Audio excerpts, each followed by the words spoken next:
All right, everybody, good morning. Welcome back if you were here yesterday, and welcome if you weren't. If you weren't here yesterday, I'm going to introduce myself. My name's Danny Keller. I'm one of the physical therapists at our Mission Bay Orthopaedic Institute, and I work a lot with our sports medicine group and sports medicine surgeons. So I'm excited to start the day today. I'm going to start with a few announcements, especially if you weren't here yesterday. Number one is the Huva app, so make sure that you've downloaded the Huva app. It's going to be the source for all of your information throughout the conference. So you're going to find announcements there. You can put questions in the Q&A section for each talk that you have. You'll find slides for the different lectures. So make sure you're looking at that app. Also, you can register for workshops in that area if you haven't done so yet. Most of them were pretty full by yesterday, but I think there was a few spots open. We also just opened up 10 more seats in Dr. Drew Lansdowne's talk on demystifying the MRI of the knee today. And we're going to do the same thing tomorrow for the non-hands-on workshops. So all those more didactic-focused workshops, there'll be a couple more seats opening up for you guys. So you have to register in the app. Make sure you do that. But that should be a great talk. So just be on the lookout for that. We are going to be recording all the talks that are in this room. You won't get CME credit for them. You just get CME credit for the stuff that you go to here, but you'll be able to go back. If you're at a workshop today and there was a talk in here that you really wanted to see, you'll be able to go back and watch that. It'll be uploaded in about 30 days, so you'll have access to that as well. So just a heads up. We want to thank all of our amazing exhibitors that are next door. So when you get a chance, when you get a break, don't run through the wall, go around, but go check them out. There's some great stuff there, really interesting stuff. You guys can all get your gait assessed, and they can tell you how bad it looks, like they did with me. So just make sure you go check them out. They're really great, and we really appreciate them being here. They'll be here all day, so you'll have plenty of time. More fun stuff. We've got contests today. Who doesn't like winning prizes, right? So we're going to have one contest today and one contest tomorrow. You guys will see the announcements in the Huva app. It's based on app engagement on how we select. So the more you engage, the better chance you have of getting some UCSF swag or some gift cards today, or even tomorrow, a free registration for next year. I'm just saying. San Francisco, you got to pay for the parking, but you don't have to pay for the registration. So, and then, you're going to get emails throughout the process from Qualtrics, which is going to be your speaker surveys. I talked about this yesterday, made a bad joke about it yesterday, but I'll make a bad joke about it today. We really appreciate those speaker surveys. It helps us make the course better for you guys. So please, please, please, please, please try not to push them to your spam like I do, right? If you see it come through, give us some information, give us some feedback. It's really helpful. We all love to see it. So be on the lookout for those. And then just one last announcement. If you didn't see on the kind of when you walked in, the Wi-Fi code for today, it's the meeting Wi-Fi and it's UCSF 2025. So if you haven't logged in yet, couldn't figure it out, there you go. I got you connected. Cool. If you guys have any other questions, you can always come find me or the other chairs. Dr. Ellie LaRoque and Dr. Carlin Center are walking around. And then you can always go to the registration table at the front. They've got lots of information for you, so you can always go find one of us or find them, and they'll help you out. All right? Well, we really appreciate you guys being here. If you weren't here yesterday, we appreciate you being here early in the morning. And if you were here yesterday, hopefully you guys weren't out too late last night after partying here. I have the privilege of introducing our next speaker, our first speaker of the day, someone I have a lot of respect for. So I'm going to introduce Dr. Anthony Luke. He's going to talk to you guys about the top 5 foot and ankle problems that are seen in primary care. Dr. Luke is a longtime chair of this awesome course. He used to do it, and then he got smart and walked away and gave it to us. So he's done this for a long time. He started this conference over 20 years ago. So he's been doing a good job, and we just keep trying to do good for him, really. He's an amazing clinician, teacher, and a professor in the Department of Orthopaedics. He's the director of the UCSF Human Performance Center and the co-director of our high school outreach program, UCSF PlaySafe. Dr. Luke's clinical expertise include conservative treatment of sports and orthopedic injuries, musculoskeletal ultrasound, and pediatric sports medicine. Dr. Luke is our running medicine and technology innovation expert. In our Human Performance Center, he studies running mechanics. He's studied marathon medicine and has developed an app to help streamline medical coverage at major athletic events across the country. He's a great doctor, great colleague, great mentor to future sports medicine professionals. And fun fact about Dr. Luke, I'm going to give you a fun fact of all of our speakers this morning. He beat Sugar Ray Leonard. I'm just going to leave it at that. That's all you need to know. So please join me in welcoming Dr. Anthony Luke to the stage. Great. Good morning, everybody.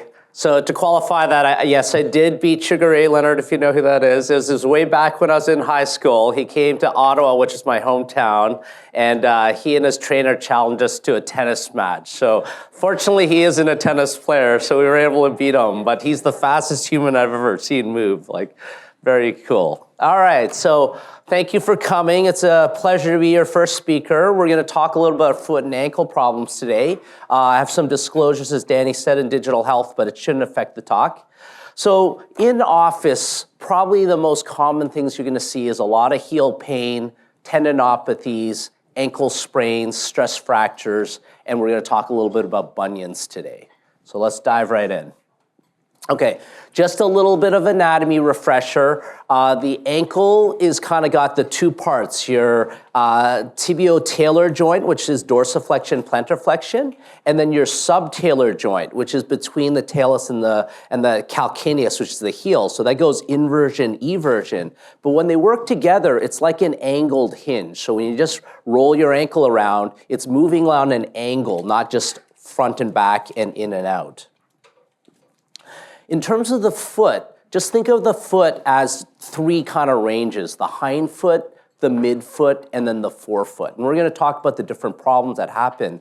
But the nice thing about the foot is, usually where it hurts is where the problem is. So again, we're going to start in the hind foot. So let's give you a little case to start off. You've got a 25-year-old sprinter. She kind of just starts out of the blocks and just feels like someone hit her in the back of the leg. So she can't finish the race. She stops right away. She's still weight-bearing, but she's limping badly. And when you just say you're on the sideline, you see this, and you look at her feet. There's the right and the left. Okay, so what do you think this is? Is this an Achilles nodule, a gastroc tear, drop foot, Achilles tendon rupture, or stress fracture? So if you got, I think the Whova app, is that how the answer got? Okay. If you got your technology, you can pull that out. Otherwise, just kind of think in your mind what you think it is.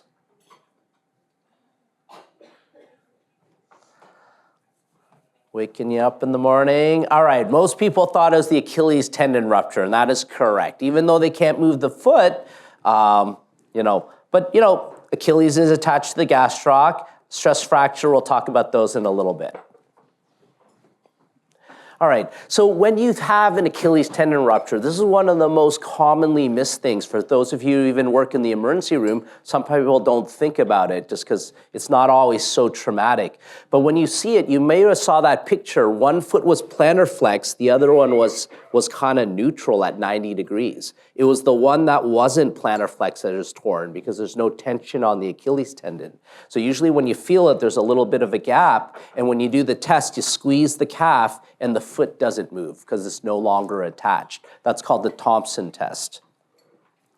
Now, the imaging that you can do to confirm it, because a lot of times it's a clinical diagnosis, right? They can't put the foot down, you squeeze it, it's not moving, you feel a gap. It should be a spot diagnosis. However, to confirm it, ultrasound and MRI are both really good modalities to be able to test that.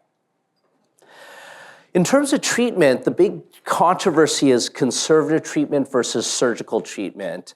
And conservatively, you can put them into a boot. And over the years, things have changed. We used to non-weight bear people with the rupture. Now they can put them like in a bit of plantar flexion. So they have these special boots. That's something you can purchase for patients. It's around a couple $100. It's called a Vacuped boot. Some people just use your normal walking boot and put a lot of wedges in there, but that's not really designed as well, a little bit uncomfortable. But they're actually even letting people weight bear on this as long as they're immobilized in plantar flexion. So the key is to keep your foot in plantar flexion so the ends are together, so they'll scar back up, and then they'll even let them weight bear. But early on might be nice to give them crutches for a couple of weeks, but once they start weight bearing okay, we keep them in there for almost 8 weeks, and slowly as they get better, drop their heel down so they're not stuck in like plantar flexion, get too tight.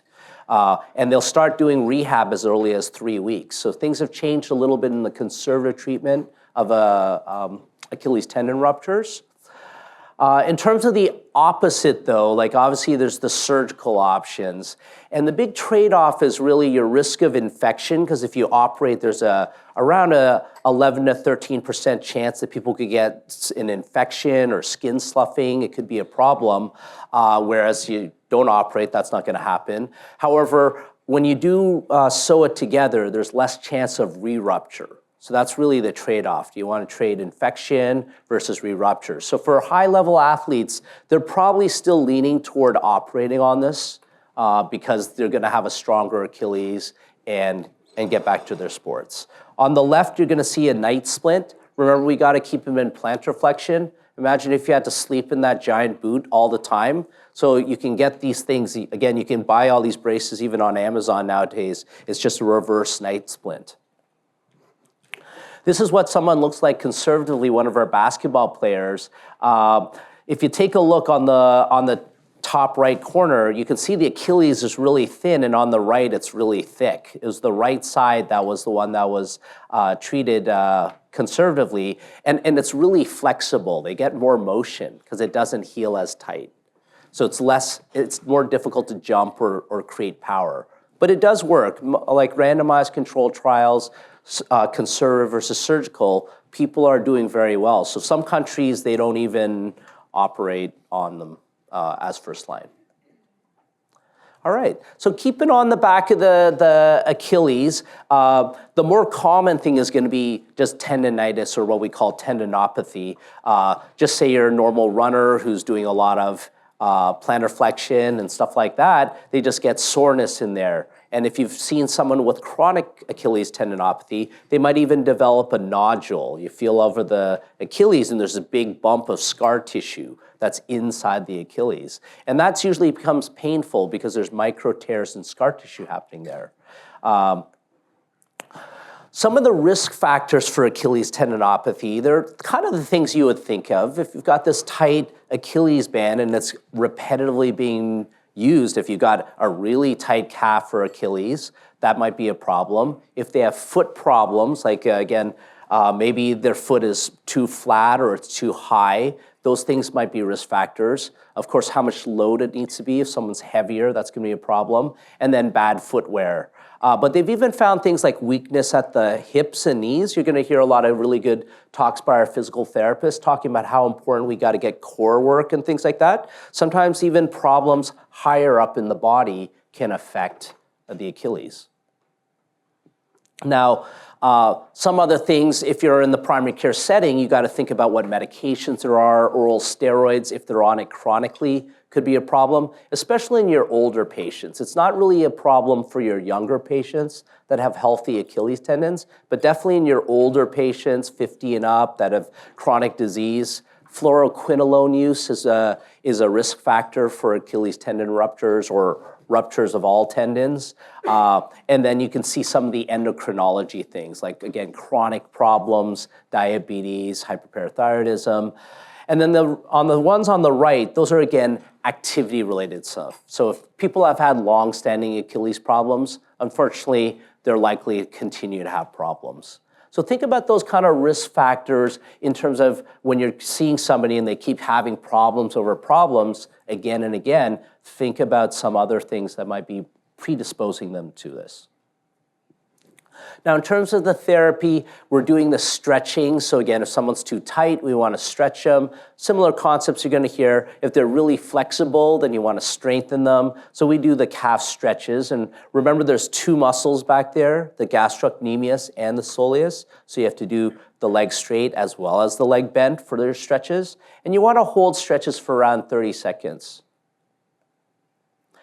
Another good program to really strengthen it and stretch it is these drop programs. So people do them off of steps. So you're really kind of like an athlete would, like kind of really stretch it with their full body weight and then explode up. And that's what you want to retrain the tendon with. So a lot of times in therapy, they're going to teach them these exercises off a step.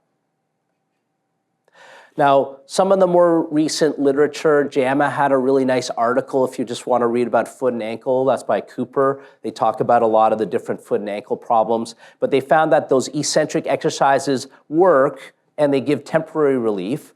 Topical diclofenac, you're probably going to hear that in many of the talks now. We're using that a lot of times first line for problems because they're low risk but could help. The night splints, you probably heard about people going like kind of stretching the foot all night. If you've tried it, it's super uncomfortable. Most people get rid of them halfway through the night, but you are stretching them. You might have heard of shockwave. There is positive things about using shockwave. It's like lithotripsy, we used to use for kidney stones, but you have to find someone who has that. Anti-inflammatory is definitely for short-term relief. Now, PRP is like, we're going to have a talk on orthobiologics later, but that's something that has some positive results on that, so you might hear about people using that. And then surgery for Achilles tendonitis, not a lot of data, but very rare to be done. Okay, well, let's talk about another kind of heel pain problem. So you got a 48-year-old tennis player. He's got heel pain for 3 months. He can't even play his sports. He gets up in the morning, he's really sore. The first 20 minutes of walking around is already very sore. You probably heard this a few times in your office. But he's had a similar episode a year ago, but that went away in 2 weeks. So this one's worse. So what's the next best step for this patient? Partial weight bear them with crutches, send them for an x-ray of the foot, rest for 2 weeks, no sports, eccentric calf exercises, or send to orthopedics.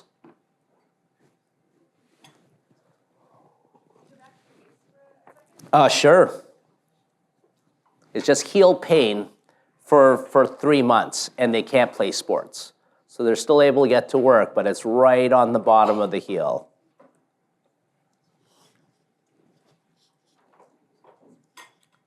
All right, all right, so some people want to send for an x-ray of the foot. Some people want to rest, and some people want to do the eccentric calf exercises. I think definitely the rest or the eccentric calf exercise would be what I would choose, because this is a case of plantar fasciitis. How many people have plantar fasciitis in the room? All right, so listen close. All right, so what you're looking at is like tenderness on the insertion of the medial calcaneus, or you think you guys can play that video? I think you have to kind of hover over the play button on that. So it's kind of right over the medial heel. There's one spot that you can see the band of the plantar fascia, but right down near the bottom, right on that spot, it'll be like a button. It's always on the inside part of the heel, and they'll light them up. The risk factors, pretty similar to what we talked about with the Achilles, and the longer they have it, the longer it's gonna take to go away. Like, if it's only been a couple of weeks, yeah, you can rest them, tell them it's gonna be okay.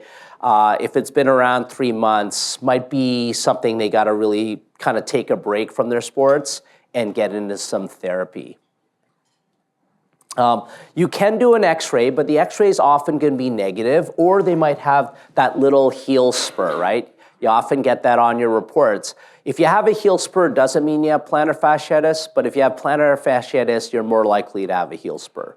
So again, just the x-ray is usually non-diagnostic.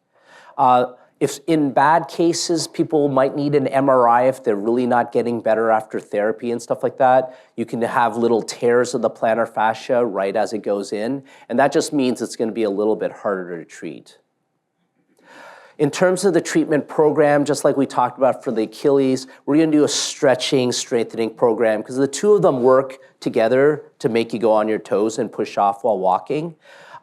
You might want to protect them. There's these Thule heel cups that are really comfortable, and that really makes a difference for them walking around, not as painful.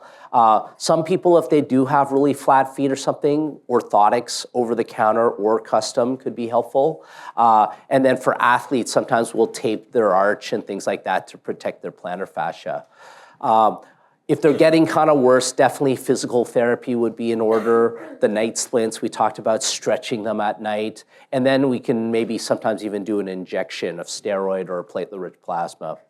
And then finally, surgery is the last resort. Again, very rare that someone has to go to surgery for plantar fasciitis, but if they're not getting better after 3 to 6 months of pretty good treatment and they're horrible, they can't walk, then, referring them to your podiatrist or foot and ankle surgeon is appropriate.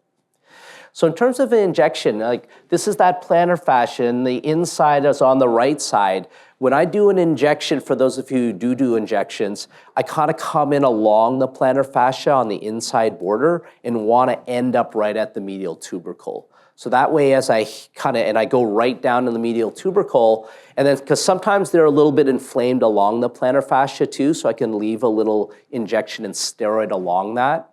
But you really got to get right down to the bone. Okay. Case number 2, we got a 53-year-old female, and if you take a look at her feet, one side's more pronated than the other. You look at that right side, you see how her right heel's kind of angled outwards, and you kind of see the outside of her foot. She's been having medial pain around the ankle for around 4 months, and then all of a sudden her arch started to collapse. And she's having difficulty pushing off. So what is your diagnosis? So pes planus or flat feet, posterior tibialis dysfunction, drop foot, Lisfranc sprain, or an L5-S1 radiculopathy. Let's see what you think here.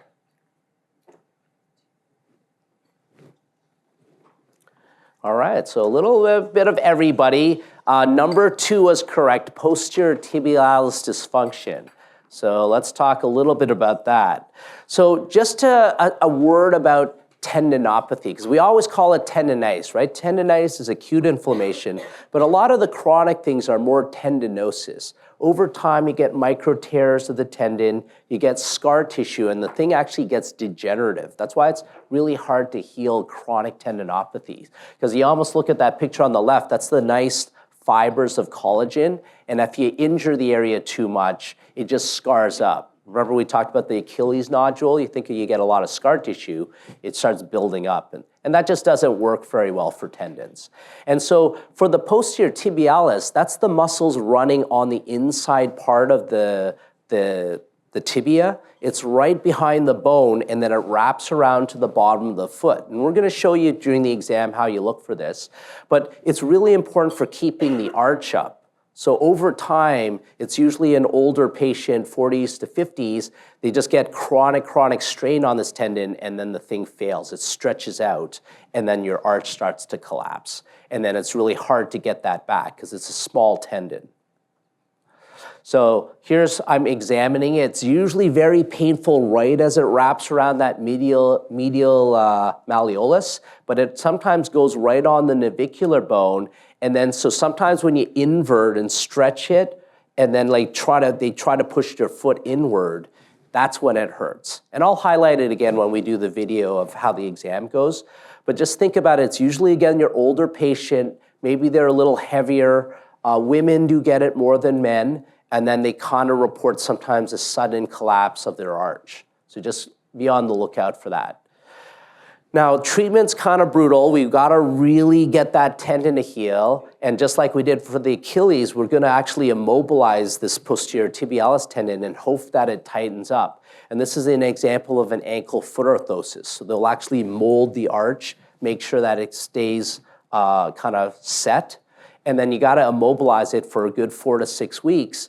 And this is one of the ones that maybe you want to send early to your foot and ankle surgeon or podiatrist to take a look at it. because sometimes they might intervene because these ones are hard to heal, and sometimes they'll go for a surgery early to kind of reinforce that tendon. They might even transfer tendons down because if you don't have this tendon, it's really hard to walk. So, you can try conservative, especially if they still have good power, but if they can't even go on their tippy toes, you might want to send that earlier.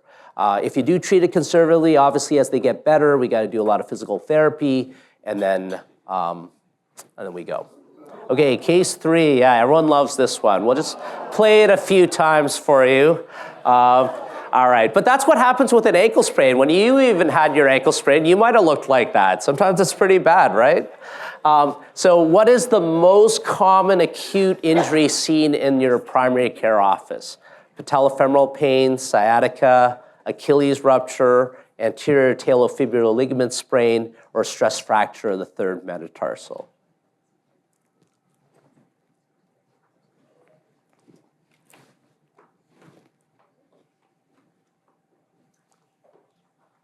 All right, so the anterior talofibular ligament sprain, that's your normal ankle sprain, and that's what it was. I thought the video would give it away, but that's all right. It's early in the morning. More coffee. All right, so ankle sprains are one of the most common acute problems that are gonna see. This is what the ankle might look like, a lot of bruising, sometimes a little bruising around the heel just because the blood kind of settles down there. And just remember, like a lot of these ankle sprains are recurrent, right? Once you sprain it once, it's very easy to have it sprain over and over. Now, we're gonna go over these tests, but there's two key ligaments, well, there's 3 ligaments on the outside part of your ankle. The anterior talofibular ligament runs forwards so that when you're actually plantar flex, that's the one that goes first. It's like your foot is tipped, and then that's the ligament that goes. But when we test it, we're just gonna see how much it slides forward. I'm gonna show you that with the next session.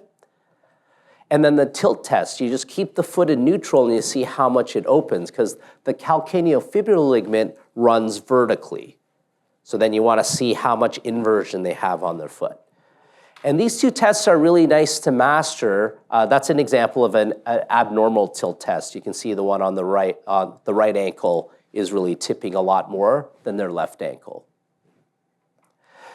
And it's nice because this is how we kind of use the physical exam to grade your ankle sprains. You're really looking at which ligaments are hurt. Because as you sprain your ankle when your foot's usually plantar flexed and then it turns, usually hurts the anterior talofibular ligament first, and then the calcaneofibular ligament next. So then if they have a positive drawer test and a positive tilt test, then that's a pretty bad ankle sprain. That's almost a grade 3 sprain, and they're probably gonna take several weeks to recover, like almost 12 weeks. But if they are really tight and they just are a little bit sore and there's not that much swelling, then they're probably a grade 1. Those are the ones you can kind of say, it's gonna probably take a couple of weeks, just rest it, ice it, and then you'll probably be ready to go in a couple weeks. Okay, so acutely, for an acute injury, like most things, there's different mnemonics that are going out there. Mice is a pretty simple one, like modify their activities, ice, compression, elevation. If they're really uncomfortable, give them crutches, anti-inflammatories. These are the kind of similar things you're gonna use on many musculoskeletal issues in the lower extremity. But you do want to move an ankle sprain early, so physical therapy is going to be really important. Now, this is just a slide about ligament healing. So what's going on is on the vertical, it's person's pain level, and on the horizontal, it's actually how many weeks it's been.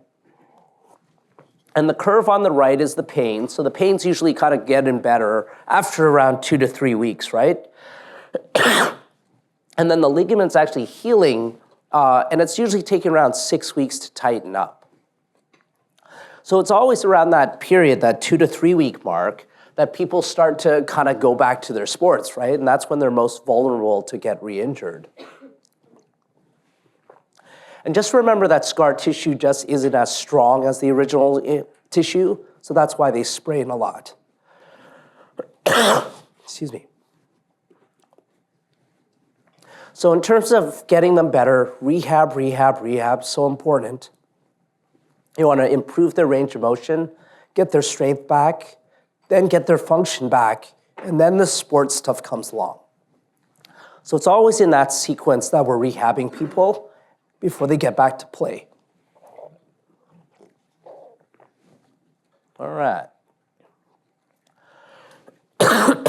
So for some more advanced kind of concepts, to get somebody back to an ankle sprain, balance and proprioception is really important. They've really got to feel and control their ankle.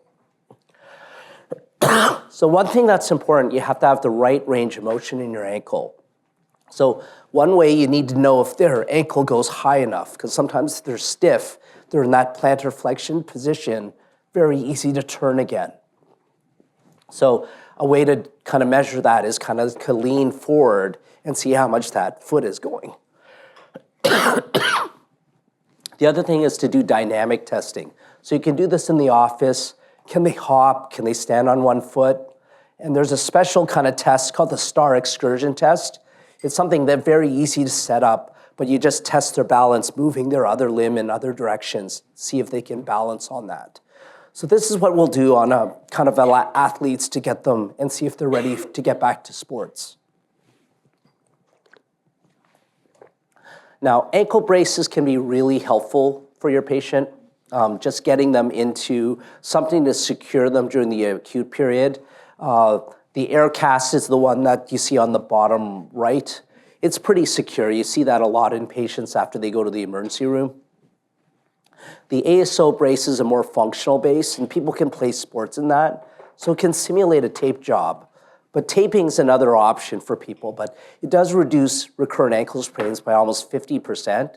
So for your athlete who's either acute or has had multiple ankle sprains, playing a bit in a brace can help them for most sports. Now, I'm not going to go through all of these, but just remember, if your patient's not getting better and it just sounds like an ankle sprain, there's a lot of other associated injuries that can happen, all the way to injuries on the talar dome, like the cartilage, or other bones get fractured and you can't see it on x-ray. So just remember, if they're not getting better, like 3 months after an ankle sprain, that's a long time. If they're not getting better, you might want to look for occult injuries. And that's where an MRI might help. Now, I'm just going to highlight high ankle sprains because this is one of those problems not to miss. So it sounds like an ankle sprain, maybe something happened to their ankle, but maybe they didn't turn in. Maybe the foot got turned out, and the pain isn't in the classic spot in the anterior talofibular ligament area. It's kind of higher and up around the tibia and the fibula, like higher up around the top of the ankle joint. So that's where they have pain. And this is where the syndesmosis is. So the mechanism of injury is actually when you turn your foot out, and I'll show you when we do the exam how you do that. But a lot of times to test it, you just want to externally rotate their foot, like push their foot out. So the opposite of what you think an ankle sprain would be. And they hurt high up in the ankle. Another thing is if you squeeze the tibia and the fibula together, they might have pain down at the ankle because you're moving the bones and it's a little unstable. This is really important because what happens is the tibio-fibular ligaments up high, they keep the bones together, but when the injury happens, it actually splits the bones apart so that they're a little bit unstable between the two bones. And so remember we were saying you want to move an ankle sprain early? On these ones, you want to protect them. You don't want them walking on this one because that'll just kind of keep the ankle being loose. This one, you want to put them in a cast or a walking boot and get them off with crutches. So it's one of those things not to miss if you're suspecting this, because some of them will go all the way to get surgery, like you see the screw across. In some athletes, they'll just elect to fix it for them. All right. Case number 4, we got a 17-year-old basketball player, and she kind of had pain over the lateral ankle. Like she does sprain her ankle from time to time, but she doesn't remember if that's what did it. And but she does remember after a rebound landing, and then she got pain over the lateral foot. And then she's been having pain, and she's having difficulty walking for 4 weeks. And you finally get an x-ray, and this is what it looks like. There's a fracture down at that base of the fifth metatarsal. Okay, so what is your diagnosis? A metatarsal shaft stress fracture, a Salter fracture type 3, a fifth metatarsal avulsion fracture, a Jones fracture, or a cuboid fracture. So this is like a hard orthopedic one. You have to recognize some of these terms, but making them harder and harder for you.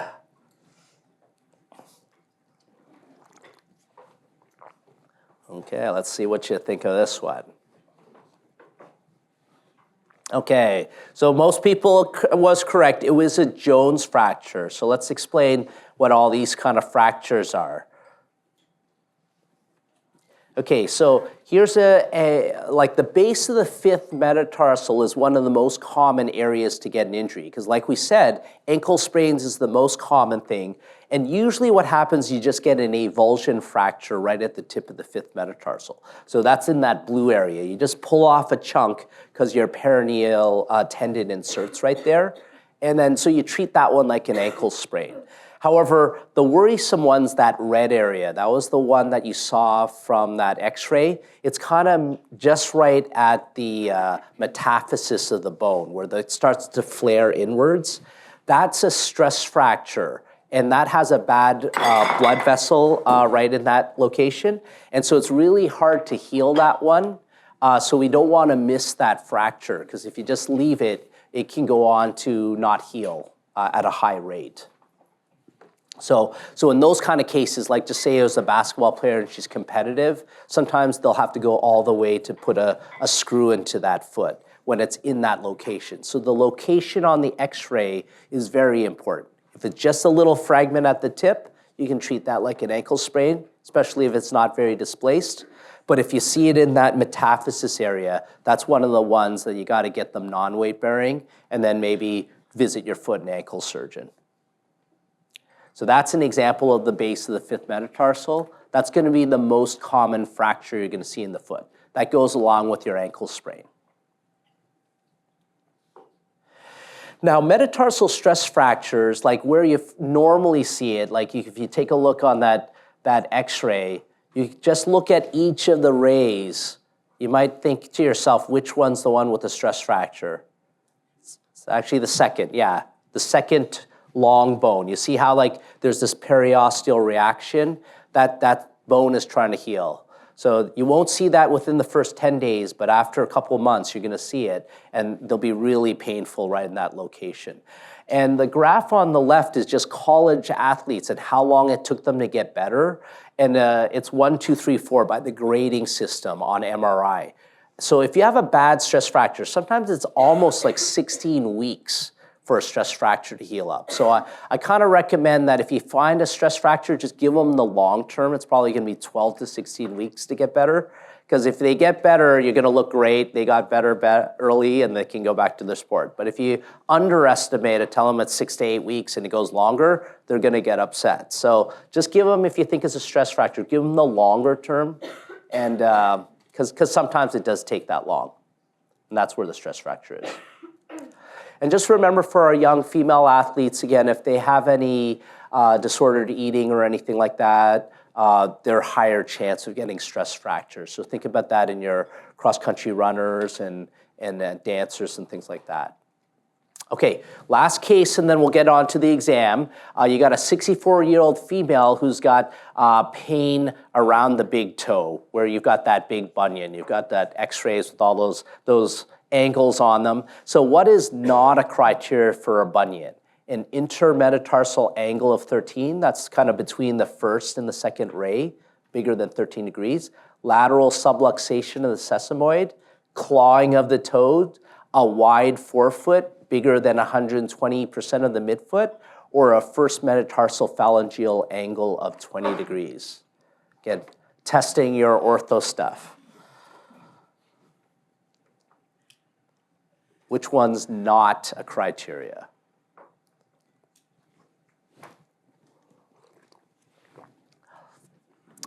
Clawing of the toes, yes, but it's actually the wide 120% of the midfoot.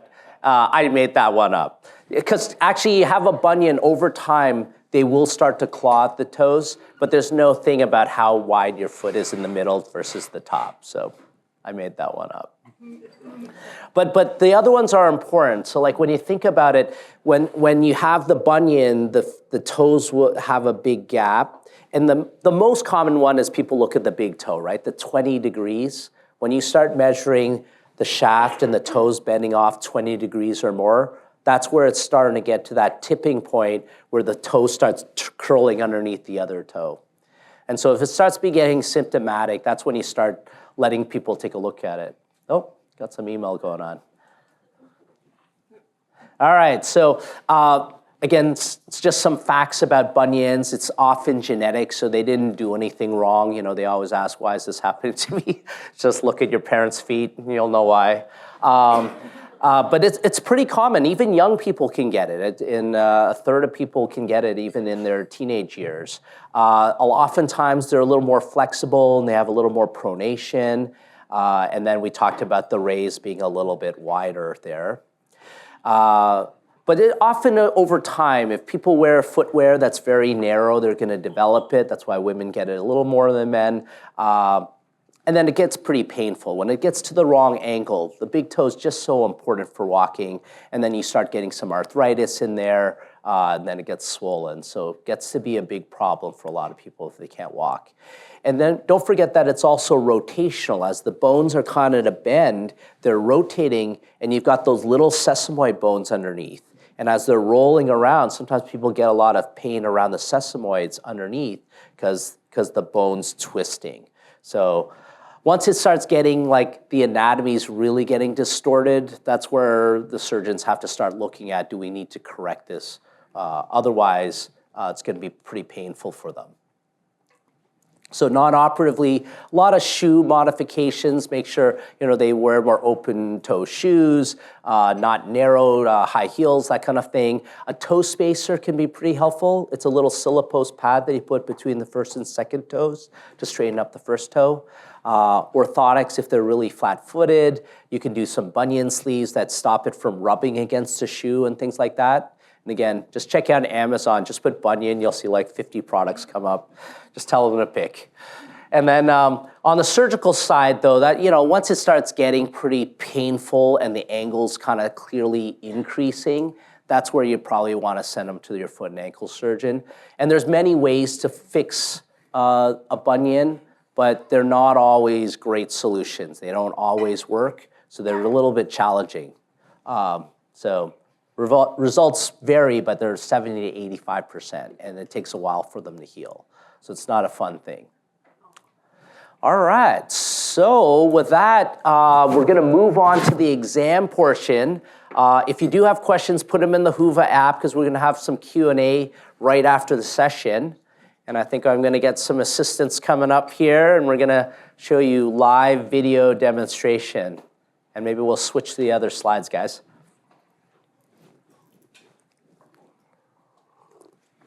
You're my model? Okay. Hallie is our model today. Awesome. Thanks for coming over. Great, great, great. Awesome. Cool. So when you look at the slides, I like looking at all my peripheral joints and look, feel, move special tests. So we're gonna start with the ankle, and then we'll move on to things to the foot. The foot's a little easier because, like I said, most of the time where they have pain is where you gotta look, unless it's some referred pain, like a nerve or something like that. But let's take a look here. So a lot of times, one of the first thing I'm gonna do is watch her walk. So if I get you to come back up, Hallie, you're gonna kind of just, I don't know if it's easy to zoom back down. But it's just really important to see, does the foot move and how it pronates and stuff like that. And then obviously you can see if she's having pain and stuff like that. So that's not too bad. You kind of see as she kind of comes in, and maybe go back one more time, you're gonna see that her middle of the arch does roll a little bit, and that's what we call pronation.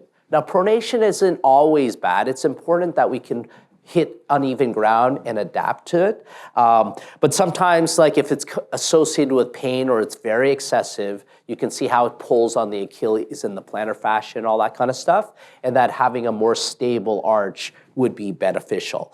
Now, another thing I like to do is maybe if you've turned toward the camera there, you're gonna just go on your tippy toes. So in that way, you can kind of see how high her arch gets, and you see how flexible her feet are, and then as she comes down, you can kind of see how her foot adapts to the ground and what happens. So maybe we'll do it a little bit faster. We'll go up, and then we'll come down. And then you just want to see how the midfoot. So she does maintain a bit of an arch, but when she walks dynamically, she does get a bit of a rolling activity. Now, another thing I like to do is maybe have her do 10 heel raises, because you see how strong her muscles are. And if she ever has weakness on one side, you got to think all the way up to maybe is she even weak on someone with sciatica and an L5-S1 nerve root, right? If they have weakness on the calf. But that gives you a good sense of the general ankle strength and foot muscle intrinsics, or is this a problem? If she can't do that, walking's gonna be a bit of a problem, right? Okay, so let's start like here. So you're gonna be up here. So look, feel, move special tests. So now where do I look? So if she just had an ankle sprain, we said that's one of the most common things, she'd probably have swelling kind of right in this location, right in front of the medial malleolus here. And then so look, and then other areas, like if she had kind of some irritation around the tendons, they might have a little fullness over the medial malleolus. That's where you look for the posterior tibialis tendons. If I'm looking for the Achilles, a lot of times I'll lie her down on the table. And then, even sometimes the foot, you want to look at both sides. Sometimes those stress fractures, you're just going to see that they're a little bit swollen or puffy in the top of the foot or something like that. So that might tip you off. Bunions and things like that, obviously you can look at the angle of the big toe and stuff like that. That should be pretty clear just on the normal anatomy. So look, feel. So feel is important. Remember we did the ankle sprain example. There's this thing called the Ottawa ankle rules. That one's really important for looking for fractures. So what we're gonna start with is I'm gonna feel over the fibula and the back portion of the last 10 centimeters. Because if you're going to have an ankle fracture, the fibula is one of the most common ones to be injured. And then the other thing is you feel on the inside. So I'll just show you on this side. You just run your finger on that and you feel the tibia. So those are what you check for the bones of the ankle. And then for the fractures of the foot, we talked about the base of the fifth, right? So I'm going to feel right at the bottom of the fifth metatarsal and then see if she's tender there. And then the other spot is the navicular bone. Like on Hallie, she's got a very prominent one, and that's not uncommon. Some people even have an extra bone here. So you just feel right on that, because that's where the posterior tib goes in, but it's also the most common spot to fracture. Because when she crunches like this, she does an ankle sprain. Remember, the ankle sprain turns inward. It can sometimes crunch the navicular bone and you can get a fracture. And that's why you have those Ottawa ankle rules. So you feel the last 10 centimeters of the tibia and the fibula, and you feel the base of the fifth, and you feel the navicular bone. And then if you have pain in the foot, you get an x-ray of the foot. And if they have tenderness here, then you got to get an x-ray of the ankle. And so that's been pretty consistent. Like if they have no pain in any of those locations, then you usually don't need an x-ray after a sprain. Okay, so of course there's other areas that we have to feel, like just say she's a sprain, she's most definitely gonna be tender in the anterior talofibular ligament area. So that runs from the fibula to the talus, so it's almost like this line here. And then, again, that's the most common spot she's gonna be sore. Now the calcaneofibular ligament runs vertically, like this. And so you wanna feel, and you might, sometimes you can actually feel the thickening of the ligament right there. And that's where that ligament's gonna be. And then the last one's the posterior talofibular ligament. That's gonna run backwards. If they're kind of damaged all three, it's gonna be almost like an ankle dislocation. Kind of, you saw that tennis player really turn and the foot went all over the place. Like, surprisingly, some of those, they never tear all three. But Most of the time, it's these two in the front, because like you'd have to be pretty traumatic to get everything. But that was a pretty bad ankle sprain that you saw in that video. Okay, so look, feel. Now, obviously, we talked about many other conditions. If they have pain of the metatarsals, then you'd feel on those metatarsals. You might find that point tenderness, like here's her second ray. If you remember that x-ray, you'd just be pushing right down on that bone, and it'll be point tender. And that's the difference between like a stress fracture versus like stress injuries. Stress injuries might be very diffuse, but like stress fractures, like you just touch that area and it's pinpoint. And it's pretty painful if you've ever had one. Okay, just remember there's a lot of other structures though. There is a big deltoid ligament there, but that's very strong. It's not usually gonna be bothered. So let's talk about some tendons that you can feel. Remember the posterior tibialis tendon? It's running right down here. It inserts high up here, so almost on the proximal third. And then it comes all the way down, but usually where it has problems on the tendon is right where it goes around the medial malleolus. So you'll be able to even feel it on yourself. There's a ropey structure right behind the bone. If you want to grab your ankle and start feeling your ankle, that's okay. Everyone can do it. But that's where it's tender, but it might go all the way down to the navicular bone right there. So that's what you're feeling on that side. Now, if you're thinking you've got the peroneal tendons, there's another set that everts her foot, that's eversion like that, and they run down like this. The peroneus brevis goes to the base of the fifth metatarsal, right? Metatarsal, which is why you have that avulsion fracture. And the other one goes all the way down and goes to the first metatarsal. And that's the peroneus longus. So there's two of them back there, and you can kind of feel it. Same idea, you'll feel right around the lateral malleolus, and they'll be a little bit tender like that. So that's important because some people get what we call subluxation. After they've tried to after they've had a sprain, sometimes the tendon contracts so forcibly that it strains the retinaculum, which is the tissue that keeps the tendon behind the lateral malleolus, and it'll start popping in front of the ankle. So when they try to evert their foot, it clicks, and they never notice that until they sprain their ankle. And sometimes that's what we call a subluxing peroneal tendon. Okay, we're zooming in here. Awesome.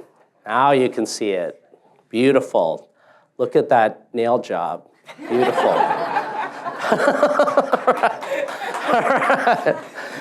Okay, so this is all like, I'm talking a long time, but this all goes very fast, right? You're already thinking about what your diagnosis is. You're looking to confirm. You don't have to feel every tendon in the foot. You're just looking for the money things. So now we're going to look, feel, move. And now, so movement, we got dorsiflexion. I want to see how high she is. Now, she's doing it actively. I can also do it passively and see how much. So she's getting maybe like a 10-degree dorsiflexion, and that's pretty normal. 10 to 15 degrees, pretty normal. Plantar flexion, I do the tibia, and I look at the base of the fifth metatarsal here. So she's kind of getting to maybe like 60 degrees of plantar flexion. And that's kind of normal. Like a dancer could almost get 80 degrees. If they can't get, like some people, they can only go 20, 30 degrees, and they might be tight on their calf or something like that. They can't go down. Okay, now we talked about inversion, eversion. I want to see, can she push in and out? Those are the other motions. So sometimes I tell them just turn your foot in and then put your foot the other way. And that's inversion, eversion. Remember the angled hinge we talked about? Those are the important motions that you're looking for. Cool. Okay, so that's look, feel, move. Now we go to the special tests. So we'll talk about the ankle sprain things. And just before I go in there, of course, if you think it's neuro, then you want to check your nerves, like into the outside part of the foot, that's S1. In the web space is L5, and the inside of the foot is L4, if you're thinking about dermatomes.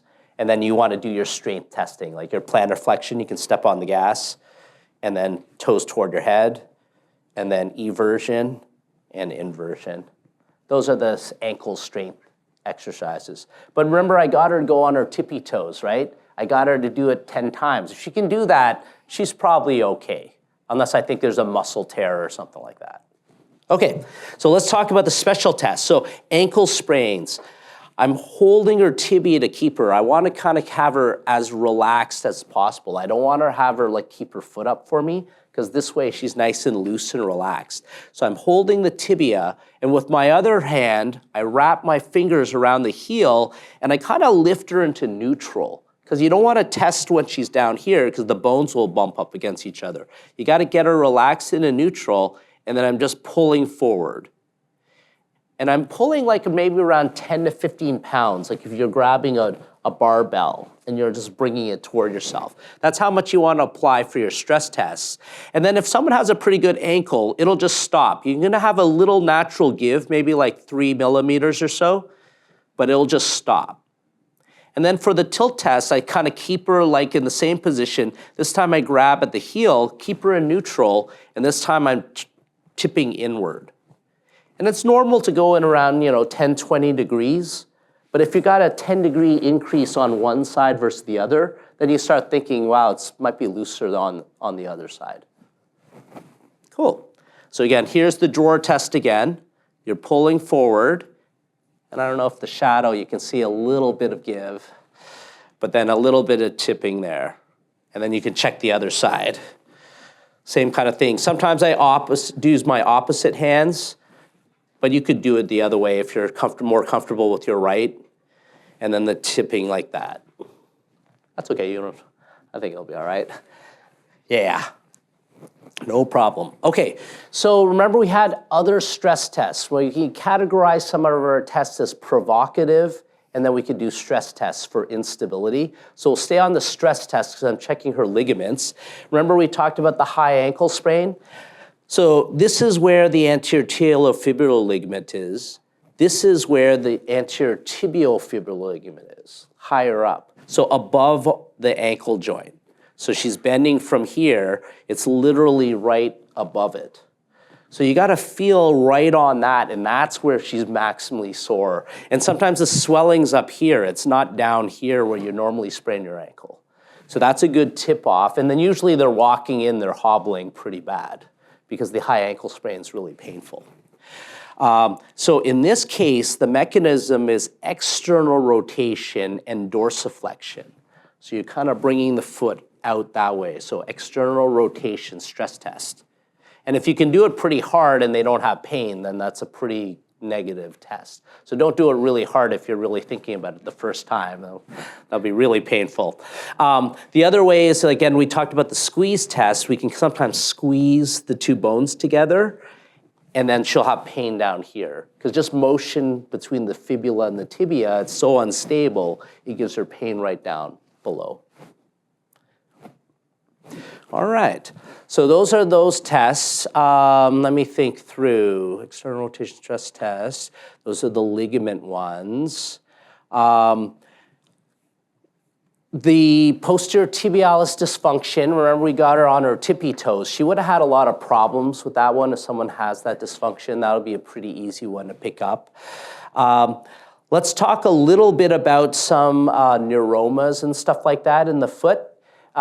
Now, neuromas kind of are when the digital nerves between the metatarsal heads, they get irritated and they actually swell a little bit. So when they actually get compressed, people get an electric shock pain that goes toward the toes. And so if you hear that story, it's like, I get this really sharp pain. It hurts in the middle of my foot, but then it goes to my toes. Just kind of feel in the web spaces. Now, usually the most common is the second and third, but the third and the fourth can do it as well. So when you push, like what I'm doing is I'm kind of pinching my fingers like on the bottom and the top. So that's one way to compress it, and that might cause some sensitivity. So you're not feeling on the bone, you're feeling in between, and that'll do it. And then the other thing is you do a Mulder sign, and you squeeze all the rays together, and that'll cause the pain, because you're squishing them, and they irritate the nerve, and then you get that lancinating pain. One other thing just to kind of comment on, like the bunion will just be painful over the bunion, usually on the medial side. They usually get some calluses and weird stuff there. But sometimes people can get a second metatarsal head overload, especially if they have a longer second toe. They rely on the toe and you might see a big callus on the second toe. They sometimes have a little more pressure there. So feeling over that joint, sometimes that's a common spot that people will be sore on the foot. And then what you do there is you give them a metatarsal pad so they're not walking right on the top.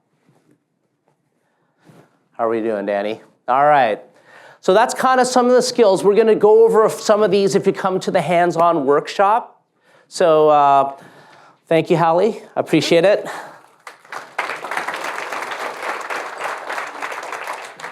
All right. So I think we have a little bit of time for Q&A before we move to our next joints. Anybody have any questions?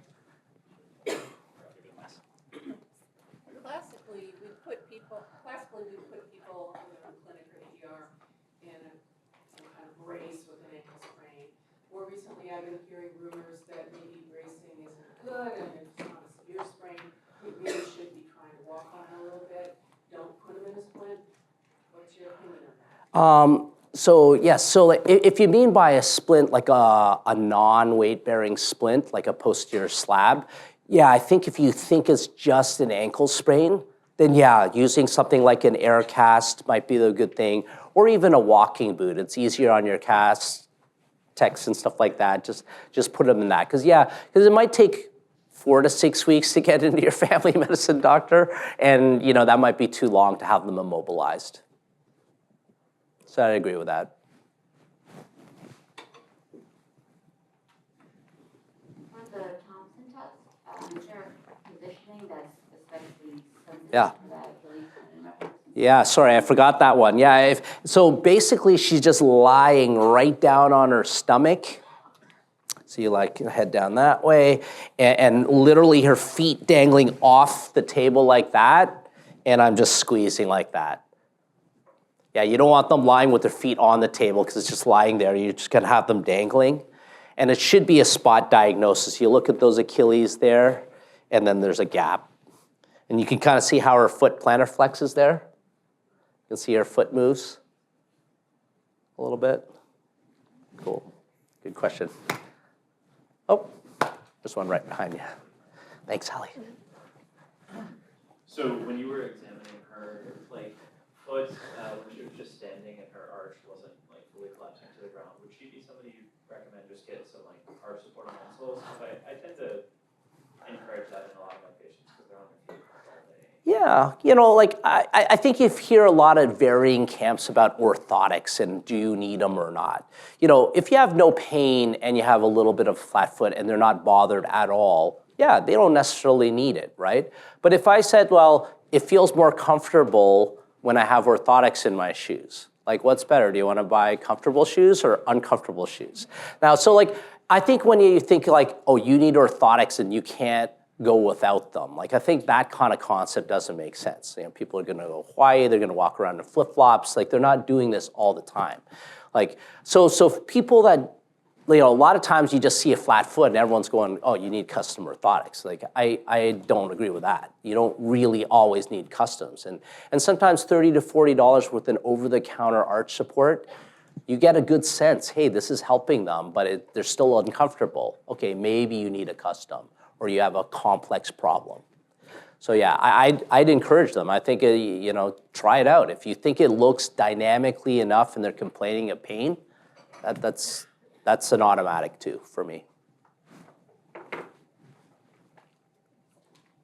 You mentioned offloading metatarsal stress fractures upwards of 16 weeks. Would you take the same approach for a midfoot stress fracture like cuboid? Yeah, I think the midfoot gets even more complicated. Those naviculars and cuboids, they're taking a lot of pressure through those areas. And when I mean treat them, they're not offloaded for 16 weeks. I'm just telling you it's taking them that long to get better. So once I kind of get you offloaded, even within 2-3 weeks, your fracture area is going to feel a lot better. But you don't want them to walk on it too early. You got to get that bone set. You saw the ligament healing. bone takes even a little bit longer. But when it does heal, it heals well. So that's why, fractures were often 6 to 8 weeks, same kind of deal on that, yeah. This fad is, I think, kind of fading, but, if a patient asks you about the barefoot running versus running Yeah. shoes, what do you like? Yeah, so the question is about barefoot running, if that's a good idea. Definitely if someone has a higher arched foot, that's the right foot shape to do it easily. It's not to say someone who's got flat feet can't. And it's really what's the purpose of it? Like if they really love running and want that feeling, it's not dangerous or anything like that, but it's not like everyone needs to. And a lot of the science was like barefoot running makes you not hit the heel so hard and land so heavy. Like if you had no shoes and it would hurt if you landed really hard, you're probably going to run very carefully, right? So people use better technique with that. But in terms of the fad, yeah, I would say people have moved away from all minimal, and that's the right way to run. It's not that everyone needs to run like that. Thank you. Touch on metatarsalgia, and then how often do you change orthotics? Okay, so metatarsalgia. Metatarsalgia can be kind of tricky because you're talking about that overload. Like I said, about the second metatarsal head can be too much, or, obviously either the bones are getting overloaded or the second metatarsal is getting overloaded and the soft tissues are getting irritated. A lot of times they're older patients and the fat pads are starting to thin down. Definitely good footwear, good protection, because there's not many things that the surgeons can do or anything like that unless it's extreme. Like in a second metatarsal head thing, they might actually shorten the ray. They might take it down so that's no longer your main pressure point. And then in terms of the orthotics, they can last several years and stuff like that. I think it's all dependent on the material that they're made out of. Some of the softer materials like cork and things like that, they might have a lower longevity, maybe 3 to 5 years, whereas those hard plastic ones, I was wearing those for a while. Now, I think talk to a professional orthotist, they might have another opinion on how long hard things are, but your foot changes over time, right? Your dynamic. So is it working? Is it not working? Definitely if it's not working and it's been a few years, it might be worth adjusting them. And they always need to be resurfaced and everything gets all gross and stuff like that. So you need to maintain them. The metatarsalgia, some of the patients who are sportsmen, they get diagnosed with that. Is it usually all the metatarsals that are inflamed, or it's just the second? I think it's one of those catch-all knee pain or shin splits. It's metatarsalgia is just any kind of pain over the rays. So I think you really got to be a little more specific when they're not getting better. Try to find the diagnosis and stuff. Yeah. All right, guys. All right. Out of time for Dr. Luke. Thanks. But thank you.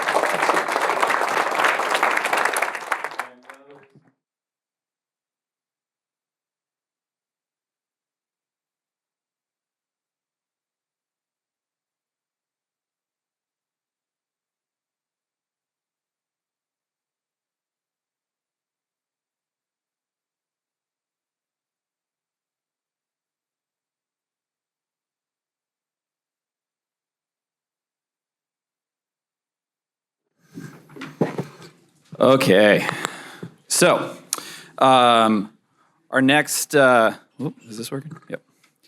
Our next speaker is going to be Dr. Nick Hadamiya. So he is going to talk to you guys about elbow, hand, and wrist injuries. So the upper extremity of Dr. Luke's talk. A little bit about Dr. Hadamiya. He is one of our primary care sports medicine physicians at UCSF. He earned his medical degree from Western University of Health Sciences and did his residency in family medicine at Stanford University. There, he served as chief resident before going to UCLA to complete his fellowship in primary care medicine. He serves as the team physician for Academy of Art University and the Oakland Roots soccer team. Go Roots. He also runs the fellowship program for the UCSF Primary Care Sports Medicine and can be found doing research on applications for digital health technologies in patient care and interventional ultrasound. Fun fact for Dr. Hadamiya, because you're all waiting for that, his Spotify age this year was 67. For all the parents out there, I still don't know what this means, but it is what it is. I'll give him one additional fun fact for today, which is it's his birthday. So everyone say happy birthday to Dr. Hadamiya. Thanks for being here on your birthday. We know it's your present, so... Are you 67? Is that how old you are today? Not quite. You look great for 67 if that's the case. All right, everyone. Dr. Hadamiya, it's all yours. Oh, got it. All right. Well, good morning, everyone. Thanks for joining us. Hopefully you've been enjoying the course so far, and thanks, Danny, for the kind introduction.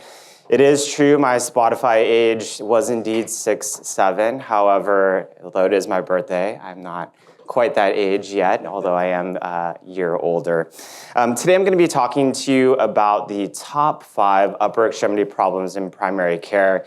And when I got asked to give this talk, I was like, oh my gosh, there's so many things for the elbow, hand, and wrist. How could I possibly go through all of those? And I came to the conclusion that I cannot go through everything that I wanted to talk about, but hopefully what I will highlight here are some really common things that you'll be seeing in your clinic, or if you haven't seen them, you will definitely be seeing them.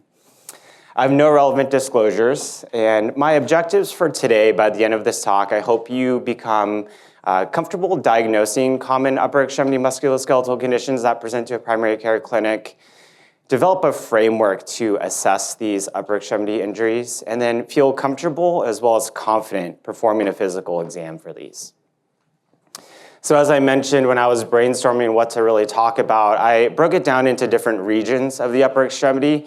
Luckily, I didn't have to talk about the shoulder. You're going to get a talk next by my colleague, Dr. Feely, that's all about the shoulder. So we're just focusing on the elbow, wrist, and hand. And at the elbow, I thought about common things I saw when as Danny mentioned, I trained in family medicine, what I saw a lot in my family medicine clinic, but also what I still see in my sports clinic. So these were the top things that I thought about. So lateral medial epicondylopathy, cubital tunnel syndrome, and then bursitis, specifically thinking about olecranon bursitis. Down at the wrist, I thought I saw lots of carpal tunnel syndrome, as well as De Quervain's tenosynovitis, ganglion cysts, and then fractures, whatever those may be, either the distal radius or the ulnar styloid. And then down at the hand, there's a lot of different things that you can see at the hand, but the most common things that I saw, trigger fingers, also known as flexor stenosing tenosynovitis, CMC arthritis or carpal metacarpal joint arthritis, and then Dupuytren's contractures. That's still a whole lot of different things to go through. So really what I'm going to focus on during this talk are these things that are bolded here. And I think I have about 50 minutes to do both the talk and the physical exam. So I'm hoping to spend around 30 minutes through my slides and then 20 minutes going over the physical exam. And then obviously we'll have some time at the end for questions. So feel free to put those in the app. All right, we'll jump right in. So we'll start with lateral epicondylopathy. So lateral epicondylopathy is an overuse tendinopathy of the wrist extensors as they insert onto the lateral epicondyle. And so what you're seeing on the picture is a diagram of the elbow, and then you can see where that lateral epicondyle is, and then those wrist extensors running and inserting right onto that lateral epicondyle. The pathophysiology is really microtearing that involves mostly the ECRB, or the extensor carpi radialis brevis. And one thing I think that's really nice when you're seeing someone that's complaining of some sort of upper extremity injury is that they can often localize where they're having their pain really well. So unlike the shoulder, where sometimes it's kind of like a black box unless it's the biceps or the AC joint, with an upper extremity injury, usually they're pretty good at pointing to where it hurts. So for lateral epicondylopathy, for example, they'll usually point right to that lateral epicondyle. And you can kind of feel on all of yourselves where that lateral epicondyle is, which is that bony prominence on the outside part of your elbow. So often they'll point there and say they have tenderness over that area. This occurs in around 1 to 3% of the population annually, and as many of you may know, we call it tennis elbow because that's how it was originally described, although it is not as common as we think in tennis players. So only around 5 to 10% of tennis players have this. And it can be occupational related, and typically we'll think about people either in their 30s, 40s, or even older that may have symptoms related to this. As I mentioned, symptoms are really pain and discomfort that localizes right onto that lateral epicondyle. And so that picture is similar to the one that I had on the prior slide, but now we've just added a real world example of what you'll see in your clinic and kind of where the patient might point to where they all have their symptoms if they do have this. It can radiate down the extensor tendons, and sometimes they'll say it's right here, but it may be more diffuse kind of right around that whole extensor area as those wrist extensors insert onto that lateral epicondyle. Typically, it's worsened by wrist extension. So as I mentioned, it's that ECRB that causes the discomfort, and so as you do the action of those muscles, they'll often complain of discomfort. One thing that they may mention to you or even show you is that when the wrist is fully extended, or their elbow is fully extended, as they barely extend their wrist, sometimes that'll be very aggravating for them right over that lateral epicondyle. And we'll talk about my next slide what that exam maneuver is. In some cases, they may complain of grip weakness. That could be secondary to pain because as you grip things, it can often be painful as you activate those wrist extensors. And they may complain of difficulty grasping or lifting items. So on exam, the classic test that we do is called Cosen's test. And as I mentioned, this is basically just reproducing the action of the muscles that insert along that lateral epicondyle. So for this, what you'll have them do is you'll have them, I like to have their elbow fully extended, and then you're gonna have them either actively or even passively, you could do this, extend their wrist. Now, if they have a really angry and upset tennis elbow, sometimes just getting into this position might be enough to aggravate it, so then I'll just stop there. But in some cases, as they just even slightly extend at their wrist, they'll say, oh, I have lots of discomfort right over that area. So that, combined with just tenderness over that area, makes me think that it's lateral epicondylopathy. Another test that you can do is called the resisted long finger extension test. So for this, what you'll have them do is have their wrist in slight extension with their long finger down in flexion, and then they're gonna resist extension as they, you're gonna resist them as they try to extend their long finger up. This activates part of the wrist extensors. Also, this can be used to look for something that's called radial tunnel syndrome. Radial tunnel syndrome can often be confused with lateral epicondylopathy, but I'll say radial tunnel syndrome is more of a diagnosis of exclusion. For radial tunnel syndrome, that's where the radial nerve is getting entrapped at some point in time. They may complain of more vague pain that's in the forearm. It won't really localize to that lateral epicondyle. It might be a little more distal to that. So if they have some tenderness that's more over the wrist extensors kind of in the forearm, and you're like, that's not where Dr. Hadamiya said lateral epicondylopathy should be, then maybe think about radial tunnel syndrome, but again, a diagnosis of exclusion. So for treatment, there's a lot of different things that our patients can try, which is, I think, a good thing. So obviously rest and activity modification, specifically if it's occupational related, asking them about what they're doing and then trying to see what might be aggravating it. If they can modify that in any way, it can be quite beneficial. Bracing, there's kind of two different things that you can think about. The one that's depicted on the screen there is a counterforce brace. You may have seen some tennis players or even people come to your clinic with it. It's essentially just a compressive brace that they'll place there to kind of offload the insertion or the forces or redirect the forces of that muscle as it inserts onto that lateral epicondyle. And then some people will even put the wrist in a brace to prevent them from going into wrist extension. And I think that's helpful if they're sleeping at night in funky positions. They can wear the wrist brace. It's, they're sleeping, so it hopefully isn't too disruptive to their daily life, but can really offload that extensor mechanism there. Non-steroidal anti-inflammatories, either topically or orally, physical therapy. And then injections, there's a lot of different ones, and I'll talk about them a little bit more in my future slides, but steroids we've used, which I think we've kind of shifted away from using as frequently as we've done in the past. And then some emerging things, which includes PRP or platelet-rich plasma, as well as needling, percutaneous needle tenotomy, where you use an ultrasound to visualize where that tendon inserts, and then you fenestrate the tendon with a needle. Shockwave therapy, as Dr. Luke mentioned previously, is another emerging thing that we've been using, and then surgery kind of as the last resort. So what about those steroid injections? And that's something that, let's just see a show of hands for those that do injections. How many of you have done injections for tennis elbow using steroid before? Yeah, okay, a good amount. So steroid is a strong anti-inflammatory, and we know that it can be helpful, but Some recent studies show that the improved outcomes from this are relatively short-lived. So often patients will come in, they'll have a lot of discomfort, they want to get out and be back on the tennis courts or be at their job, and they're desperate to get some relief. But when you do a steroid injection, they'll have really great relief for a couple of weeks, but often what happens is it comes back and they have relapsing pain that is often a lot worse than what they came in for. And we know from our studies that steroid injections really have no lasting benefits beyond 3 months. So at least I know a lot of our hand surgeons have shifted away from doing steroid injections if they can avoid it, and then try other things, which I'll talk about in my future slides.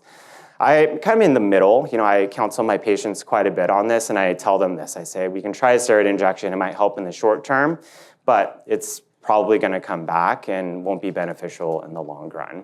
That'll save you from getting the message, a month later from your patient on MyChart or whatever EMR system you're using, saying, hey, I felt great after the injection, but now it's just really killing me. What can I do next? So I really take the time to counsel if they're interested in a steroid injection. And often they may have gotten one previously if they've had it on one side, or they may have a family member or friend who's gotten one and gotten relief. So I think there's still a lot of people out there that want a steroid injection. Now, those can be fine to do. I mentioned platelet-rich plasma. So what's the data on platelet-rich plasma? So platelet-rich plasma, I think as Dr. Luke may have mentioned, but it's where you draw your blood, spin it down, take out this platelet-rich layer, and then inject it into whatever body part. This was a meta-analysis and systematic review of several studies that looked at 11 randomized controlled trials, around 730 patients that received both PRP and steroid. What they found was that both were effective. The steroid had shorter-term benefit, but in the long run, PRP provided longer-term benefits. It is important to note that in this systematic review and meta-analysis, the PRP concentrations were different, and we think that the dose of PRP matters now. That can be a whole talk in and of itself. This is a paper that was published by my colleague in our course faculty, Dr. Bill Berrigan, who's giving a talk, I believe tomorrow, specifically on orthobiologics. So for those of you that want to take a deeper dive into that, I encourage you to attend his talk, because more to come. What about other therapies? So beyond PRP and steroids, this was a recent study that was published a couple of months ago in AJSM that looked at 200 patients that were randomized into 4 different groups. So there's one group that got physical therapy, one group that got shockwave therapy, which is, I tell my patients, kind of like an industrial version of those Theraguns. Have you all seen those massage guns that people have? So it's kind of like that, but not as pleasant. It's actually quite uncomfortable as you do that. PRP and then prolotherapy. Prolotherapy is using dextrose with some sort of anesthetic or saline and injecting it into the area. And they followed this cohort out for 2 years, so 24 months. And what they found was that all groups had clinically meaningful improvement, but they noted that the PRP and the prolotherapy group had better clinical and functional outcomes compared to the shockwave and the physical therapy group. So, my takeaway from this is I think that aside from steroid, there's a lot of other things that you can try that will be beneficial, which includes physical therapy, because all of these groups had clinically meaningful improvements. All right, so we made it through the lateral epicondylopathy. Now we'll just switch sides and talk about the medial elbow and go through medial epicondylopathy. Medial epicondylopathy is very similar to the lateral side. It's overuse tendinopathy of the wrist flexors as well as the pronators as they insert onto that medial epicondyle. So this should look like a familiar photo, except for looking at the lateral side. Now we're looking at the medial side, and you can see where those wrist flexors run and insert onto that medial epicondyle. This is actually less common than tennis elbow. So many of you may have seen lateral epicondylopathy in your clinic, but less commonly see it on the medial side. This, unlike tennis elbow, is called golfer's elbow, but similar to tennis elbow, we don't see it a whole lot in golfers either. We do see it in men more than women, around 30 to 50 years old, and it's caused by forceful activities or repetitive motion that involves wrist flexion.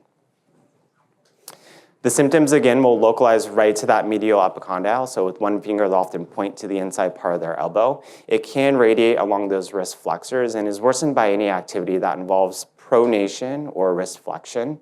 And again, they can have grip weakness secondary to pain.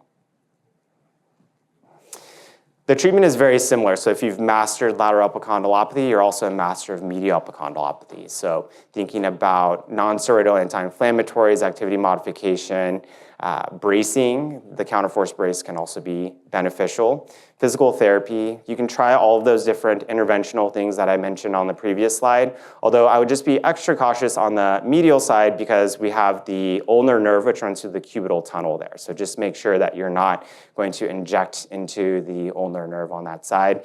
The ulnar nerve you can all palpate, and I'll show on the live on screen, but as you all are sitting there, if you feel on the inside part of your elbow where that bony prominence is, and you just go a little bit posterior to there, you'll feel this little dip. And then if you kind of either rub or tap over that spot, you might get electric shocks going down into your like ring or pinky finger. That's your ulnar nerve, or the funny bone that we call.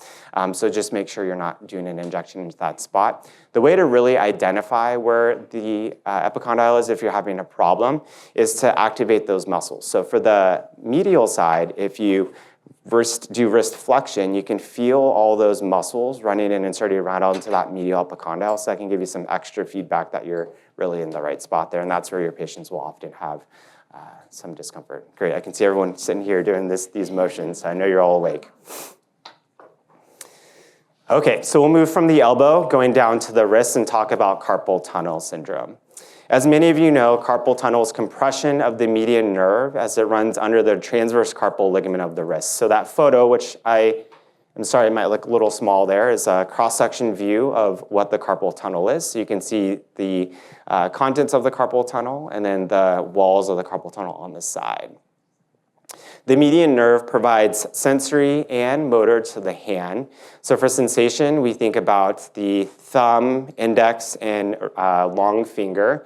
And then on the volar side, it provides it to the radial half of the long finger. And then it swoops over on the dorsal side and just does the tips of the fingers. And then for the motor, it does several things, but mostly wrist and finger flexion and thumb opposition. And a flashback to your anatomy class, if you might remember the mnemonic medloaf, so median nerve does the loaf muscles, which are the first and second lumbricals, the opponent pollicis, the adductor pollicis brevis, and then the flexor pollicis brevis. This is the most common compressive neuropathy of the upper extremity, and it impacts around 15% of the general population. As a show of hands, if you're comfortable, how many of you have experienced carpal tunnel syndrome before?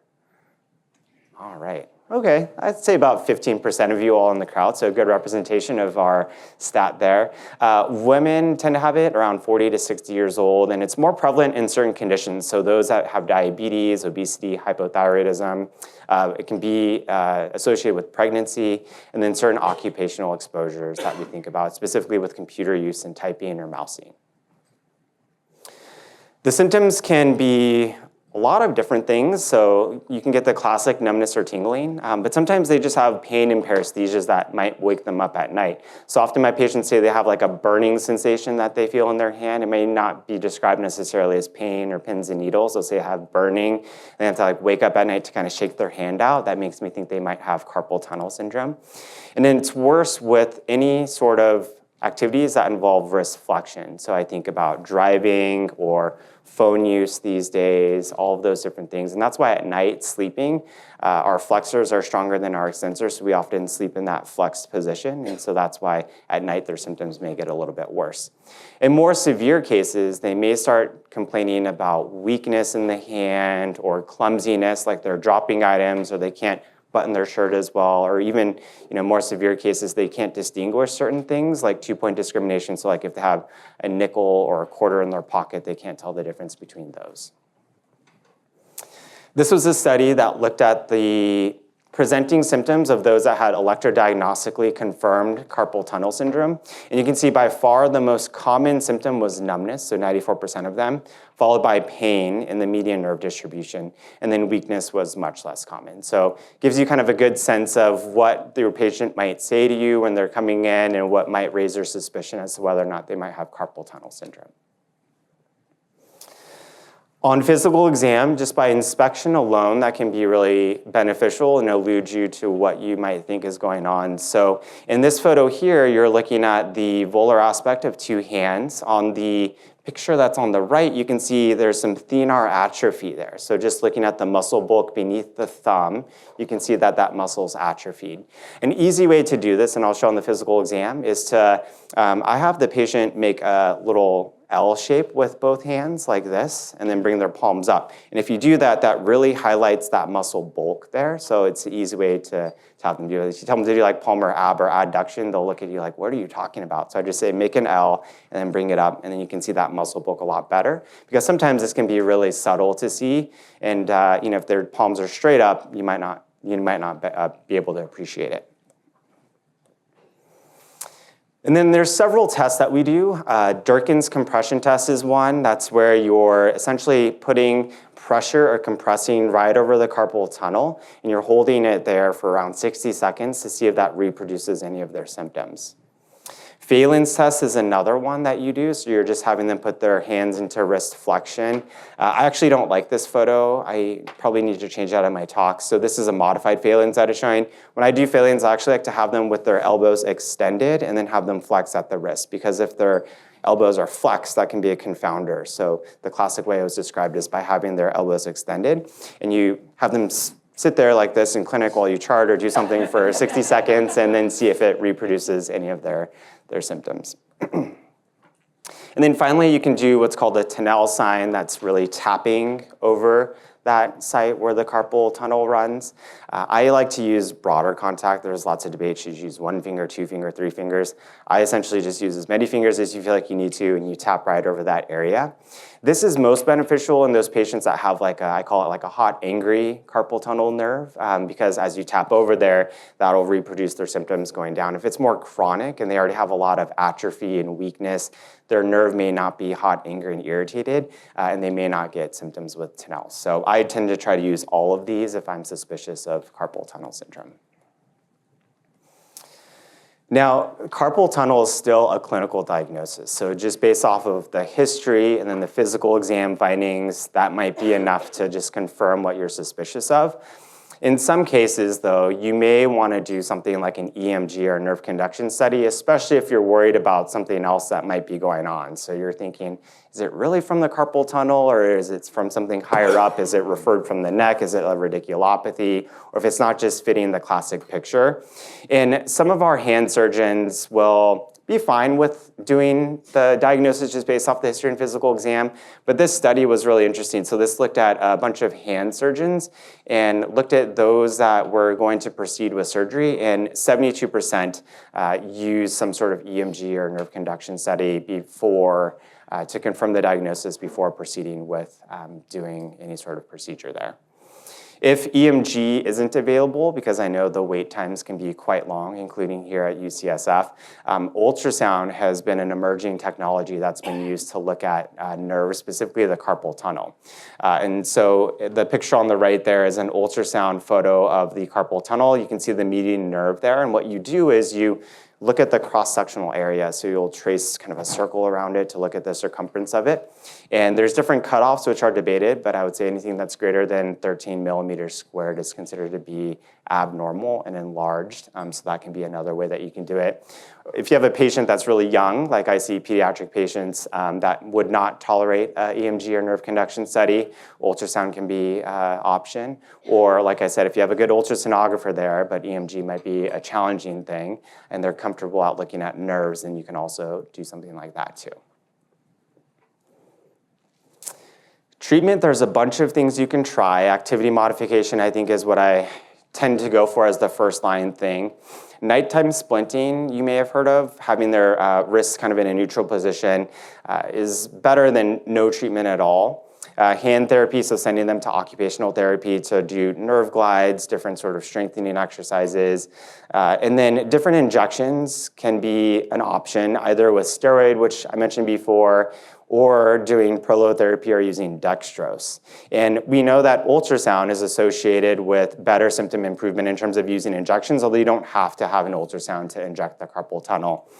For those of you that do injections into the carpal tunnel, the easiest way to locate where you're going is by identifying the palmaris longus, which some of you can all try this. So if you bring like your thumb and pinky together and kind of flex at the wrist, you might see a little tendon only 80% of you will have it. So sometimes you can look at both sides if you don't have it on one side, because not all people have it, but that's the palmaris longus. And so, excuse me, your injection target will just be ulnar to that, and that's where your carpal tunnel is going to be.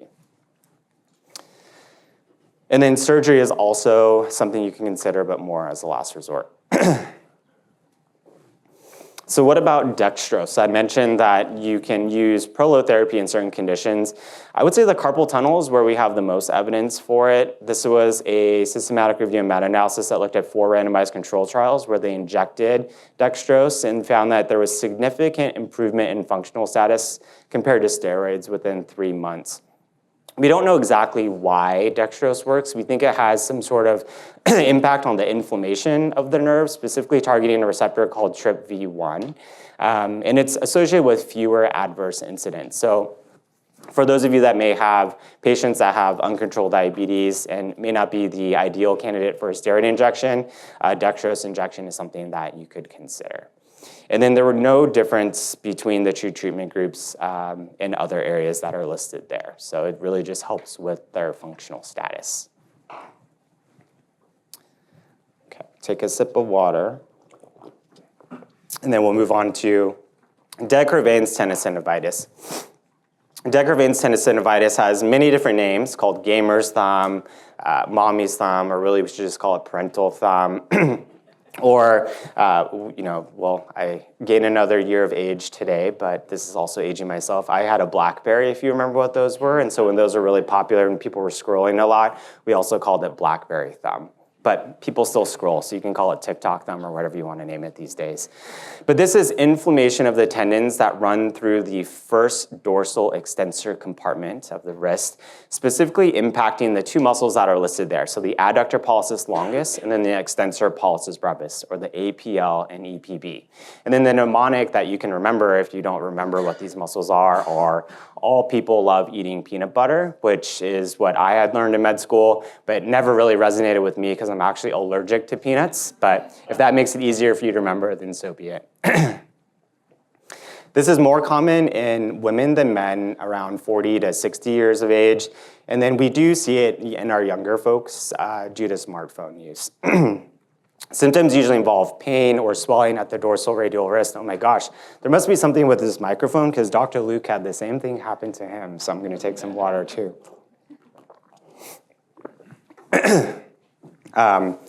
The symptoms can involve pain or swelling at the dorsal radial wrist. So that photo on the right shows some swelling. That might be really subtle, but if you look at the distal radius there, you can see that there's a slight prominence of the soft tissue. So that looks like Decker-Vein's tenosynovitis. Symptoms will be worse with thumb movements or repetitive lifting, hence the name parental thumb. So when they have a new child and they're lifting their child all the time, that repetitive motion can aggravate the APL and EPB. There's 2 tests that you can do for this, and they're often confused for one another. And to be quite honest with you, I was confused all the way through residency until I became a fellow in sports medicine. And I've talked to some of our hand surgeons, and this is the way I think it's supposed to be. But the general gist is what you want to do is really put them into ulnar deviation and then also ulnarly deviate the thumb, because that's putting the 2 muscle groups at max tension. So the Finkelstein's test is where you have them in ulnar deviation at the wrist, and then you passively flex the thumb down to see if it reproduces pain right over that first dorsal compartment. The Eichhoff's test is different in that you have them grasp their thumb and then ulnarly deviate down. Now, for some people, some of you are like, oh, that's kind of uncomfortable already. It is an uncomfortable test to do. But for those that have Decker-Vein's tenosynovitis, it's quite bothersome. So sometimes even just ulnarly deviating will reproduce a lot of their symptoms over that area. Treatment for this includes splinting. You could either use a thumb spica one that's available over the counter or a custom prefabricated one. Non-steroidal anti-inflammatories, either topical or oral. Steroid injections, and then surgery as a last resort. We know from studies that injections plus splinting have better outcomes than an injection alone or just splinting alone. And these are all injections that you can all do, but I usually do them under ultrasound. The photo on the right there is a depiction of what the first dorsal compartment looks under ultrasound, where you can see the APL and EPB. And in a certain group, there's around 40% of people that have a separate subsheath. So when you look under ultrasound, you might not see them all encased in one sheath. They might be separate subsheaths that are there. The good news is that steroid injections have a pretty high success rate. So around 75% of people get better with the steroid injection. In that, we know that ultrasound can yield better symptom resolution compared to landmark-based, but I think steroids in general can be quite beneficial for this. Okay, now we'll move on to the hand, and we'll talk about stenosing flexor tendinosynovitis, which is also known as trigger finger. This is where the smooth flexion and extension of a finger is affected, and often they'll report some triggering or catching as they flex and extend their finger. This is a depiction of what our flexor tendons look like. So we have the FDS and FDP, so the flexor digitorum profundus as well as superficialis, and they run under a series of pulleys that insert at the tip of our fingers. And we know that there can be inflammation of the either pulley or the tendon itself that causes a size discrepancy. And that inflammation or thickening, which is pictured there, causes the triggering or causes it to get stuck in certain positions. And so the way that you can think of it is there's a tunnel and something's trying to fit through the tunnel, but there's a mismatch, and so something gets stuck along the way. This impacts around 2% of the general population, but a higher incidence in those that have diabetes. The ring finger is the most common affected digit, followed by the thumb. And then diabetics can have multiple joints affected, and really anyone can, but a higher prevalence in diabetics. Symptoms can present in many different ways. They may just complain of pain in the finger. This is kind of one of those nebulous presenting diagnoses. Someone once told me when I was a trainee that if you don't know what it is, it's trigger finger until ruled out otherwise. So I always have a high suspicion for trigger finger because it presents in many different ways. They could just complain of pain on the volar aspect, kind of along like the palmar crease, either the digital palmar crease or the actual palmar crease itself. They may have crepitus with range of motion, so as they do that flexion extension, they may say it feels crunchy, or they may actually get locking or catching of their fingers. So they say, when I wake up, my finger is kind of stuck in a position, I have to unstick it or move it to get it unstuck in a certain area. There's a picture of what the stuck position looks like that they may present to you with. And on your exam, they'll have some palpable tenderness at the A1 pulley, and you may even feel a nodule. And so the photo on the far right there is showing you where those A1 pulleys are. So it's right near where that palmar crease is. So as you palpate over that little spot, some of you may even have some tenderness there, but you'll feel these little nodules kind of running through there, and that's where your A1 pulley is. If you feel that they have tenderness there, often what I'll do is I'll have them either actively flex or I'll passively flex their finger to see if I can sense any of that crepitus, or you may even see them lock or trigger as they do that motion. Treatments similar to all the other conditions: rest or activity modification, non-steroidal anti-inflammatories. Splinting is an option for you, and there's a depiction of the different types of splints. These ones you can kind of move around to different fingers, and it really prevents the finger from flexing or being in that flex position. Followed by injections and then surgery. For injections, you are supposed to target around where that A1 pulley is, but as long as you get it into that flexor tendon sheath, that's all that really matters. This has a pretty high success rate. So this systematic review looked at 4 RCTs and found that it was around 60% effective, but may not be as impactful in those that have diabetes. This study looked at the efficacy of steroid injections over a period of time. So for people that got 1 injection, there's around 30% that had improvement. And if they didn't have improvement and they got another one, around 60% of those had improvement. So, and then beyond that, the third one, around 66%. So my rule of thumb is I usually will try at least 2 injections. And then if it doesn't help after that much longer, then I ship them off to our hand surgeons to do a procedure. And interestingly, we think that it's more beneficial in the thumb compared to other digits. This was another study that looked at the long-term efficacy for injections and found that around 70%, so similar to the other study, had complete remission after steroid injections, higher efficacy in the thumbs compared to the other digits, and then not as effective in those with diabetes compared to those without. But I think all around, still a good option for you to think about if someone's presenting with symptoms of trigger finger. All right, well, great, we made it. So those were the top 5 things that I wanted to talk about, and there's many, many more. So if you have questions, happy to answer them in the Q&A. And what we'll move on to next, I think, is the live on-screen portion. So there's my references, and we will have our model come on. Yep. You can just sit at the edge, maybe, or wherever's comfortable for you. Let's see. Where should we go? Anywhere? Is this sturdy enough for you to sit at the edge? Okay, you want to sit at the edge up front? All right, and I have until what time, Danny?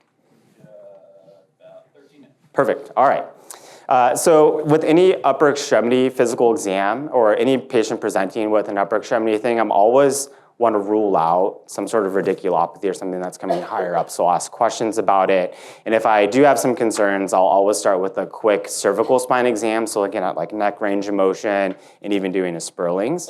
The other thing that I'll do is I'll also look at their shoulder, specifically their shoulder range of motion, because sometimes what I see is there's patients, especially athletes that are coming in, that have symptoms of either lateral or medial epicondylopathy. And while it may be related to whatever occupation they have or sport that they're playing, sometimes, especially if they're an overhead athlete, they may have more limited internal rotation. And so as they're throwing, for example, if they have limited internal rotation, they compensate a lot by using their forearm flexors or extenders. So no matter how much PT that they're gonna do for their forearm muscles, if you don't correct that internal rotation and think about the biomechanics, you're gonna kind of be in the same position. So for neck range of motion, it's really quick. I have them look down, look up, look left and right, and then ear to shoulder, ear to shoulder. You can palpate or do a Sperling's, which can look for radiculopathy. And then for the shoulder range of motion, you can check that in many different ways, obviously flexion, abduction. And then I look at specifically external rotation going this way, and then internal rotation going this way when they're at 90 degrees. And what you'll see with some athletes is they'll have an internal rotation deficit. So you might see photos of baseball pitchers that look like Gumby. That reference is also dating me because I tell some of my pediatric patients, you know who Gumby is? They're like, huh, what are you talking about? But they have really great external rotation. They can get their arm way back, but then internal rotation, they're really stuck. And you can compare to their opposite side to see if it's similar or different. But if that's the case, then I'll have them work on shoulder range of motion too, because that might be contributing to the overload of their wrist extensors or flexors. Beyond that, the first thing I do, just like Dr. Luke, is inspection, range of motion, palpation, and then special tests. So inspection, you can take a look at either if there's any gross deformity. So I mentioned that olecranon bursitis, for example, might have a big prominence right on that olecranon on the elbow there. So you can get a lot just from inspection alone. Or looking for any of that muscle atrophy that I mentioned, especially at that carpal tunnel. So inspection is a key thing to take a look at. And then range of motion, I start with the elbow, and the elbow is pretty straightforward. So for the elbow, I have them, can you touch your shoulders? So that's elbow flexion. And then can you extend your hands all the way out? That's elbow extension. So you've already done your elbow range of motion. After that, what I'll do though is I'll also look at pronation and supination. So for this, I'll have them keep their elbows at their side, and then you can start like this actually, Alex, yeah, good. And then palms up, and then palms down. Great, so that's supination and then pronation. Now, one thing to be mindful of is our patients love to show off as much as they can to us as the most range of motion they can do, so they often like to cheat. So for this, what they'll do is if they have limited, let's say, supination, as they try to bring their hand up, they're gonna swoop their arm underneath them. So that's why I'm really mindful of them keeping their elbows out their side so they're not cheating. So keeping them there, so palms up and palms down. After that, you could check ulnar and radial deviation of the wrist. So from here, I just have them bring their hands up and have them wave at me back and forth. So you're looking at ulnar and radial deviation, okay? And you can bring it back down. And then for wrist extension and flexion, I have them go into like the namaste position. So that's wrist extension, and then flexion, you just do palms down. Perfect. So now you've done all the range of motion of the upper extremity. So we've done flexion, extension, pronation, supination, ulnar and radial deviation. And then we've also done the flexion, extension. And then you can just have them flex the hands. So then you do gripping too. So you can make sure that all those are intact. Now, depending on what I'm suspicious of, as Dr. Luke mentioned, don't forget motor, sensory, DTR. We won't go into that. We'll focus on some of the other things, but I think that's a key part of your exam that you shouldn't neglect. After that, we'll start maybe at the elbow first, and let's see, it might be, is it easier on this side, do you think? Okay. So, I'll sit back here. Perfect. So for the elbow, we'll start with the lateral epicondyle. So I kind of mentioned this before, but that's a big bony prominence that's on the lateral side. It's pretty easy to palpate, and you can all practice palpating on yourselves as you're sitting there. If you're worried that you're not really over the right spot, you can have them extend their wrists, and I can feel those wrist extensors here running and inserting right onto that lateral epicondyle that's there, okay? And then for the Cosen's test for lateral epicondylopathy, it's really that motion. So I have you bring your elbow out, good, and then extend your wrist out. And then oftentimes just that alone will be enough to provoke the symptoms right over that area. If it's not, then you can do some resisted wrist extension. So I say keep it up there and don't let me move, and you pull. And so you're resisting to see if they have pain right over that spot. We'll shift over, I'll move over to this side, to the medial side of the elbow. The medial epicondyle is right over that bony prominence on the medial side. Again, if you're having trouble palpating where that is, you can have them make a fist and then flex. And then you can, I wasn't on the right spot initially, but now I can feel where it is. So it's right over that little area that's there. So right over that spot. Same thing, that motion might provoke their symptoms, or you can resist them when they're in that motion and see if that can make it more bothersome for them. And that's right over that little spot. If you swoop your fingers just posterior to that, you'll get into this little groove here, and I think there's a shadow. It might be hard to see. Sorry, I'm twisting your elbow around. So this is the medial epicondyle right here. And then my finger will go into this little soft spot that feels like a tunnel, and that's that cubital tunnel. So that's where that ulnar nerve lives. So there's several tests that you can do. So just tapping, you can do like a Tinel's there if you're worried about someone having like cubital tunnel syndrome, and that might produce symptoms going into their pinky or ring finger. And then as you flex and extend, you can also see if they have a subluxing ulnar nerve. So some of you may feel your own ulnar nerve sublux over that area. For those of you that are in the physical exam breakout that I'm leading later, you can all feel my subluxing ulnar nerves because I have some good ones on both sides. But that is something that you might palpate as well. That can be aggravating for patients. And then the olecranon is the big bony prominence on the back. So that's what we classically think of as being our elbow. It's right over that olecranon. So you can also palpate there. And then just above it is where so here I'll show on this one, sorry. So olecranon here, and then just above it is where the triceps run and insert right onto that little area there too. So that's the main part of the things that I talked about in the elbow. Moving down into the wrist area, there's several things that you can palpate. On the dorsal aspect, I like to just palpate starting kind of in the mid-forearm area, going all the way down. And I like to be systematic, so I'll go more radial and then ulnar. So I palpate kind of along that area to see if they have any tenderness, specifically over the radial shaft going down into the distal radius. And then as you get down to the distal radius, you might feel a little bump that's here. That's called Lister's tubercle. So that's an important landmark when we're thinking about doing things like ultrasound or just knowing where that is to help you identify other bony landmarks. Lister's tubercle, let's see, can you make a fist? Maybe it's this little bony prominence kind of right over that little spot there. So from Lister's tubercle, if you just go distal to that, then you're kind of in what we call the SL area. That's where the scaphoid and the lunate meet, and there's a ligament there. And then if you go radial to that, then you're kind of getting close to what we call the anatomical snuff box, and that's where the scaphoid is. So if you kind of lift your thumb, oh, perfect. So do you see, let's see, right in here. So this is where the APL and EPB kind of run like in this little area. So that's where people will have de Quervain's tenosynovitis.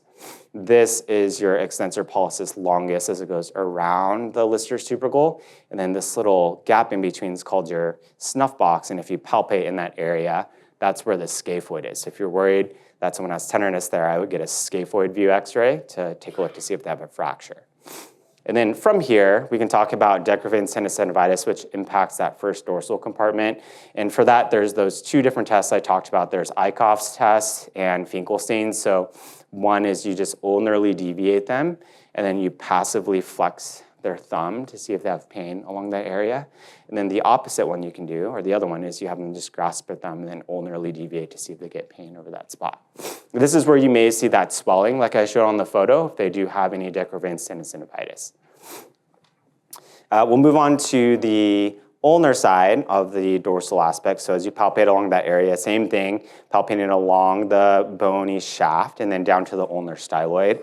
On the ulnar side, there's not a whole lot of things that I typically think about. Oh, we'll switch to this side. So the ulnar side down to the ulnar styloid. There, as you go to the ulnar styloid, you'll feel this little dip in here. This is where something that's called your TFCC, or your triangular fibrocartilage complex, lives, and people can get tears of their TFCC.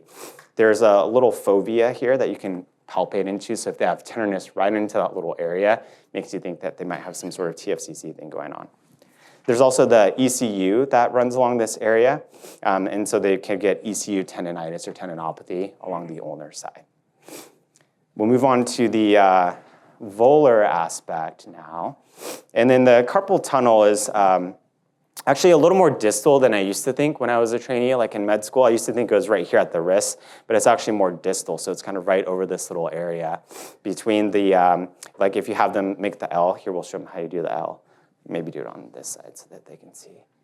Make an L, perfect. So that's where you're looking at that like fatty thenar muscle that's there, to see if there's any atrophy, or the bulk of the muscle to see if there's any atrophy. And then the carpal tunnel is kind of right in between the hypothenar and thenar eminence, so right over that spot. So Durkin's compression test, you're just compressing right over that area to see if they get reproduction of their symptoms, again, holding it for about 60 seconds. Tinell's, you're tapping over that spot to see if you get reproduction of symptoms. And then Phelan's test is where you just have them with their wrist flexed, elbow extended, holding that for 60 seconds to see if they get reproduction of symptoms.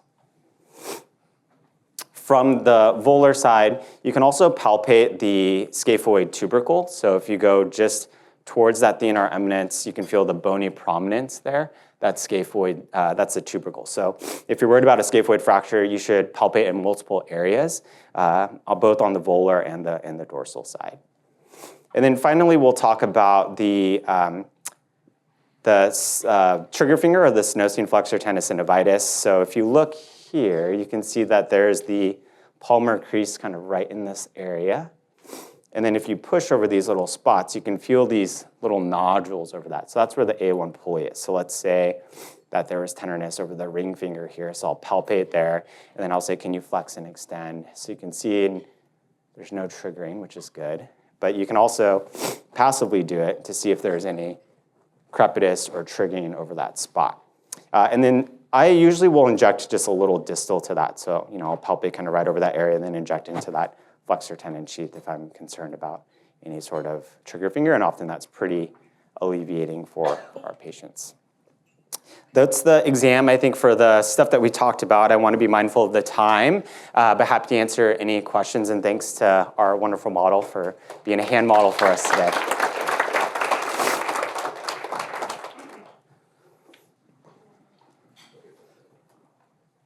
Hi, thanks for a great talk.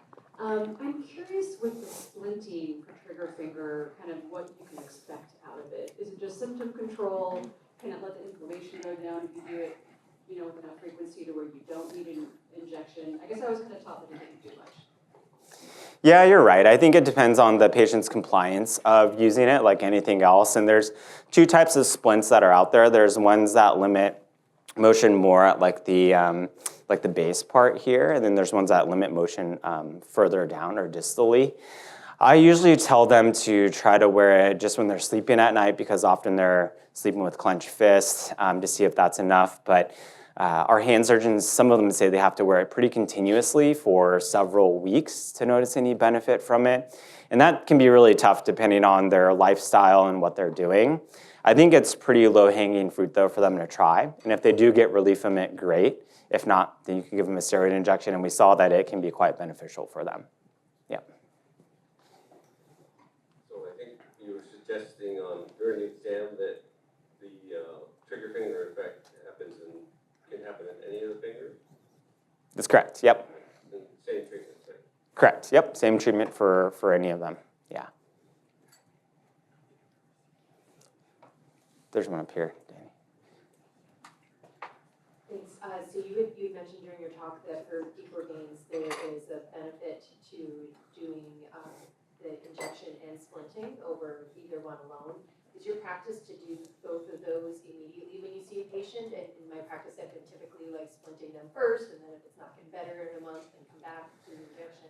What do you do? Yeah, I do a hybrid, and I try to really meet my patient wherever they're at. And often by the time they've seen me, to be honest, they're ready to get an injection because they've tried everything else. So we'll go ahead and do that. If they find that the splint isn't too disruptive to their life, then they can try wearing that for a period of time after.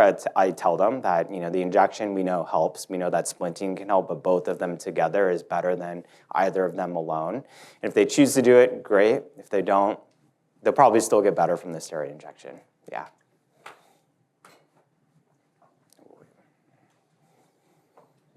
I work in a different university system, so it may be different, but where I am, I've been sending these kind of patients with hand and wrist pains to hand clinic. Would it be better to send them to sports medicine so they could see someone like you first? You know, they don't obviously need surgery.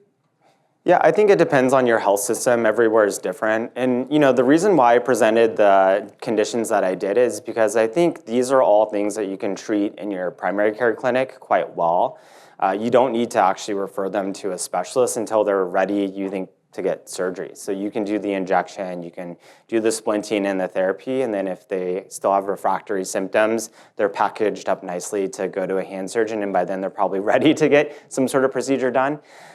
So I think it depends how far along they are. Like if they've had injections already, probably not the best thing for me to be seen in my sports clinic because I'll probably just send them to the hand surgeon. But if they haven't and they're interested in that, I think either one's fine depending on the availability and who your primary care sports providers see. You know, in primary care sports, we can see everything, which is nice. But each health system is very different in terms of how the referral process works. So I would just look at that and see, first and foremost, what your primary care sports team does at your university or clinic, and then what that referral flow is kind of like. Okay, hold on. Got to get your exercise, Danny. I know you didn't really touch on it in your talk, but I was wondering what treatment modalities you found are effective for cubital tunnel syndrome, because I feel like I do see a fair amount of it, and like when I try and research it, it seems like there's not a ton that is super efficacious. Yeah, there's not a lot. So cubital tunnel is where you get ulnar neuropathy symptoms that happen at the cubital tunnel that I mentioned. That's where the funny bone is. So they'll get symptoms going into the ring and pinky finger. We see it a lot more now, I would say, because of screen use. So like iPads or Kindles, especially reading at night. So anything that involves their arms being flexed. I mentioned my ulnar nerve sublux over my medial epicondyle there, so I also get some intermittent symptoms. And really it's about trying to modify those activities that may provoke those. So if they're reading at night and their arms are flexed, telling them maybe to have a stand or something so that they can keep their elbows extended. There are braces that you can use when you're sleeping at night. They look like knee pads, and you flip it around so that it keeps their arm in extension. And then you can try different injections towards that area or nerve hydrodissections. But if it's subluxing, it's really about trying to prevent that motion. And then in some cases, you send them to surgery, and then they either do, it depends on how what they have, but sometimes they'll have to transpose the nerve over and pin it down too. So it kind of depends, yeah. But you're right, there's not a lot of great options besides trying to modify those activities. Yeah.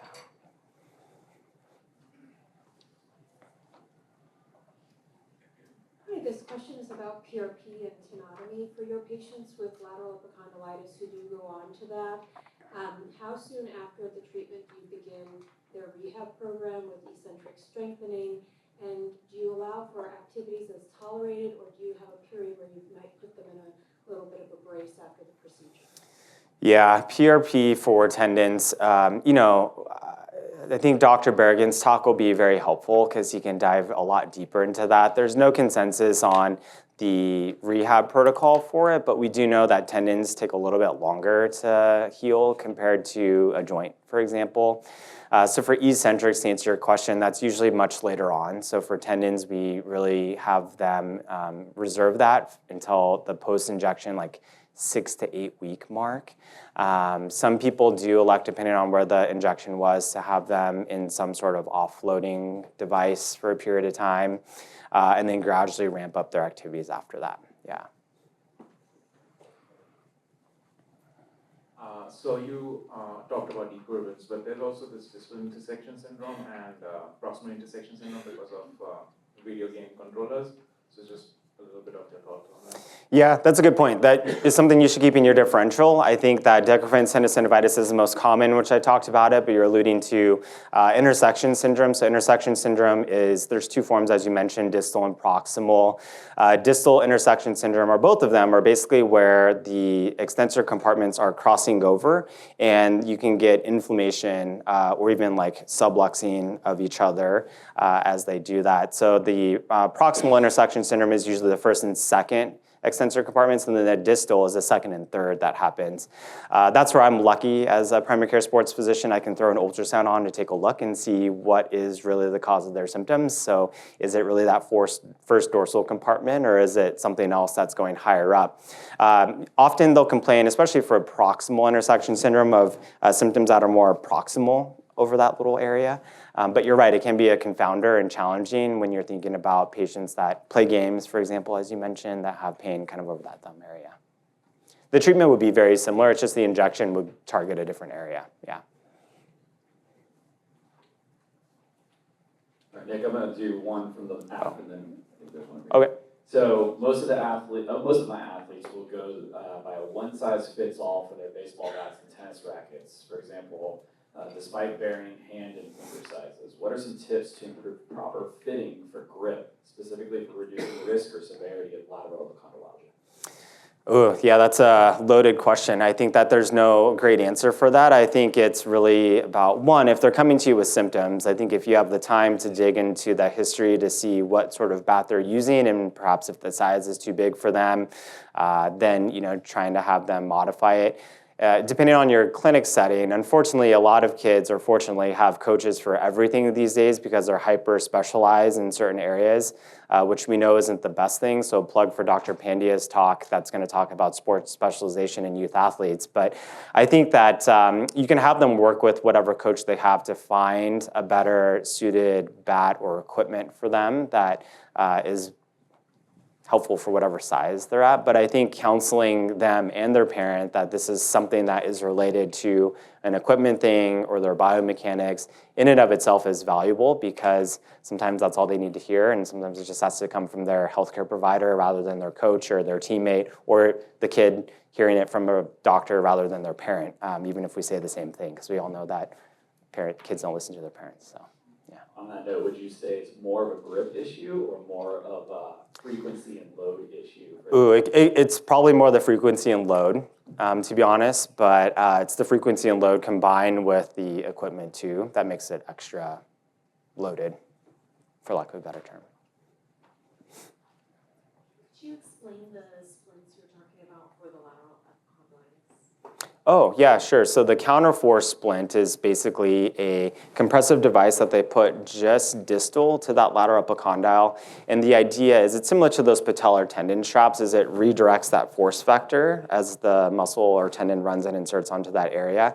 The caveat I will say is that patients will try to put that on as tight as they can sometimes, which as we know, isn't the best thing, and sometimes that can aggravate the radial nerve as it goes to that radial tunnel. So their elbow might feel better, but then their forearm will start hurting, and that's because of the counterforce brace that they're using.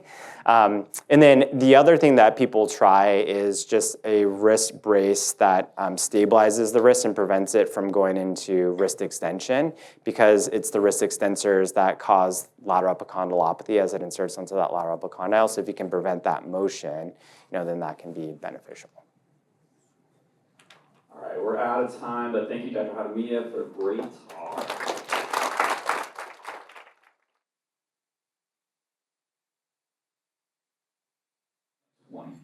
It was at least 20. All right, we're going to take a short break. Guys, get a 10-minute break. Go grab a snack, use the restroom, get some water, and then we'll continue with Dr. Brian Feely after this.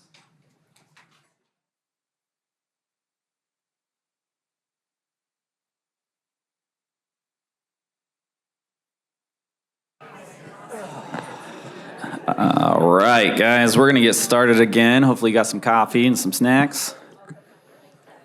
All right. How you guys doing? Hanging in there? Having fun? All right. Good. That was mostly energetic, not much. It's about what I would expect for 10 o'clock in the morning. All right. Our next speaker is Dr. Brian Feely. So much to say about Brian.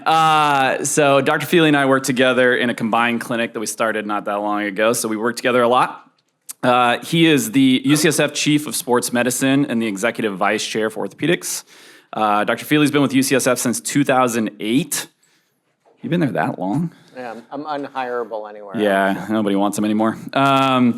And he earned his medical degree at Stanford, which is too bad. His orthopedic surgery residency at UCLA, which is worse. And then his fellowship at HSS in New York, which is pretty cool. Dr. Feely is celebrated for his research and teaching efforts at UCSF and has won numerous prestigious awards for his work over the years. Dr. Feely is a team physician for St. Ignatius High School, who's playing in the, what is it? NorCal Championship tonight. Division II AA, Part C, Level B. Yeah, what he said. They're going to kick a lot of field goals. And he's an avid sports fan, and he runs one of our awesome podcasts through UCSF with doctors Drew Lansdowne and Nirav Pandya, who you guys will see while you're here today, called 6 to 8 Weeks. You guys can catch that out. They've got some great episodes. They have some really bad episodes with PTs too, so don't listen to those ones. But fun facts. I've been giving you guys all fun facts. So fun fact about Brian, he thinks his holiday decor is better than mine for Christmas decorations. But really, he's just a dinosaur fiend and decorates his whole house with dinosaurs. So we just refer to him as the Ross of UCSF. If you don't understand that reference, you're younger, and you should go watch it on Netflix. Friends, that's what it's called. All right, so without further ado, Dr. Brian Feely here to talk to you guys about shoulders. All right. That was awkward. All right. Till 11:40? 11:20. Okay. 11:20? Okay, thank you. So this is my favorite talk that I give all year because I really like talking about shoulders. I spend a lot of time trying to think about how I can streamline getting through clinic. And I think with shoulders in particular, so much you can get from just asking a few questions, doing a very directed physical exam. And despite the fact that patients will often say they have a myriad of different problems around the shoulder, it really boils down to relatively few examples, which makes it sort of easy to get through clinic efficiently. I know for me, when patients come in, they will say, I've got a shoulder problem. And for many of you, it may be the fifth thing they bring up after they've already brought up all their other problems. And it's like on the way out, they're like, oh, by the way, I can't lift my arm. What do I do? So I'm going to try to get through how you get through this rationally so it doesn't break your soul every time somebody does this at the end of a visit. I also am focusing not on athletic injuries. Mainly because that is a whole different talk. This is more focused on things that people will see kind of on a day-to-day basis that athletes do get, but it's much less common. So these are my disclosures. I have research support from a variety of different places. I have an extra comma. I do editorial work for 2 different journals. I have stocks in companies that don't pay me money because they're not very good. So we're going to cover shoulder anatomy. I put that in your notes. Hopefully you remember shoulder anatomy. And then when we do the hands-on stuff, we'll go over like kind of surface anatomy a little bit more. We'll talk about physical exam and how I do it quickly and efficiently afterwards. So we're going to go over primarily chronic shoulder problems. We'll get caught up in some of the literature that's come out in the last 5 years or so. And I won't really talk about zebras, but you always want to think about the weird things that can cross the shoulder, namely cervical spine problems, brachial neuritis, and things like scapular bursitis, which see you more than you realize you see that. I like to think about this no different than how I thought about med school. So med school, we were often taught to do a differential and then come up with your most likely problem. And we're really good about doing this if it's abdominal pain or chest pain, but then we forget about it for the musculoskeletal exam. So when I teach this for medical students, residents, and fellows, I like to think it's no different than trying to figure out what's wrong with a belly. It's a shoulder, so the list is a lot shorter, thankfully. So in a nutshell, we're going to talk about what shoulder problems you'll see, how you get to the bottom of these efficiently, and what treatment and information are your patients actually going to ask you.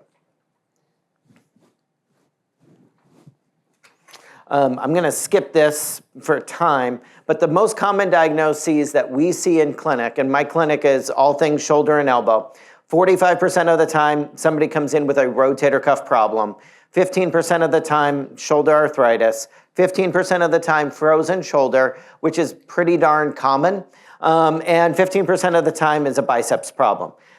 Occasionally we'll have shoulder instability, occasionally fractures, sometimes just bruises and strains, and those are really reassuring when patients come in, they're like, am I okay? Usually by the time they've made the appointment and they come back, you're like, yeah, you're actually okay. A lot of the time this overlaps with cervical spine problems, and it's sometimes a challenge to figure out, is this shoulder, is this spine, or is it both? It's both. The way I like to think about this is for all these diagnoses, where their pain is and what their chief complaint is are going to be a little bit different. And we're going to kind of go over this again and again. But for rotator cuff tears, they tend to have lateral sided pain. So pain more on the outside of their shoulder, tends to be pain at night, pain with overhead activities. And a lot of times they'll say like, well, I'm fine doing my normal day-to-day things, but getting something out of a shelf and bring something down. I had a patient, she's in her mid-70s. She's like, I'm doing great with physical therapy. It's like, okay, can you get something off a shelf? She's like, absolutely. I can grab something and I can bring it down. And the problem with that is that's not very functional for her, except for the fact she says she's happy. So we don't actually need to treat that, but that's a classic rotator cuff problem, is like you're fine doing day-to-day things. It's this overhead with your arm extended problem. For biceps tendonitis, which is really common in all the gym bros that you see, they've had their protein, they took their peptides, then they went to the gym, and then they sat on their phone, so they kind of sit hunched over. They have anterior shoulder pain. It's really only pain with activities, but there's no loss of motion. There's really no loss of function. Shoulder arthritis, the pain tends to be everywhere because it's arthritis. We've all seen arthritis in other joints. We tend to forget it happens in the shoulder. The pain, if anywhere, tends to be a little bit more posteriorly and along the back of the shoulder. And then they have sometimes a loss of motion, but oftentimes it's with rotation. Now, I can say the exact same thing with frozen shoulder, except for it's pain that's in a slightly younger demographic. The patients are usually miserable. They move their appointment up. They show up early because they want to be out of pain. They have loss of motion, but they have normal x-rays. So I like to think of this as I have to get through a lot of patients. I tend to try to see somewhere between 32 and 40 patients in a given day. So I need to get through this quickly. You might only see 20, 25 patients, 15, 20, but the problem is they've run through all their other problems, or they're not there for you for your shoulder, or for their shoulder. If they're there for you, your shoulder, that's awkward. So how can you get through this efficiently? So if there's an acute injury, does it make sense? So if they fell down, they went snowboarding, they fell down, they cannot move their shoulder, they're going to get an x-ray, and you should refer them to an orthopedic surgeon. I asked, so if there's not an acute injury, and most of the time either they say there's an acute injury, but it doesn't make sense. That time I reached into the back seat and grabbed something. That's not an injury. That's just you irritated something that's inflamed. They will pinpoint that as the time they got injured, but that's not really an injury. That's different than I fell off the half pipe, or I was mountain biking and I fell down. I then asked, where does it hurt? With one finger, where does this actually hurt you? Because that'll narrow down the diagnosis a lot. Are you losing range of motion? It's either a yes/no question, and they'll usually show you, and then they'll diagnose their own frozen shoulder right in front of you, and then you're kind of done. And are you losing strength? And for losing strength, I kind of ask that in two ways. Like, are you unable to raise your arm up, or are doing things out in front of you challenging when they weren't challenging before? Because that'll guide you towards, is this a rotator cuff problem? So I like to do this case-based. This is Danny. This is how he trains his patients. This is why Danny has a very small patient population. So this is a 58-year-old male. He says 6 months of shoulder pain, mostly lateral, hurts at night, pain with overhead activity. Doesn't really describe weakness, but when he goes to the gym, he can't lift as well. So I didn't know how to use the Hova app. I kept calling it Hova, and I couldn't download it. So what does this sound like when you hear this? Yeah, it sounds like a rotator cuff problem. So good, rotator cuff tear. All right, so if I go through my questions, was there an acute injury? Not really, it doesn't really describe anything. Where does it hurt? He already told me. Well, it hurts laterally. I'm thinking, okay, rotator cuff problem. Are you losing range of motion? No, he's going to the gym. He still feels fine. So the likelihood of frozen shoulder or a fair amount of arthritis is relatively low. And are you losing strength? Well, sort of. He says it feels different, can't do the things at the gym he wants to do. Now, the tough part about rotator cuff tears is we describe this really poorly, right? So when we designed how to talk about rotator cuff tears, we put a lot of crappy diagnoses and names in there that confuse everybody. And I know this because we wrote a paper, we wrote a review paper on rotator cuff tears, and we sent it to the editors, and the editors were like, what were you all thinking when you named this? None of this makes sense. I was like, well, it wasn't me, but I totally hear you. And she's like, you all need to rethink how you describe rotator cuff tears. And I was like, well, I can't do that, but I can at least talk about the fact that it's really confusing. So I like to think about this as a spectrum of everything that can happen, but not all of this is bad. Okay, so impingement, the way I describe it, is not a physical impingement. It is a word that we use because we used to think it was a physical impingement because there was a bone spur poking on you. That is not true. Okay, the bone spur is in the front of the shoulder. You don't actually impinge on it. That was Dr. Neer's way of operating on everybody that came into Columbia. The way I describe impingement is like it's inflammation. If you're standing on top of your roof and look down, it would be like having leaves on your gutter. The actual structure of your roof is fine. Everything's going to be okay. We just need to get the leaves off. And we can do that with physical therapy. We can do that with an injection. Rarely would you ever want a surgery on your roof to just get the leaves off. And patients seem to sort of understand that, even if they have an apartment. Partial tears are slightly different, but usually okay. And the way I describe that is there might be a few shingles missing, but that's okay because you have layers and layers and layers on top of your roof. And that would be a bursal-sided tear. Or it may be like you have a little crack right up there. The rest of it's fine. Structurally okay, it's not gonna rain on you. It might not look perfect. You might think about it a little bit more on a heavy rainstorm, but you're probably not gonna do anything. You wouldn't wanna tear down the entire roof to fix a tiny crack. It's no big deal, okay? And that seems to work.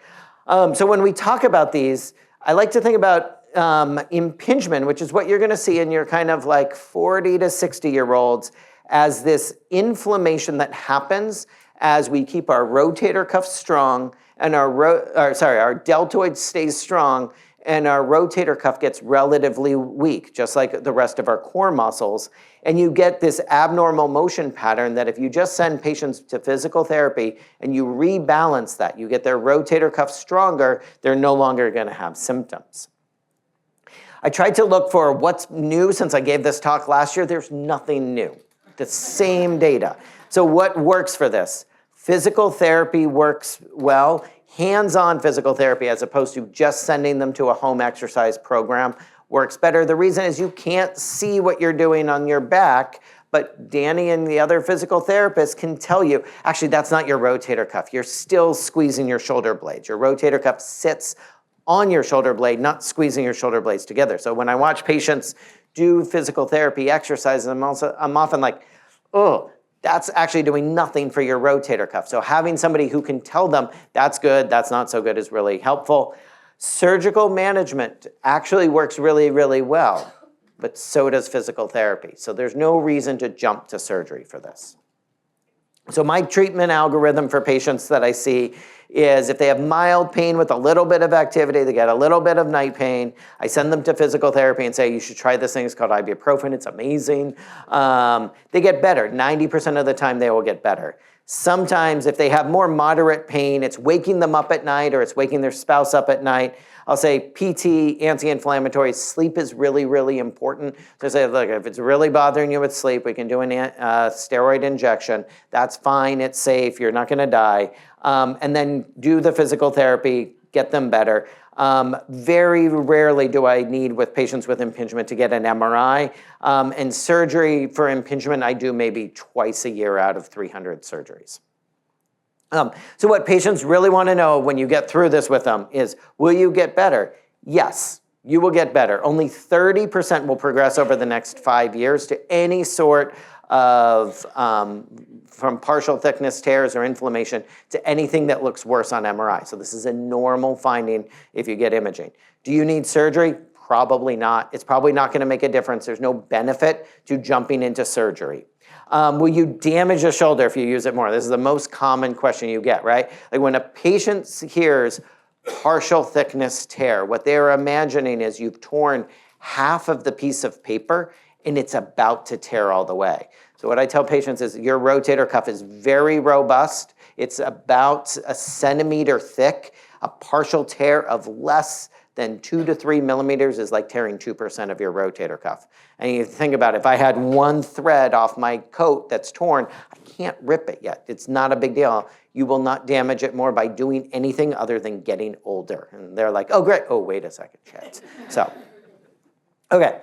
Unfortunately, Danny keeps working with this patient. Now he says he really can't lift at the gym as well. And he says he got an MRI from a local surgeon. He's up in Arcata. And of course, they're recommending surgery because surgeons like to operate. It's much, much more fun. But he's got this amazing trip coming up. He's going into Canada. He is renting his Winnebago, and he doesn't really want surgery. And the questions we often get are, do I really need surgery when I have a rotator cuff problem? Now, the way I like to think about this is it really, really depends on what your symptoms are, how old you are, what your goals are, and how big of a tear this is. So when we say full thickness tear, this unfortunately is still a whole spectrum of problems. So for a small full thickness tear, there's two problems with it. One is many of them are asymptomatic. So about 70% of them we can see as an incidental finding, but the location is important. So what I tell patients is, it's like, okay, well now you have a hole in your ceiling. It also goes through the roof. But again, it depends on where in the house it is, right? If it's over like that kid's, your 16-year-old's bedroom, you're like, okay, fine, let it rain on them. If it's over your couch, okay, you might want to get that fixed. And that's important because if this tear is right at the leading edge of the rotator cuff where your biceps becomes uncovered, more the mechanical advantage comes through that part. So we may be a little bit more aggressive. As these tears get bigger, sometimes they become a massive tear and there's no way around it. You're gonna need to fix it. So that's like the whole roof blew off. It's really hard to live there. Even your 11-year-old who is secretly your favorite, it's not really a secret, they can't sleep, so you're gonna fix it. So these massive tears are things that we're gonna wanna fix, especially acutely. And fixes, again, it's a complicated thing that we should be having that discussion with them because it may be we repair it directly, we do a tendon transfer, sometimes we just say, forget it, we're gonna replace your shoulder. But if it's a big, big tear, we should be seeing them. So patients, once they have what I would say is a full thickness rotator cuff tear, they want to know what happens. Oh my God, am I going to die? Also, patients think when they have a full thickness tear, their arm's going to fall off. Like literally, I will say, what do you think happens next? They're like, well, my arm will be on the ground. Sometimes. What happens if you don't fix it? What's the natural history of this? And what happens if you fix it? Am I going to get better? So when do people get symptomatic? So oftentimes you have patients you treated with physical therapy, they go away. Tears, when they get bigger, is when people get symptomatic. So about 50% of people with a full thickness tear over the next 5 years, that tear will get bigger. But the thing is they will usually come back and see you. So I tell patients, look, if you're asymptomatic, if you're happy with how your shoulder is right now, go live life, enjoy. But if it gets worse, I want to see you back because that may be that your tear is progressing. What happens if you don't fix it? So a lot of times the problem is patients feel pretty darn good and they always have a friend that hated their orthopedic surgeon for doing a rotator cuff repair, or they hated the physical therapist that made the tear worse by having them like do gentle exercises. They didn't, but that's what we hear. So when people do become symptomatic and they remain symptomatic, we think that tear has progressed to what we would say is a critical size tear. It's gone from like that tiny, tiny tear to more symptomatic. It gets into that anterior cable, which is the biomechanically important part, and your muscle starts degenerating. That takes anywhere from 1 to 3 years for symptomatic people. But once that happens, that starts to lead to kind of a cascade of progression. So when people have looked at this was a great study done out of the northern half of Japan, where they first MRI'd everybody in a village and found the incidence and found that 2/3 of people had a rotator cuff problem on imaging. There's a study coming out in the next month or so with JAMA Internal Medicine, which I've heard is a good journal, that shows that 90% of people over the age of 65, 70 have rotator cuff problems on imaging in an asymptomatic population of Finnish people. So it might be only if you're in Finland and you have a rotator cuff problem, but this seems like it's a pretty good study. So what they found is the risk factors for progression was you're older, you have some muscle degeneration, fatty infiltration on your MRI, and the tear is bigger. So the way I like to tell patients is when you have small tears, it's not a big deal. But as you get older, well, that's going to have a factor. As the tear gets bigger, it's kind of this self-progressing thing. Your muscle starts to deteriorate. You don't have the same pull. And if you're not healthy, you've got diabetes, you have hypertension, that's all going to make things worse. But we're still talking about kind of like slow over the period of years. So don't panic yet. If you don't get this fixed, about half of patients with no symptoms will become symptomatic over 3 years. But only about a third will have any muscle progression. So overall, this is a very slow progressive problem. So I tell patients, please don't panic. When I say, hey, you should get this fixed somehow in the next period of time, I say over the next year usually for these degenerative problems if it's really symptomatic. Don't change your plans. Don't drop out of whatever job you have. Don't retire early. Just keep working, do what you want to do, and find a time where you can dedicate to physical therapy. Now, what about the patients say, I really don't want surgery? Is there any evidence that says I don't need surgery ever? And there was a great study that orthopedic surgeons quote all the time. We call it the MOON study for Multi-Center Orthopedic Outcomes Network. It's also because we haven't published that many other really great studies from this group, but it's basically a group of shoulder nerds who got together and they did a really nice cohort study. And what they did was they took patients that they said, do you want rotator cuff surgery for your full thickness tear? And they're like, I don't want that. That sounds horrible. And they say, great, we're going to enroll you in this study, and we're going to see how you do. And what they found was that it didn't matter how big the tear was. It didn't matter the gender, whether or not they smoked. The only thing that mattered in terms of whether or not they did well was, do you believe physical therapy will work for this? For the people that answered yes and don't want surgery, not surprisingly, over 95% of these patients at 10 years have not had surgery for this and say their shoulder is fine.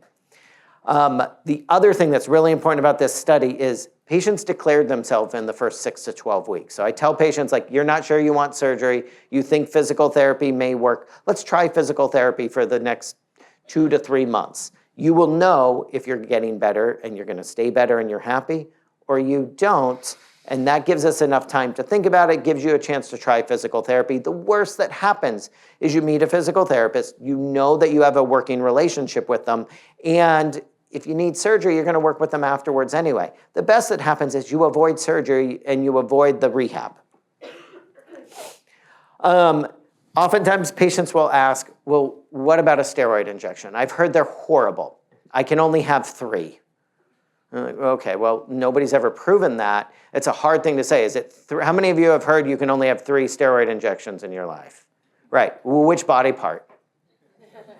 Is it 3 per life? Your whole body? Yeah, it's hard to know. So somebody came up with the number 3 and said you can't have more than 3, but we've never, ever, ever proven it. So what I tell patients is this is what we actually know. If you have surgery within a month of having a steroid injection, you have a slightly but statistically significant higher of an infection.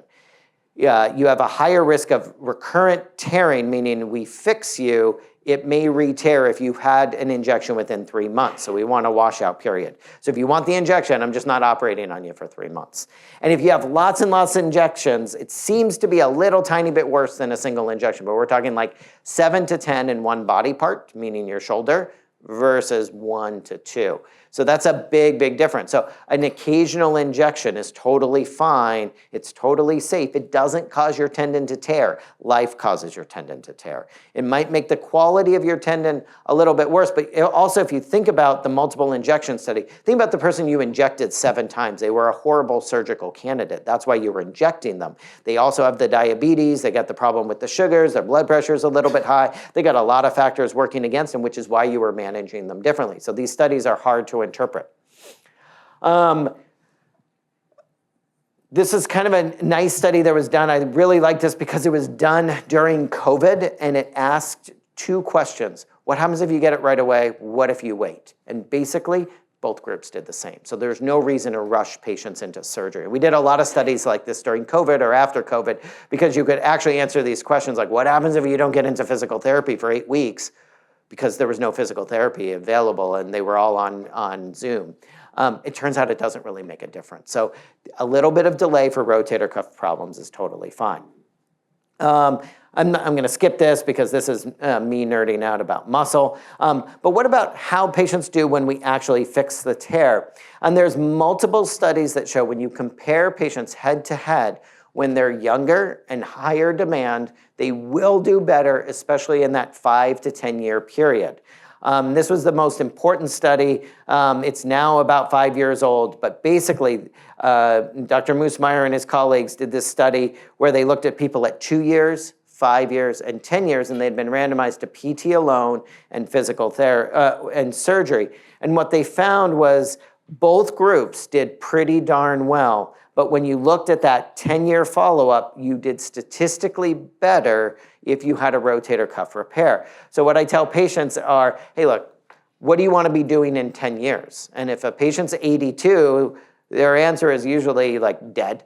If they're 68, they're like, look, I've got this pickleball thing coming up. I'm playing golf. I want to be active. So I said, what does 10 years from now you look like? If it's active, we should think about fixing this sometime in the next year. If it's dead, then let's not fix it. Let's let you enjoy life. So we do know our outcomes of rotator cuff repair. The smaller tears do better. We know that your muscle quality is better. They're less likely to re-injure themselves. The rehab is a little bit easier, and there are better long-term outcomes. So if someone's symptomatic, they don't get better with physical therapy. That's why I say, okay, we tried. Let's just fix your shoulder. So my algorithm is if it's a chronic degenerative problem, and usually I'll have them try physical therapy. Oftentimes they've come in and they've done physical therapy. If the MRI confirms that they have a tear and they're weak on exam, I'll do physical therapy, maybe an injection, and I'll be a little bit more aggressive with surgery because being weak is hard to manage on a day-to-day basis. If they don't have any weakness and it's just pain, I tend to really try to encourage physical therapy and an injection because surgery doesn't always cure pain. Pain is a lot more complicated. So I will only operate on pain if they're really, really adamant. I'll wait till the picture's done. Thank you. Okay, so what patients ask, will I get better? Yes. If you do physical therapy, you will get better, but that tear doesn't heal. Okay, and that's okay. Every time I look, I have a little bit less hair here. I'm surviving, barely. Do you need surgery? You may do better with surgery if you're higher demand and you're going to live a longer time, but you don't necessarily need it right away. Will you damage your shoulder if you use it more? No, you're not going to do more damage. Okay, if you want to know, they did a whole video on this cohort study. I thought this was really good. So if you want to watch that, that's a good way to think about how this study was done. So second case. All right, we're moving off of cuff. I'm happy to answer more questions about cuff afterwards or at lunch. 54-year-old woman presents with 4 months of shoulder pain that occurred after taking her jacket off. She has pain everywhere, sometimes into the elbow. She can't get things off of high shelves. She can't even put her belt on. Your colleague, thank you, Dr. Hadamiya, got an MRI, shows a painful partial thickness cuff tear as well as a labral tear. What is her diagnosis? I heard painful shoulder. Louder. Yeah. Midlife, yeah, I know. She also complains of back pain, her foot hurts, hurts when you get up in lab. Yeah, so this person, when I think about this person is frozen shoulder until proven otherwise. And the way I like to think about frozen shoulder is, when does your reasonable patient come in and is suddenly somewhat unreasonable? Well, only if they have a lot of pain. Rotator cuff problems don't cause a lot of pain. Arthritis is an achy, annoying pain, but it's not a lot of pain. Frozen shoulder is a misery type pain that takes even your reasonable patients and turns them unreasonable. So what I asked for frozen shoulder, was there an acute injury? These are classically the patients that'll give you this injury that makes zero sense. That time I picked up my phone. Okay, how heavy is your phone? Is it like the 1978 Nokia? They're like, no, it's an iPhone 4. I'm like, okay. Their pain is everywhere. They can't pinpoint it. They say, are you losing range of motion? And that's usually the first question I ask it. They're like, yeah, I can't reach anything. I was like, okay, scratch your back. And like, I can't do it. Or sometimes they'll be like, I'm fine. And they're like, well, that's 90 degrees. What about the other side? They're like, I'm all the way up. I'm like, that's frozen shoulder. But they're not really losing strength. The other thing I ask every patient I think that has frozen shoulder is moving slow better than moving quickly? Like if I throw a ball at you, can you catch it? I always kind of want to have a ball and throw it at them and just see what happens, but I feel like that would be a patient relations thing. But they will say moving slow is a lot better than moving fast. And that's because frozen shoulder has a lot of inflammation. It would be like having a jammed finger and just kind of stretching it versus like moving quickly. It's going to hurt. So I like to think of frozen shoulder as having basically a shoulder that's been jammed and is really inflamed. If you look at it, like 10 patients with frozen shoulder and you ask them to take like a shirt or jacket off or move, you should be able to diagnose it within about 6 seconds, because as soon as they do this and they're moving and their whole face looks miserable, those are the patients with frozen shoulder. Key points with frozen shoulder: there's no real trauma. They have pain all the time. Their range of motion is limited. Classically, we say it's external rotation that's limited. What I find is most limited is if you bring their arm up like this, they cannot internally rotate, so they become a teapot. So you can kind of tilt them down or their shoulder blade moves. Sometimes they can maintain some external rotation, but the thing that really disappears first is that internal rotation, which is why they can't reach up their back. We don't know why frozen shoulder happens. It's kind of a fascinating disease. There's no such thing as frozen hip, frozen knee. There's no frozen ankle. There's no frozen fingers. We think it's associated with something that ramps up your immune system. So we saw a ton of it after COVID. Seems to be associated with diabetes, a pre-diabetic condition. But the bottom line is those are all things that we say when we don't know what the exact etiology of it is. The natural history is misery, and then happiness, but over the period of somewhere between 2 to 3 years. What it actually looks like, if you were to put a camera in, makes a lot of sense. If I said it's what would an inflamed shoulder look like if I could take a picture, this is what it looks like. So on the left are arthroscopic images. Everything's hyperemic, it's inflamed. If you look at the capsule, it's got a ton of scar tissue in it. And the way I like to think about it is you get this inflammatory cascade in your shoulder. Inflammation stimulates your body to form scar tissue. Once you get that scar tissue, your capsule contracts a little bit. But every time you pull against that tighter capsule, it just sees that as a little mini insult, and then it hurts a little bit more, and then over time you lose more and more range of motion. Because we never raise our arms above our shoulders, less than 0.0001% of the time, even when we raise our hands, we only go to 90 degrees. Patients will progress pretty far along before they're actually seeking treatment for this. So your treatment options are benign neglect. Everyone gets better, which is kind of crazy and awesome. You can do physical therapy. How many of you are physical therapists? How many of you like seeing really stiff frozen shoulder? Yeah, don't do it. It's mean to the physical therapist, it's mean to the patients, and it doesn't actually really work all that well until they're already fine.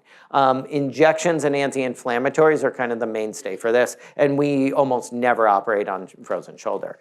So there are a couple studies that show how important this is. Living with frozen shoulder makes you about as miserable as cancer. So it sucks. So when patients come in, don't say it's just frozen shoulder, you'll be fine. You can say you'll be fine eventually, but I hear you, this sucks.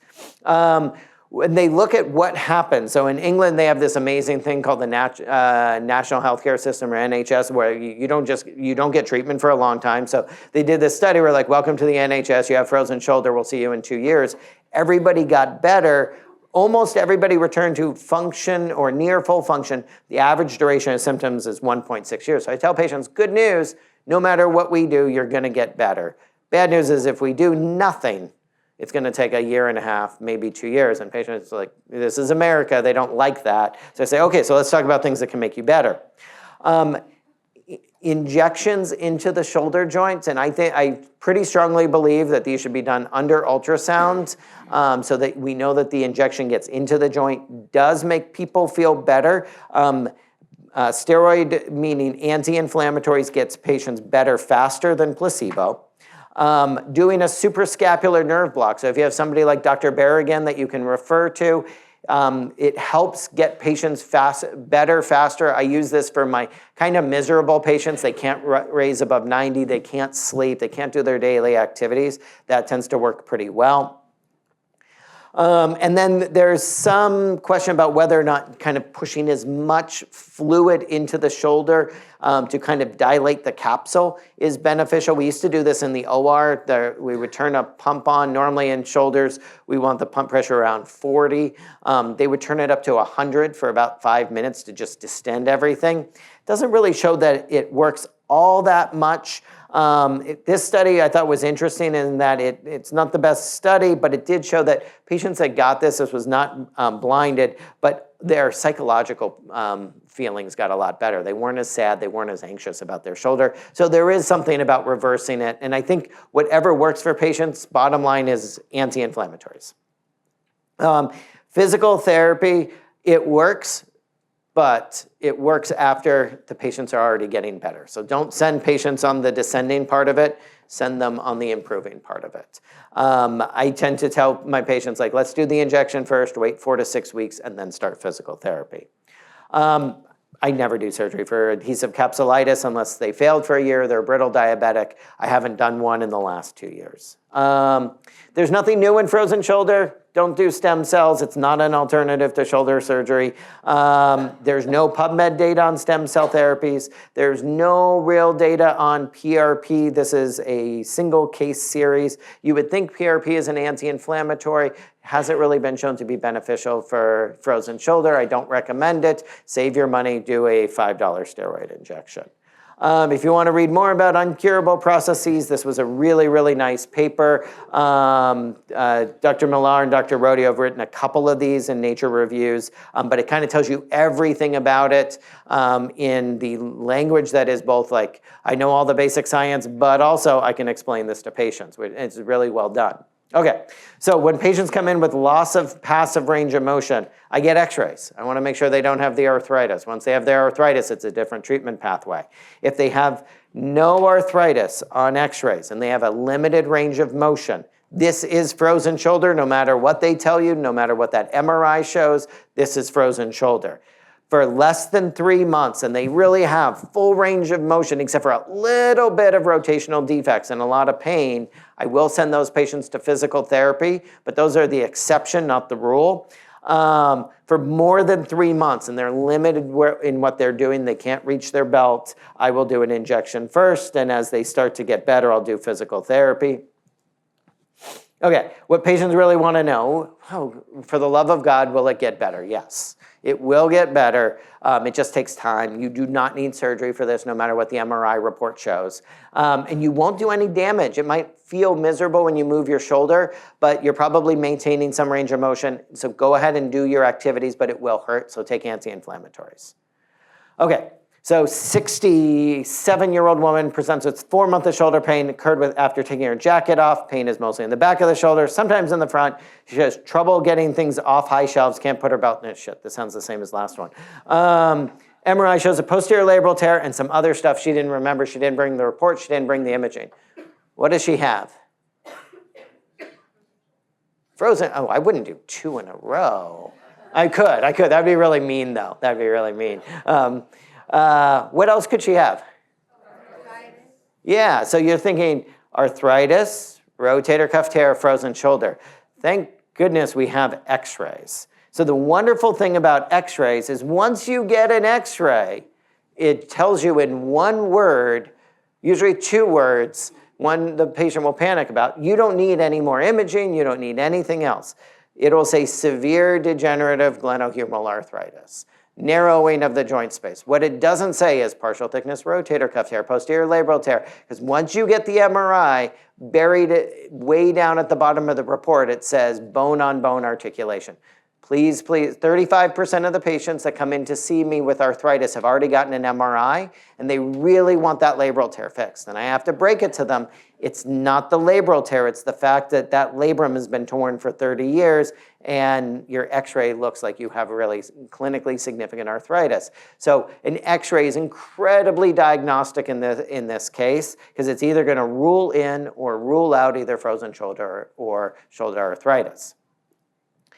So again, this is the top part of this. Shoulders, if they have x-rays and they have arthritis, they have considerable pain, limited activities of daily living, I will say we can do surgery. I will also offer, if they're not ready for surgery, we can do physical therapy. Physical therapy doesn't work in the sense that it makes the arthritis go away. It doesn't work in the sense that you will get clinically meaningful differences in terms of your range of motion or strength. But if you want to do physical therapy, you will be happy that you did it. And you're like, how does that work? It's because you can be happy that you did something even if you don't actually feel better. That's fine. Like patients like, I want to do something. And I did physical therapy. I'm like, can you raise your arm up anymore? No. Are you happy with how you're doing? Yeah, I'm doing great. I love my physical therapist. So thank you to the physical therapist. You make the patients happy without making them better. It's also called being a spine surgeon. So I know, too easy. You can also do an injection, and an injection of steroid into the glenohumeral joint is a good temporizing measure. Surgery works for this, and we'll talk a little bit about it, but not too much. Again, we just talked about this. We just did a study that we published 2 years ago. PT doesn't work, but patients were happy, especially when you see bone touching bone. There's nothing that untouches the bone. So surgical treatment for arthritis, patients want to know what it's like. It's outpatient to 1 to 2 night stay. You wear a sling for about 6 weeks. 90% of patients do well. The overall complication rate is about 2%. The problem is, as with any joint replacement, once you are that 1 to 2%, it's an unmitigated disaster. So I tell patients, hey, look, 1%, really, really low, right? But if you have that complication, it's a big deal. So you always want to be going in for checkups, especially if you think something's wrong. Things that are new and that make our job better is we can do more patient-specific implants. So now that those patients that we used to say these are too complicated, we can actually design implants for. So I just did a 90-year-old. He's super old. He's super tiny and frail. He's got a lot of bone loss. For only $1,000 more, we're able to design an implant that fits right on his bony socket. Means the surgery's faster. It only took us about 70 minutes. This used to take probably 2.5 hours. So we can get an older patient in and out of the OR safely and back to doing the things that he wants to do. What patients want to know about shoulder arthritis, will you get better? Yeah, but it's kind of a deteriorative process. Like you can get better in the short term. If you think about what arthritis looks like for patients, we say it's a waxing and waning course. It never goes away. You don't need surgery right away. You can wait 1 to 2 years.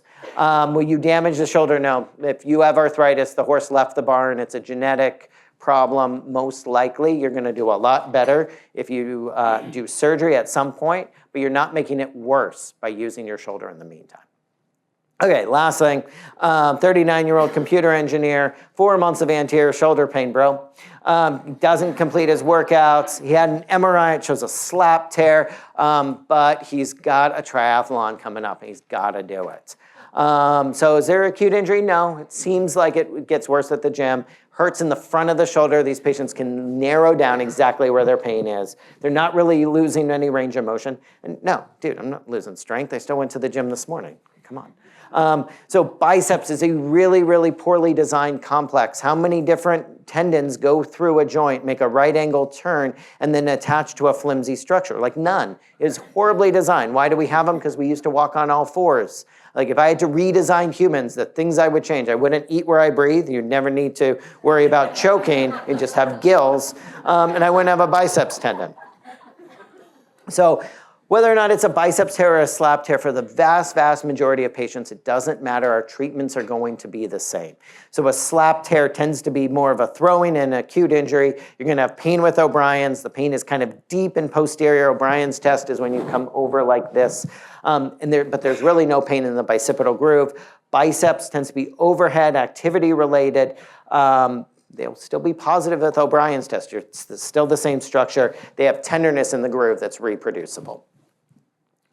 Treatment for slap tears, younger than 35, physical therapy. You can consider surgery for either a slap repair or biceps tenodesis.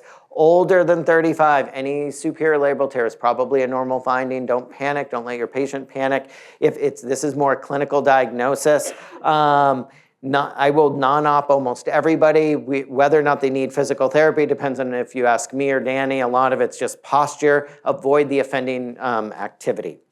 Drew and I did this study several years ago now, but basically normal findings on your imaging, anything to do with the labrum over the age of 50. So don't panic when they have a superior labral tear over the age of 50. It's a normal finding.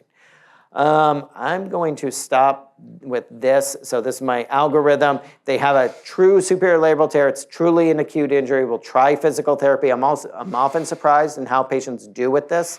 And if slap repair, my cutoff now actually is probably around 25. So people really like having a biceps tenodesis. For biceps tendonitis, PT, range of motion, almost everybody's going to return. The patients that really have persistent pain in the front of the shoulder, have them get an ultrasound-guided injection.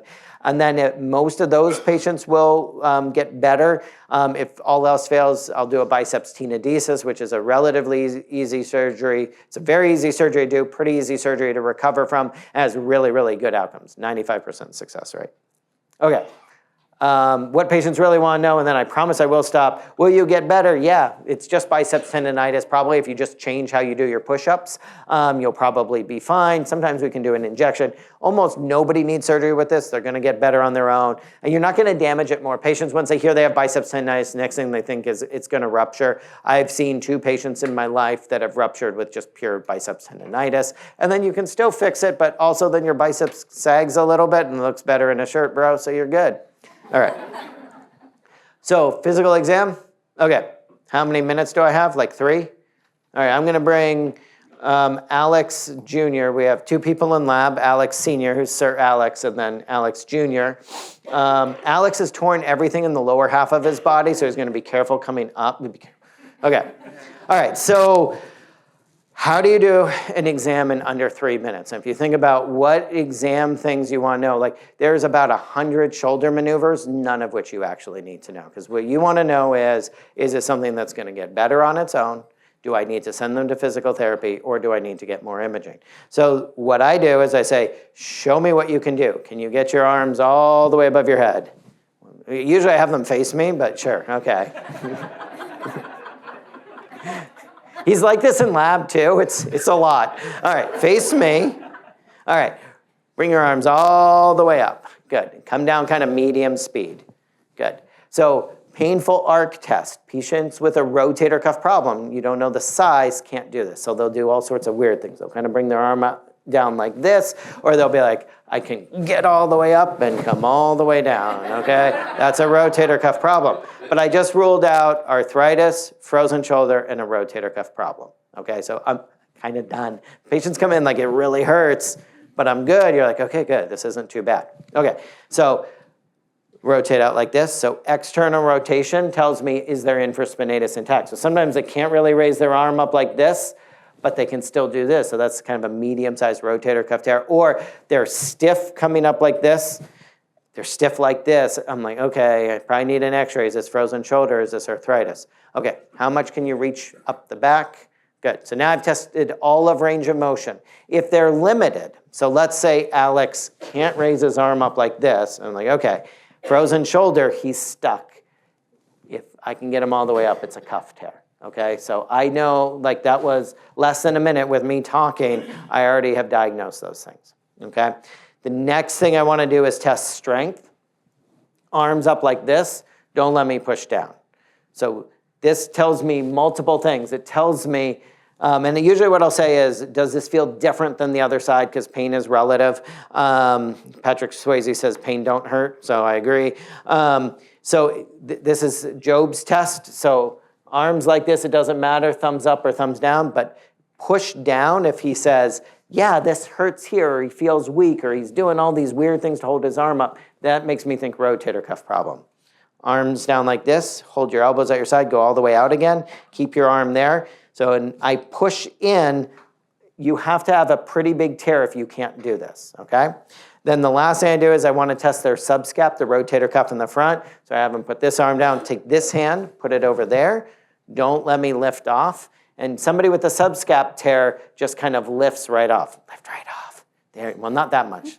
So they'll kind of lift off like that. So they'll kind of try to keep their fingers on. And then the last thing I do is I just kind of push on them. Okay, so I'll push on their SC joint. It never hurts. Kind of work my way over all these things that don't hurt for them. Push on their AC joint, which almost never actually hurts. And then I'll find their biceps tendon. And their biceps tendon sits kind of in this groove that you can feel because there's kind of a raphe in the deltoid. It's not actually under the skin, but what patients with biceps tendonitis will say is, yep, that's where my pain is. And you're like, great. What if I move it out of the way and press the same spot on the skin? And then they're like, yeah, it's gone. I'm like, great, okay. It's there, it's gone. So you can confirm it just by the location. If you think the reason why is because your biceps is sitting in that groove and you're either exposing it to your finger or hiding it away from your finger and just pushing on basically greater tuberosity. Cuff tears don't hurt if you press on it. Frozen shoulder actually doesn't usually hurt when you push on it. These patients are miserable, but then you push on them, they're like, yeah, that actually doesn't hurt. Arthritis sometimes will have a little bit of pain in the back of the shoulder, but that's pretty nonspecific. And that's really at this point all I do. I rarely do Neer's test because I think Job's does most of the same thing. I will sometimes do Hawkins test, but I find it really nonspecific. O'Brien's I'll do only for superior labral tears. And dislocation and instability is a different exam that I'm not going to be doing in a 55-year-old. Okay? All right. Thank you. Bye. Questions? Wow, they really don't want to ask you questions. I know. I don't blame you guys. Yeah, I don't blame you. Yeah. All right, we'll go. No, sorry. No, two. Here, we'll go here. What do you think about using ultrasound versus MRI to take a look at rotator cuff tears? So that's a great question. So I think if you're getting advanced imaging and it's guiding your management, I think getting an MRI is better. And the reason is you should be getting an MRI when they failed the first line of treatment, which would be rest, anti-inflammatories, and physical therapy, and you're thinking, does this patient need more advanced surgery? Well, if you get an ultrasound, we don't see structure very well. It'll give us a yes, no, there's a cuff tear, versus an MRI tells us structure, size of tear, quality of muscle a lot better. So I prefer MRI. It does make them happy, and so what I would say is for that patient is like, I really need imaging, and you don't think that they have a tear and they just need reassurance, ultrasound is fantastic. But if you're thinking this patient needs surgery, they're going to get an ultrasound, and I'm going to send them for an MRI. Yes? You know, there's all sorts of surgery, I know, but I was told if I had surgery on my shoulder, it would take me 6 months to be able to use my shoulder, and I want to work, so I don't want a surgery. Yeah. How long does it take to rehab the shoulder? A year. A year? So, yeah. Yeah. It's horrible. Yeah, it's because the physical therapists are really slow and bad at their job. Yeah. Thanks, Danny. No, so it's absolutely right. So the problem with a lot of our surgeries is it isn't like having your appendix out. There's the surgery, there's the insult of surgery, there's the time that it takes to repair, and then it takes the time to recover from the surgery and the sling wear and the muscle atrophy. So for patients, what I tell patients is 6 weeks in a sling. For any repair, that's almost non-negotiable. The next 6 weeks, range of motion. During that time, you can go for a run, you can go for a hike, you can work unless you're a hardcore manual laborer. Another 3 months of strengthening. At 6 months, I will let you go back to doing the things that you want to do, but it will be a year until you've maxed out. So the pessimist way is like, no way am I going to do that. The optimist way is like, look, I got a year to get better. Like any given day isn't the end of the world if I'm not feeling better. But yeah, it is they are totally right. It takes a long time.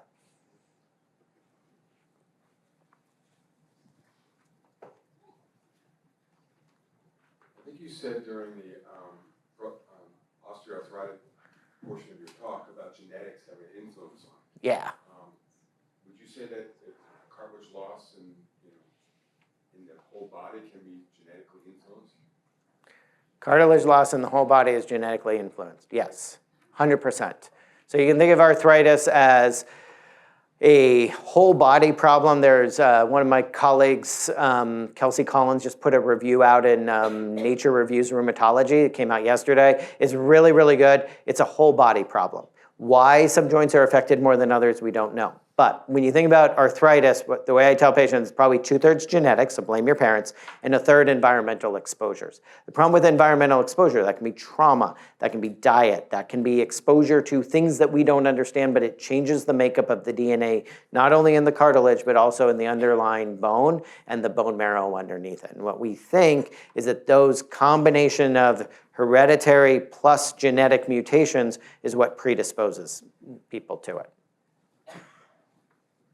Ask me that question next year, I'll have much better data and weird graphs to show.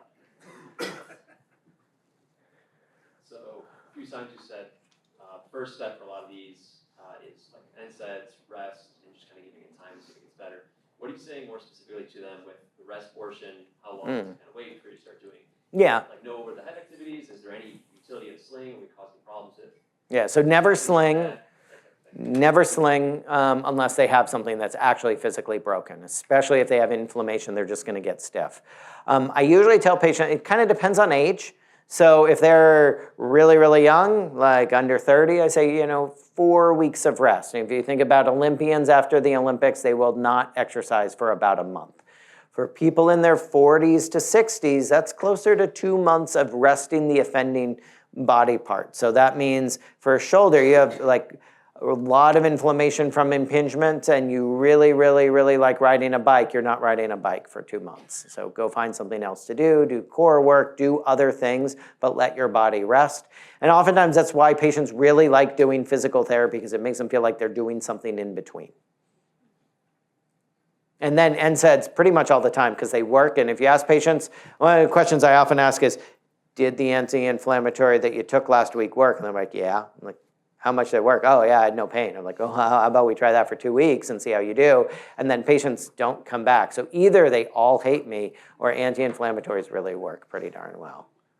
Don't answer that, Danny. So tempting. Let's go to the upper one. You said that multiple steroid injections might be worse for the patient, but does it matter how much time in between those multiple injections? Yeah, it's a great question. We don't have data on that. And the problem is the studies have been done in a few different models. We look at human models, meaning we look at how the studies have been done and the data's kind of all over the map. We know 5 or more within 2 years of surgery has a slight re-tear rate for rotator cuff repairs. We know in a dish, if we mix corticosteroids and cells, doesn't matter the cells, it doesn't actually do anything, but if we mix corticosteroids and a anesthetic like lidocaine that's very acidic, that will kill a bunch of cells. Not the corticosteroid, the acidic lidocaine. So that's why we tend to use different ones like Marcaine or bupivacaine or ropivacaine. In terms of time in between, I usually tell patients, look, don't come back within 3 months. If we're doing something every 2 months, it's not really making that much of a difference. I'm going to combine these two questions into one. So, do you tell patients with other shoulder conditions to keep up range of motion to prevent frozen shoulder. I learned this in the past, I'm not sure if it's accurate. And do you have recommendations for preventing frozen shoulder? Ooh. Okay, so prevention, no, don't ever get sick because we think as soon as you increase your, so get your flu shots, really no, we don't know enough about it for me to give good information on how to prevent it. And yeah, I tell patients to maintain range of motion, especially through minor injuries. So like if, let's say you have a non-displaced greater tuberosity fracture, something that's gonna heal on its own, I'll say sling for 2 weeks, no active range of motion for another 4, but come out of the sling and start doing pendulums relatively early. So you don't want that post-traumatic frozen shoulder. Do you send nerve blocks and steroid shots? I've never done nerve blocks, only severe cases of frozen shoulder pain or if they fail steroid shot after 4 weeks. Do I send them? That's what it is. Do you send them for nerve blocks? Yeah, so I ultimately, so we're really lucky and we have a great primary care sports group, so it's unfair. So what I do is I say, oh my God, I'm so sorry you have frozen shoulder. Good news is you don't need me. I'm gonna have you see Dr. Hadamir, Dr. Berrigan, or Dr. Center, and they're gonna figure out what to do. But I think, honestly, more is better for a lot of the patients, and even if it's somewhat psychological, knowing that they got the nerve block plus a big dose of steroid, they feel like they're getting like, you know, the full court press and they feel better about it. So I think that's oftentimes the way you guide treatment. And other patients are like, I'm just gonna see how I do. Like, I don't want an injection. I can manage with this, just knowing that this isn't something that's gonna get worse and is permanent. What are the circumstances where you'd want a patient sent to you with an arthrogram instead of an MRI? Like a CT arthrogram or an MR arthrogram? Either. So CT arthrogram if they have a pacemaker and can't get an MRI, but a lot of pacers are MRI compatible. Almost never do we need an arthrogram at this point. I think MRI quality has gotten better, our ability to look at them is better. If you're dealing with like a really, really low magnet MRI, which most places aren't anymore, then we don't really need an arthrogram. The only place I really still like arthrograms isn't even in the shoulder, but for possible recurrent meniscus tears, and you're deciding surgery or no surgery. Topical NSAID for impingement. Have you ever put a topical NSAID on your body? I have not. Yeah, try it. Okay. Yeah, you smell good. You smell like a 70-year-old man. So it smells like the start of beta breakers, but other than that, yeah, I don't think it actually works. Maybe AC joint, maybe pes bursitis for impingement. No, like your deltoid is this thick. Even in skinny people, it's that thick. I don't know how it would go. Now some patients will ask for it. I'm like, absolutely, let's do it. Let's rub you all up, but not in the clinic, please. All right, and on that note, Yeah. time's up. Thank you, Brian, for a great talk.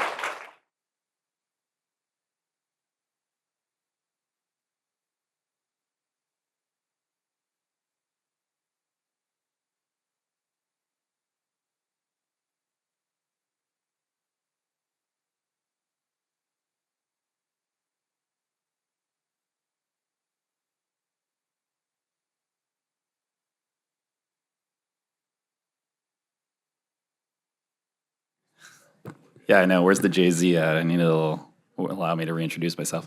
All right. So last talk of the morning is myself and Tim Baldwin. So I'm going to introduce Tim. For those of you guys that didn't meet Tim yesterday, we did a talk on bracing for knees and hips yesterday.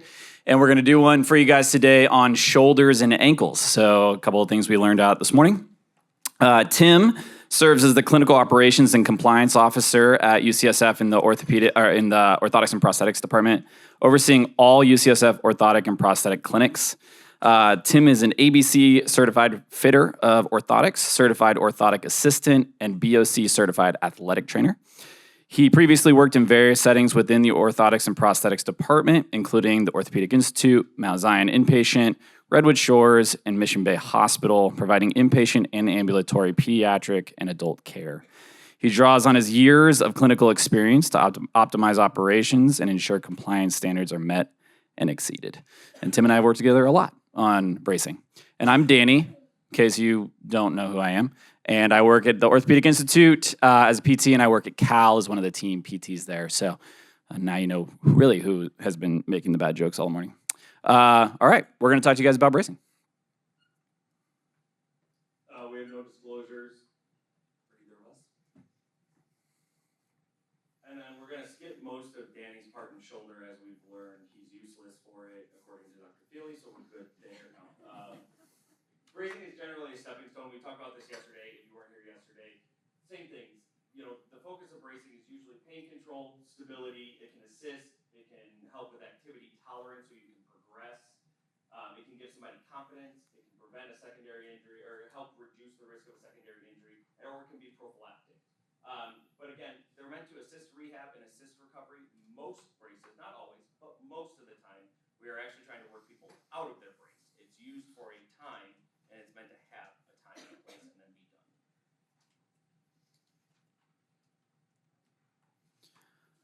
All right, so kind of general timelines that we like to talk about for bracing. When we look at it from an injury start, we're looking at that pain and tissue activity tolerance issue. So we're going to use this bracing to help with pain and activity tolerance. That's really the focus of it, right? So we're going to introduce it to control symptoms. We're going to provide some external support for the patient.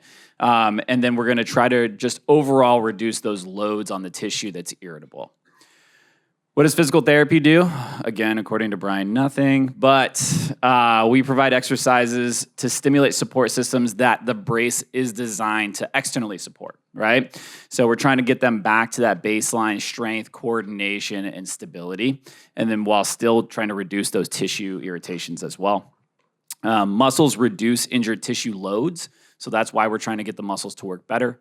But muscles work very poorly when there's inflammation and pain. There's a lot of inhibition that goes on. So if we're trying to work through a lot of pain, the classic push through pain in PT doesn't work. So we need to give something to unload those tissues to reduce that pain.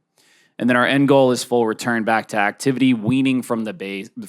The majority of patients, we're trying to not have them in the brace long term.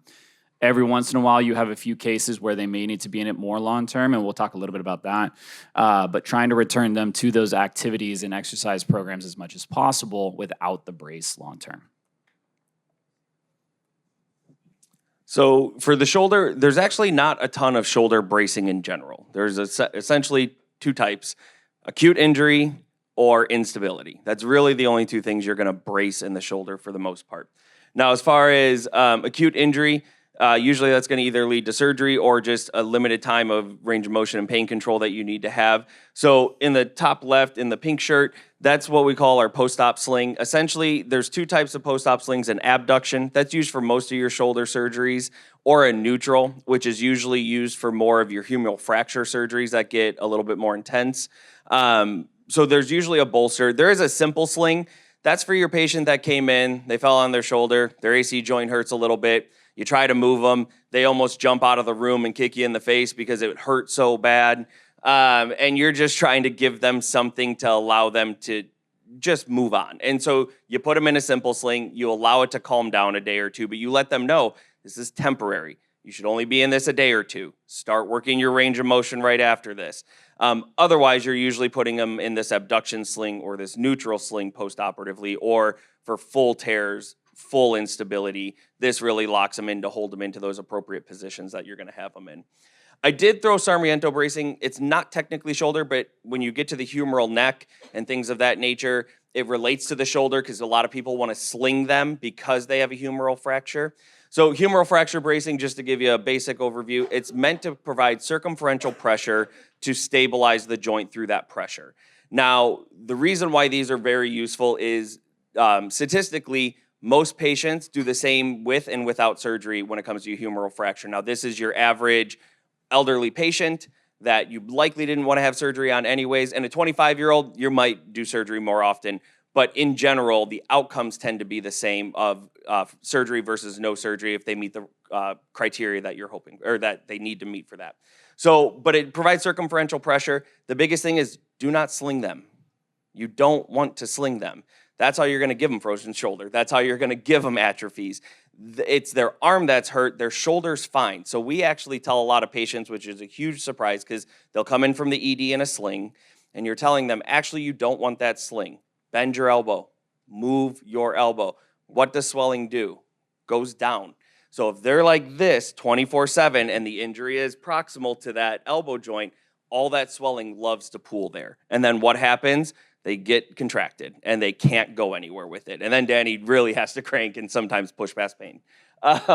So for just understand, for humeral fractures, the large majority, you actually don't want to sling them at all. You put this in this compression brace, you stabilize the humerus, and then you actually have them work basic ranges of motions. Non-weight, you don't want anything in their hand. You don't want to put stress on that humerus, but you do want the motion to continue while that bone heals. And then the other types of shoulder bracing that you can really get into are what are called stabilization braces. So you see these a lot in football, where they've dislocated a few times. Maybe they don't want surgery yet. Maybe they aren't a surgical candidate. Or maybe surgery is just later and they want to finish the season. So there's braces out there like the one in the bottom left called Sully's. There's a few different brands and styles of this. Essentially what you can do is pull the straps to reduce either your abduction as well as internal and external rotation depending on how you set the brace. And the idea is you just don't want their arm to ever get above here because that's when they're going to start to dislocate. So it allows them to get back to activity. Biggest downside to this, understand this, no insurance covers this type of brace. Insurances follow Medicare rules that say the definition of a brace is something that fully immobilizes and or is rigid. These are neither. These are assistants to allow some range of motion, just not excessive, so that they don't redislocate or re-injure while they're returning to activity. So understand these types of braces, 100% cash pay, they will never be covered by an insurance. So if your patient asks, let them know, hope you got a couple $100 because that's the only way you're gonna get this, okay? But are they useful? Yes. Can they help? Absolutely. But at the same time, this is like ankle bracing. If you don't do rehab and you don't get the muscles around that area stronger, you are going to continue to sublux, you're going to continue to dislocate, and you're likely going to do far worse injuries to yourself, like tears, like full ruptures, things like that. So they're out there, they're useful, but understand again, they're a Band-Aid like most other braces. All right, so talking about shoulder rehab with bracing, kind of like yesterday with our other talk, we decided not to put 52,000 exercise options in here for you guys because there's a lot. So I'm just going to kind of break down the basics of what we like to do in terms of following protocols post-op and non-op. So when we talk about protocols afterwards, you really want to be collaborative with your physicians, right? Have those conversations, understand what they're looking for. If you don't have a protocol from them, ask for one. Really make sure that you and the surgeon are on the same page. In a lot of cases, you're going to get different protocols from different surgeons. UCSF, we have, for the most part, the same protocols, but even every surgeon might have a different idea of how to utilize that. So understanding that is really important.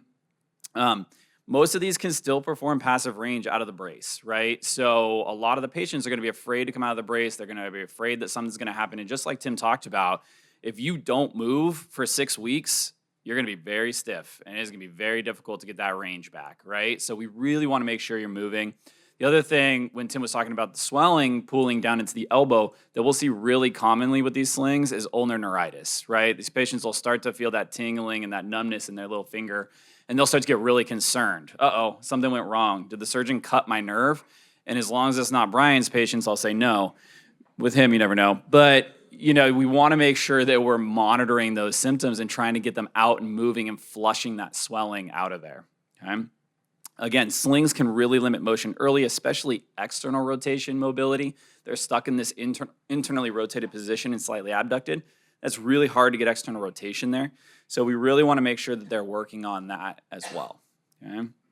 In terms of non-op, so we're using braces to support exercises. That's always what we're doing.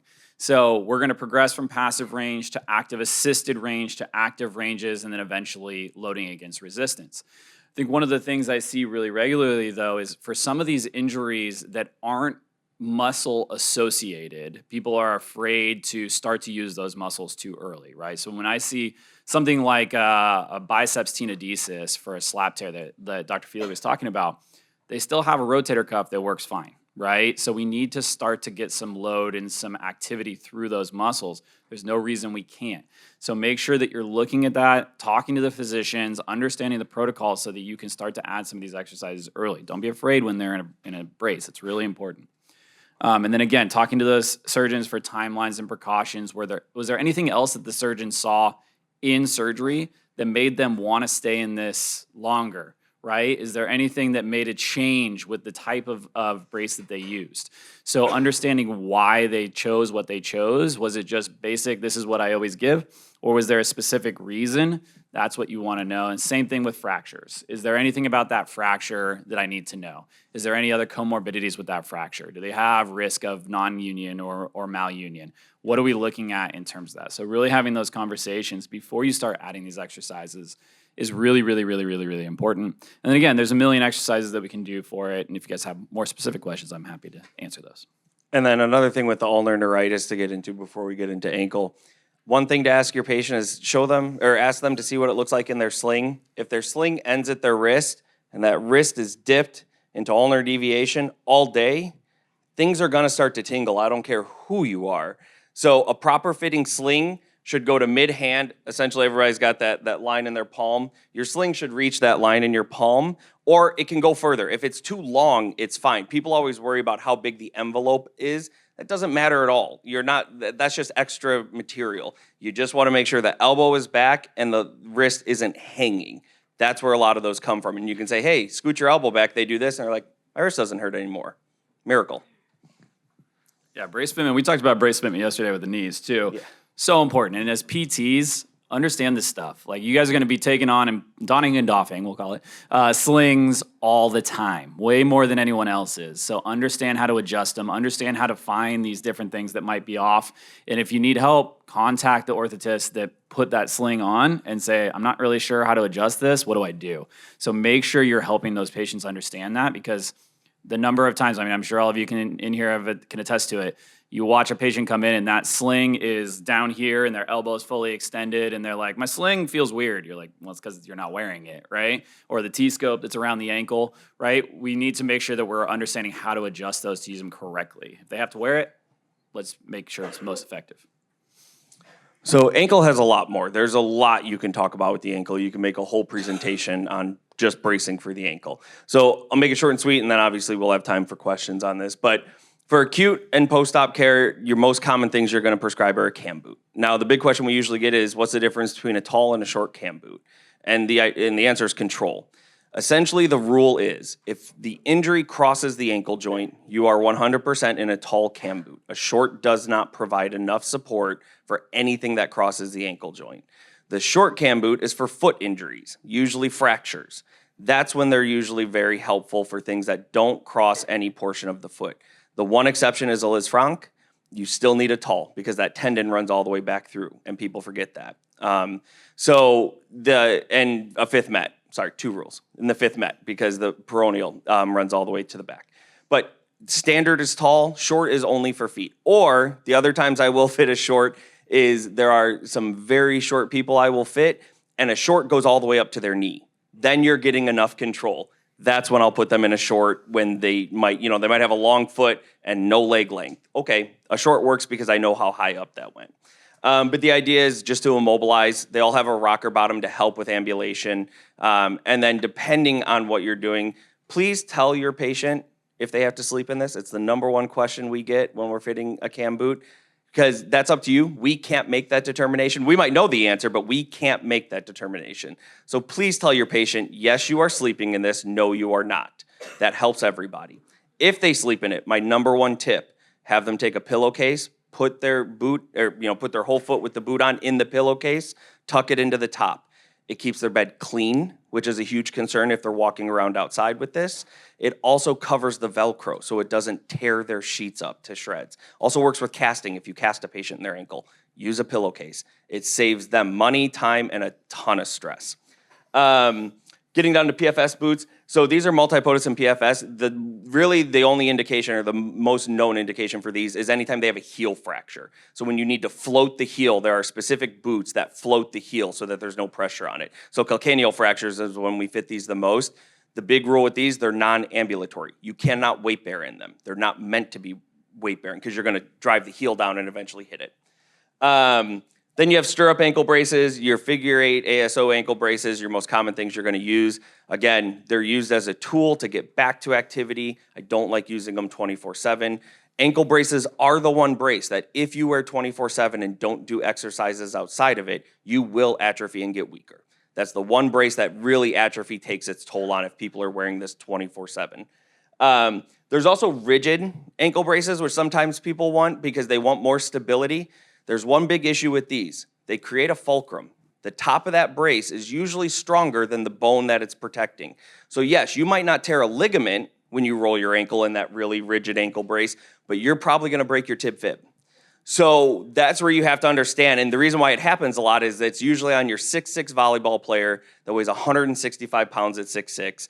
Their legs are this big, that brace is way stronger. So they come down, somebody rolls on them, yeah, their ligaments are fine, but they absolutely have a tib fib fracture from it. So understand there are benefits and negatives to these types of braces when you go more rigid. Other than that, ankle stirrups is usually what I say for your grade 1s that you just want a little bit of stability, but you're still giving them full range of motion because early range of motion, as Daniel will talk about, is incredibly important with ankle injuries. And then there's custom, obviously, if you have people with long-term drop foot issues, things like that, there's tons of off-the-shelf and custom for that.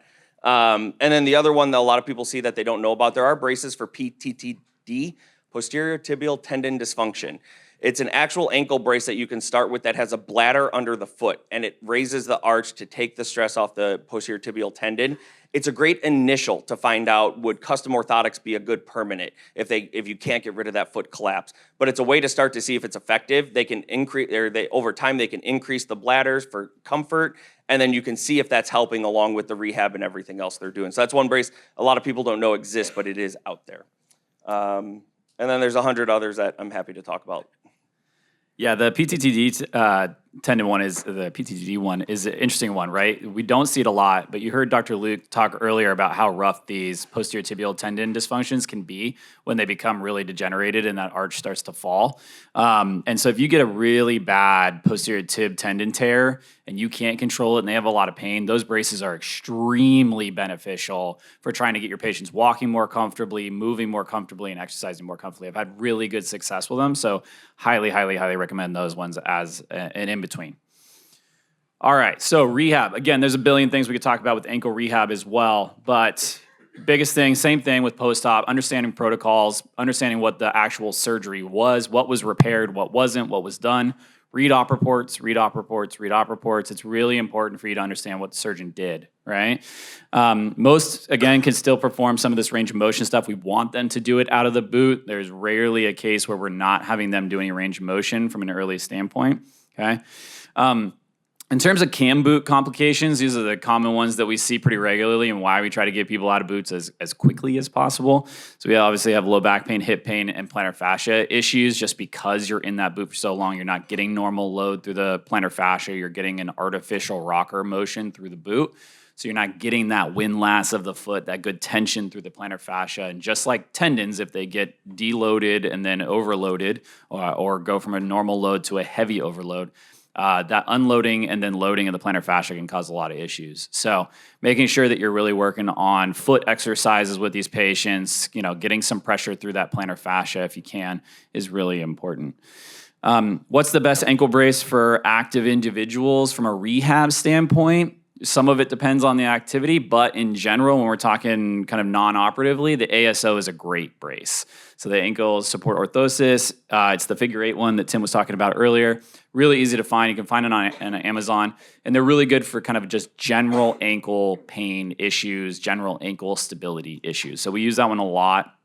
And again, we're having patients use it while they're moving around, but we're still doing exercises on the side out of the brace to make sure that we're supplementing that loss of activity from the brace.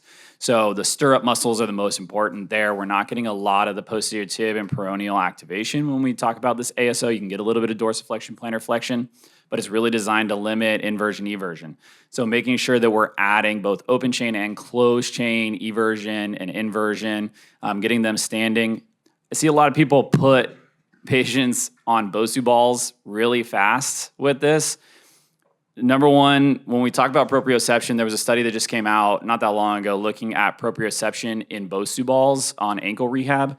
And what they found was the majority of proprioception from those patients was coming from the hip. They were all doing hip strategy instead of ankle strategy. So it wasn't actually improving anything in the ankle, and it was just making it a higher risk for irritation and injury, right? So we don't need to put people on these Bosu balls. We don't need to have situations like Brian showed earlier of doing squats on a physio ball. Instagram. We just need to make sure that we're focused in these exercises. Sometimes the most basic is the best exercise, right? Basic eversion, inversion activities are really helpful. So don't forget about your basic stuff. To go back to the basics is important, okay? Gradually build. In terms of night splints, when are night splints helpful for plantar fasciopathy, right? This is a common question that I get of, I heard about these night splints or these Strasbourg socks. When should I wear it? For me, it's the patients that have that cardinal plantar fascia symptom of pain with the first few steps in the morning, right? If you've got that, if you get out of bed and you're like, man, my foot hurts so bad when I'm walking to the bathroom in the morning, but by the time I get coffee, it's feeling okay, that's a great time for something like a night splint. The Strasbourg socks that pull on the toes, they're really uncomfortable. Patients often won't keep them. So the ones that Tim showed earlier that look more like a cast, that have the strap that pulls down, I can go back and show you. Oops, too much.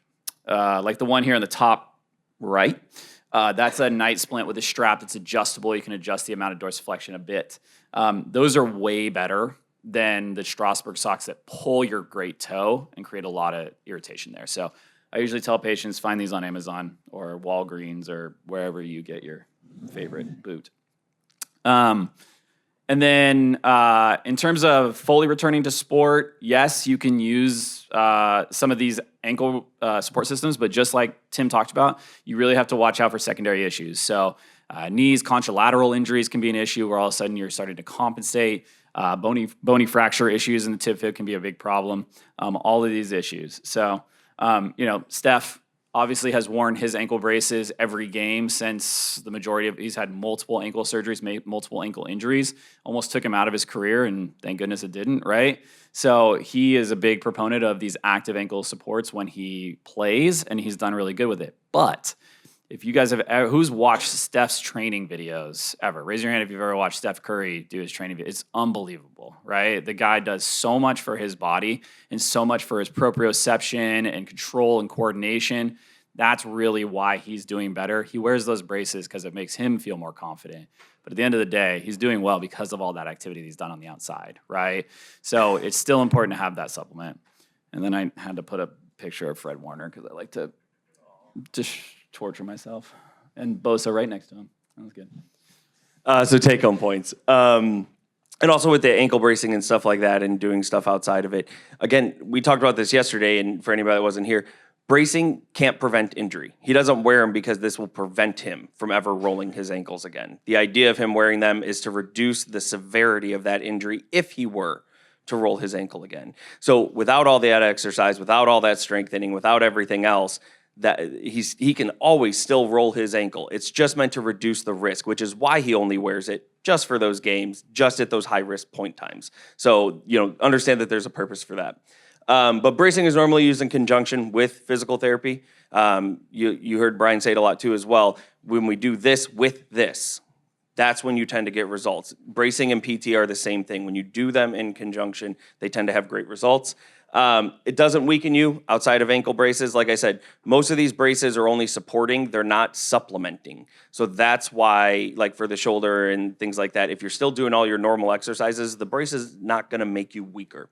The Sarmiento requires circumferential pressure. The reason why I bring that up, since I brought up Sarmientos, is very heavy, large, obese patients, you can't actually use these braces on. There's too much soft tissue. You can't create circumferential pressure to actually hold that. Or if they're incredibly swollen still. So if their arm is 3 times the size of their other arm, you likely can't create enough pressure to hold it. So you do have to wait until that swelling goes down for that brace to be effective. Sullies are non-rigid, they're non-covered. So just understand if you're prescribing them, they are a cash pay price only. And then the one thing that we didn't touch on, but is very important, I think you'd agree too, with calf and Achilles injuries, and if they are in a boot, they need to be wedged. You have to start off with a wedge in there for that to heal. If you allow them to be in that boot long-term flat, you have a ton of issues, both with the calf and with the Achilles. So you are always starting off with some level of wedging and then working that wedging out of there, okay?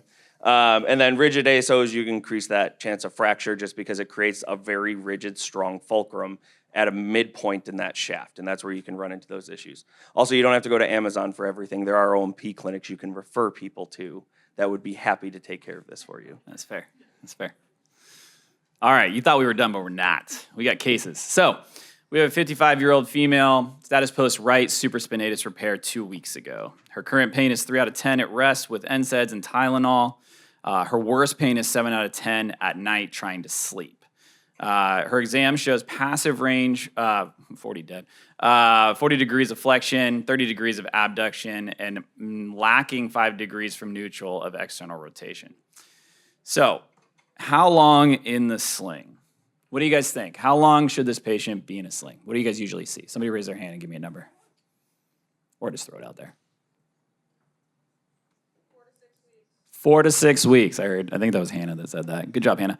4 to 6 weeks is common, right? We're starting to see this trend of starting to remove the sling a little bit earlier, but classically it was about 6 weeks.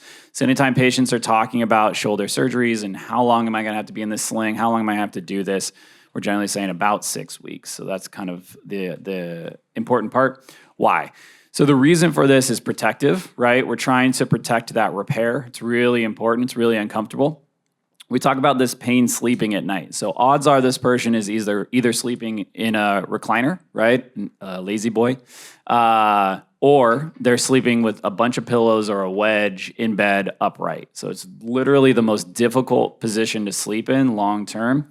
But we're doing it so they don't roll over onto that shoulder in the middle of the night. The sling kind of provides that awareness of, hey, something's going on. We shouldn't do a bunch with this. When you start pulling slings early, 3-4 weeks sometimes, you might start to get some reflexive use of that arm, especially if it's the dominant side, right? They start to feel a little bit better around that 4-week mark. The pain's starting to go down. The meds are doing a good job. And they might start to reach and use that arm. I have a patient right now that decided at 4 weeks to take her sling off and try to go swimming because she went on vacation with her kids and her kids were in the pool. So why not her too? So these are the types of things that you might start to see where these decision-making processes are a little overridden by the reflex. What type of brace? What type of sling, Tim?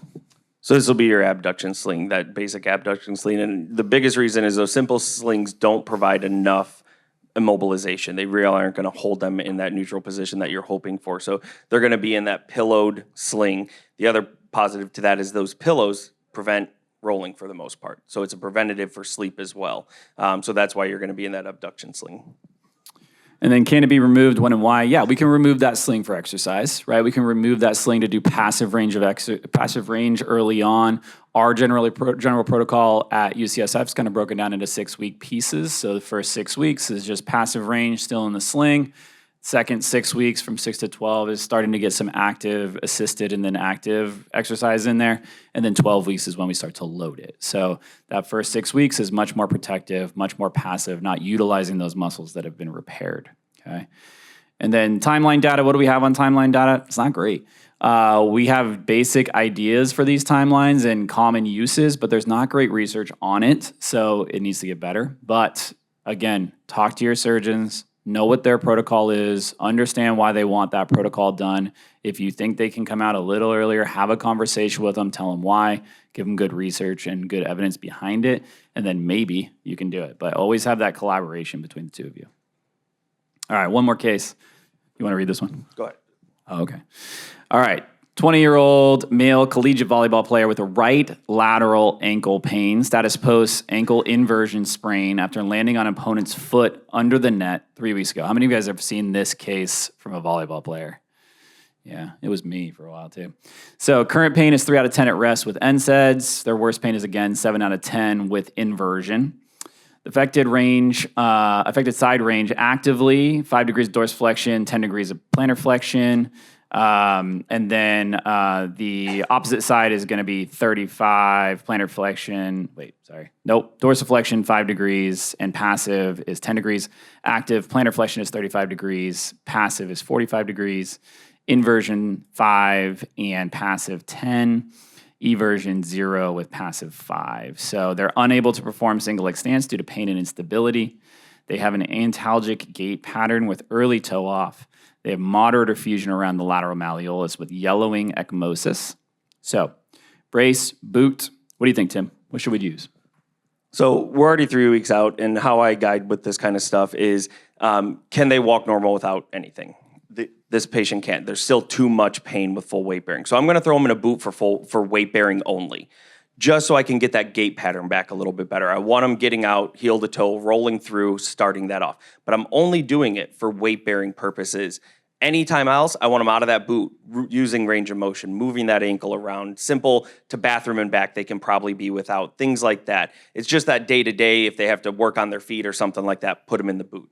And then that's kind of how I guide that, is pain is my biggest guide.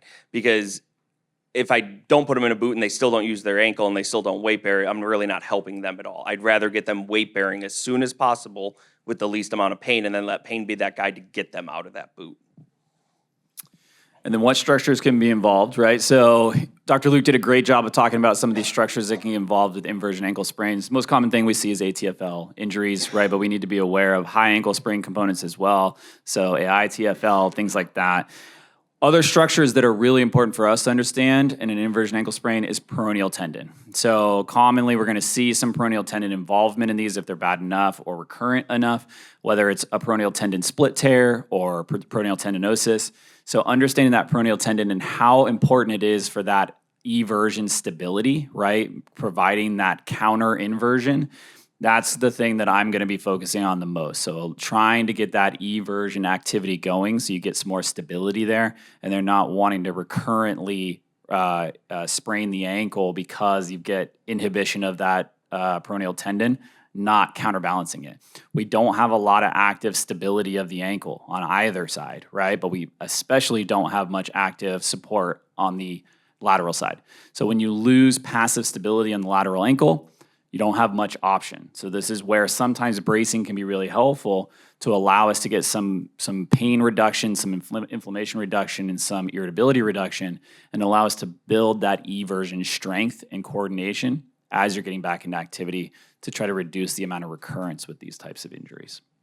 And then as far as any progression, I would only have this patient in the boot 2 weeks maybe at most. I'm trying to get them out of this as soon as possible, and maybe in an ASO for those day-to-day then, and then be out of the ASO for anything else. So that's going to be my progression, is boot for weight bearing, nothing for anything else, ankle brace ASO for weight bearing, then nothing else, then back to full activity.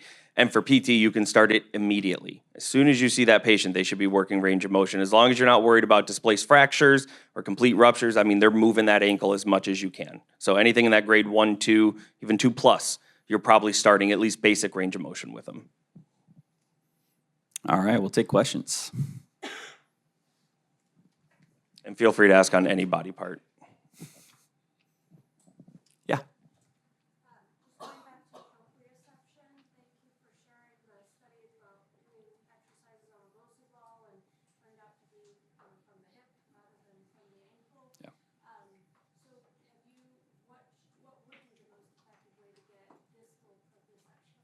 Yeah.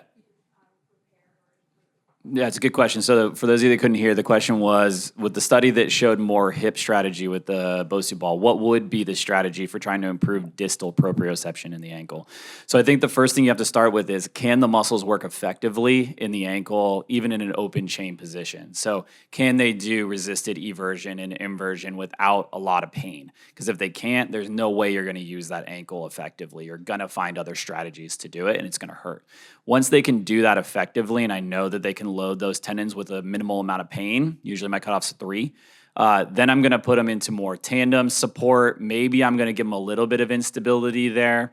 I'm going to start to get a little bit more dynamic with that. So I'm going to do heel raises. Heel raises, trying to work towards single leg, can improve proprioception. And then I'm going to gradually change that surface. So I'm not going to go right to a Bosu ball because that's a really hard surface to stand on. So I'm going to go to something like a foam pad, and I'm going to see how they do that. I'm going to look at them as a holistic point and say, does it look like they're more moving through their hip and kind of avoiding that ankle and falling over? Or are they able to maintain that stability, and I can see that foot moving through that eversion motion and trying to support that and trying to stabilize through that? And then from there, you can always make it a little bit more intensive. But for the majority of people, we're walking on solid surfaces. So we're not walking on Bosu balls all over the place. We don't really need that much challenge. If it's got a high-level athlete, a gymnast, something like that, then maybe you need to progress to something like that. But for most people, we just need them to have good proprioception on a stable to slightly unstable surface. You know, if they're going to Europe and they're going to walk on cobblestone, or if they're walking on the side of a hill or on a grassy or a gravelly type situation or a beach, those are where I want that activity to happen. So that's where I'm going to start to do forward back rocking over a foam pad, or start to work in that motion versus just make it as hard as possible to stand on one leg. Does that make sense? Great question. Other questions? In the back.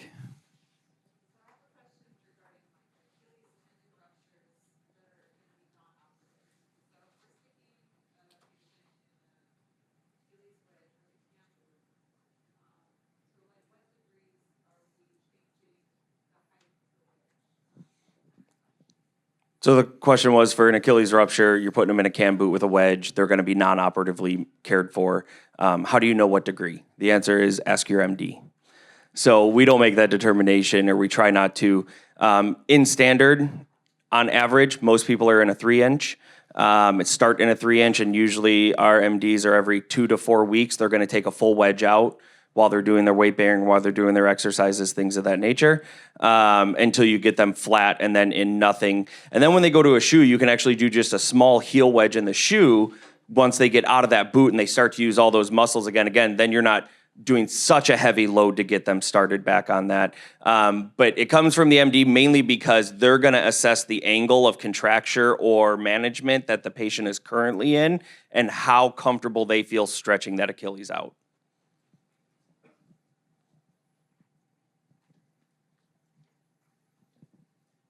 All right. I think that's good. Sorry, it's me, Danny. Sorry. For debate's sake, I just have a question about the 3-week out ankle sprain. How do you feel about using crutches with an ASO versus putting them in a cam boot? Again, I'm going by pain. Can they take a good stride and load weight through that ankle in an ASO with crutches? I would rather them fully weight bear in a cam boot than partial weight bear on crutches. And there's a few reasons for that. One, you're not working gait cycle because they're on crutches. They're going to take smaller strides. Two, not a lot of people want to be in crutches. So compliance purposes, I would actually get better compliance from a straight cam boot where they feel comfortable versus crutches, period. And then 3, to me, it's more about full weight bearing than it is minor load. I'd rather get them in a full weight bear for a couple weeks and then get them in that ASO than crutches. And that's, yeah. Yeah, I mean, I think the other piece of that too is use of hands, right? I mean, people like to use their hands. People try to get off crutches as fast as possible because they don't like not being able to carry things and use their hands to grab rails and do things like that. So I think as much as we hate cam boots from a standpoint of the secondary issues that they cause, you know, you can try to do the even up on the other side to try to reduce some of those issues. But I agree. I think as much as I like mobility and not totally stabilizing something, I do think in that case, it's a little bit better for a short period of time. Like Tim said, 2 weeks is not that much. So if it was 6 weeks in the boot versus crutches with ASO, I'd probably lean the other direction. But for a short period of time, I think it's good just to get them moving and still be able to be functional with their upper extremities as well. And that pain tolerance is part of it too. You know, you kind of know your patient of, is their 7 a real 7 or is their 7 most people's 2? And that's a difference that you're going to look at too. If you know it's just apprehension, maybe I'll start with the crutches because that might prove to them, oh yeah, it doesn't hurt as bad as I thought it would. So knowing your patient helps, but for the most part, if that first pain is still a 7 with full weight bearing, I think the cam boot's going to give them a better chance to actually ambulate. Any other questions? You're going to have to look in the back corner because I can't see there's a post there. Got nothing back there. All right, cool. Well, wait, we got one more.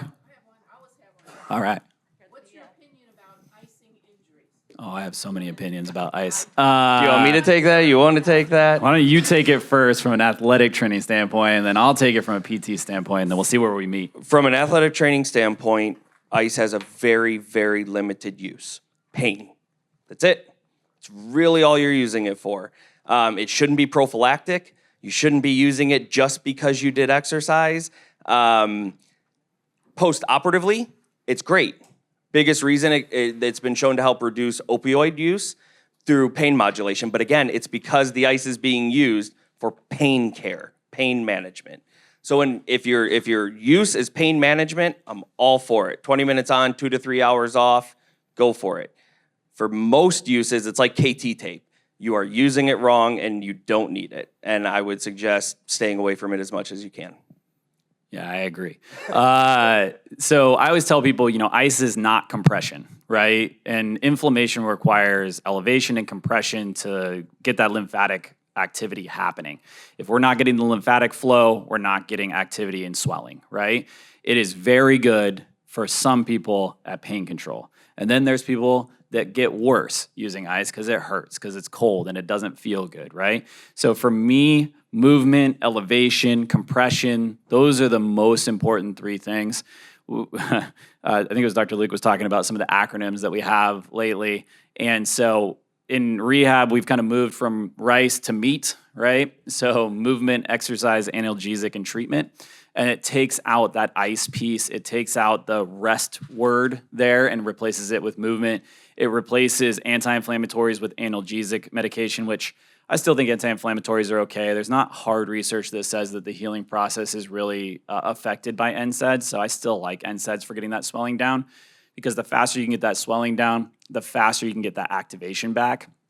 Swelling-based inhibition is a real big problem, and so trying to get that inflammation down is really important. So yeah, you want less pain, 100%, and there's no real risk to ice unless you stick a block of dry ice on your leg and burn yourself. But in general, I think ice is really symptom control more so than anything with swelling. And there is a difference between ice and compression and ice. Yeah. So again, you need that compression to help with certain things. So if you have devices, there are things out there that can provide ice and compression, which can help with some of that lymphatic return while modulating pain. Great. But again, more times than not, it's a pain control device, not a modality that cures. And elevation doesn't count as your foot on a chair when you're sitting, right? You got to get it above your heart. You've got to drain it back down to that lymphatic flow. For the rehab professionals in the room that have done lymphatics, make sure you're looking proximally as well and making sure everything's cleared out above so that that swelling has somewhere to go, right? Can't clear traffic if the traffic's backed up in front. For the youth athlete who you can't immobilize them because they keep doing their sport no matter what you tell them to do, or their parents, right? And they have recurrent ankle injuries. I mean, at some point, they're complaining of constant pain, that they do have to be immobilized, but the other piece is immobilize them, but do your strengthening and strengthening exercises. That's going to be pretty much the treatment plan for them. So what I tell those parents, mostly, especially if it's a child, is how quickly do you want them to have surgery? Chronic ankle instability is a real thing. If you don't take care of it properly, they'll be loose forever and without surgical intervention.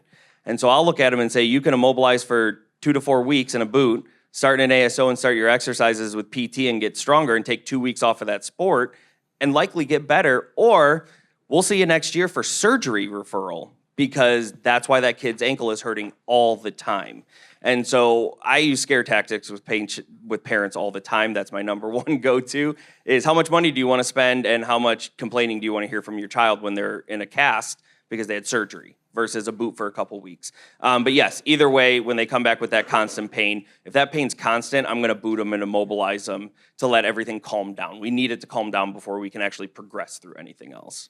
Yeah, I mean, I think that's a whole nother talk on sports psychology and youth sports psychology and culture. I could talk about that one for a long time as I go to a travel ball tournament tomorrow. But the thing I deal with probably the most with like the Cal athletes who are young, they're independent, their parents aren't there, right? Maybe they're calling in or coming in. But for the majority of them, their parents aren't there. The biggest thing is you guys want to get back to activity. You want to get back to your sport. And if you do it too fast, it'll take you out of the season rather than let you participate in the season. If you do it correctly, we can get you back for part of that season. If you do it incorrectly, you'll hurt for half the season and be out for the rest. And so all of them are really focused on, I want to get back to doing what I need to do. I want to go back to activity. And you have to really reframe it of, if you do it right, it'll happen faster than if you do it wrong. Even though you think doing this faster is going to help, it won't. Does that make sense? Yeah, it's hard.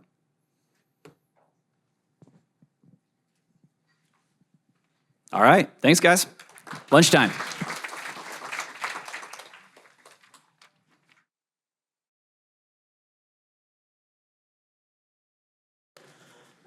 All right, everybody, I think we'll go ahead and get started with our afternoon session. Welcome back from lunch.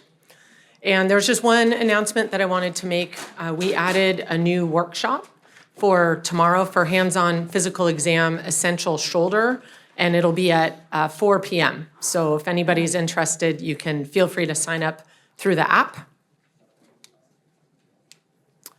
Okay, and then I will introduce our speakers for our first afternoon session. The session's going to be on management of acute low back pain in kids and adults, cases from clinic. So first, I will introduce Dr. Paulo Membella. He's a double board certified interventional pain physician in the UCSF Department of Orthopaedic Surgery, and he works in our UCSF Spine Center, and he specializes in interventional pain medicine and rehabilitation to treat different spine conditions. His clinical expertise encompasses a wide range of interventional pain management techniques.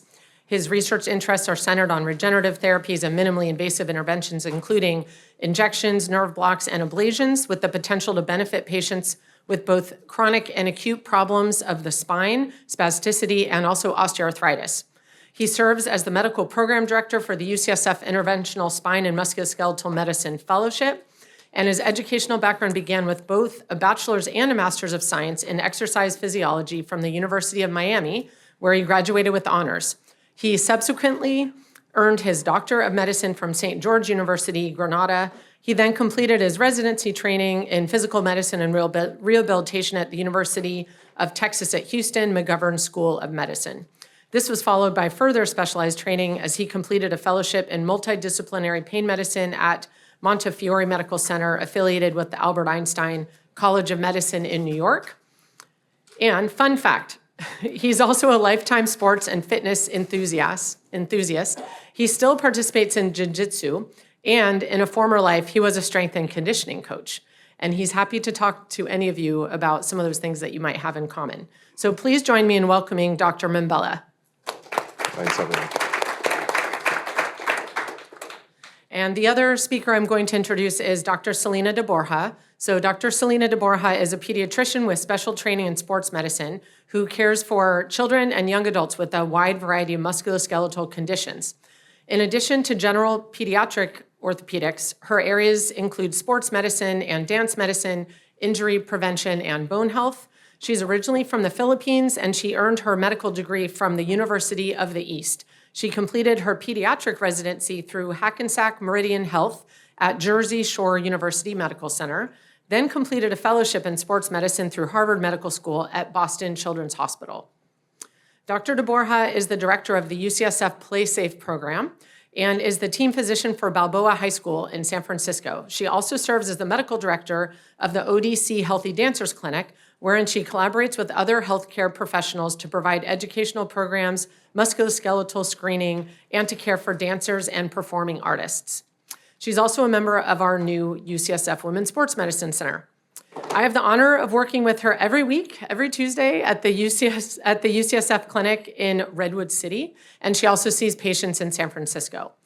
And fun fact for Selena, her Spotify year-end recap said that her listening age is 28 because she is a millennial stuck in the 90s and the early 2000s. So the opposite of Dr. Hadamiya here. It also said that she listens to so many genres it cannot define her taste in music. And we think it's because her toddler daughter might have taken her phone. So please join me in welcoming Dr. Selena de Borja.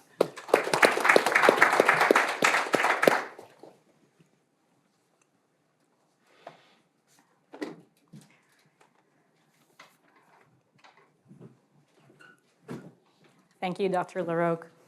So good afternoon, everyone. Thank you for joining us in this session for back pain. As mentioned, there's going to be two presentations for this session. I will be presenting on the pediatric cases, while Dr. Membella will be presenting on the adult cases from clinic. So no relevant disclosures for this talk.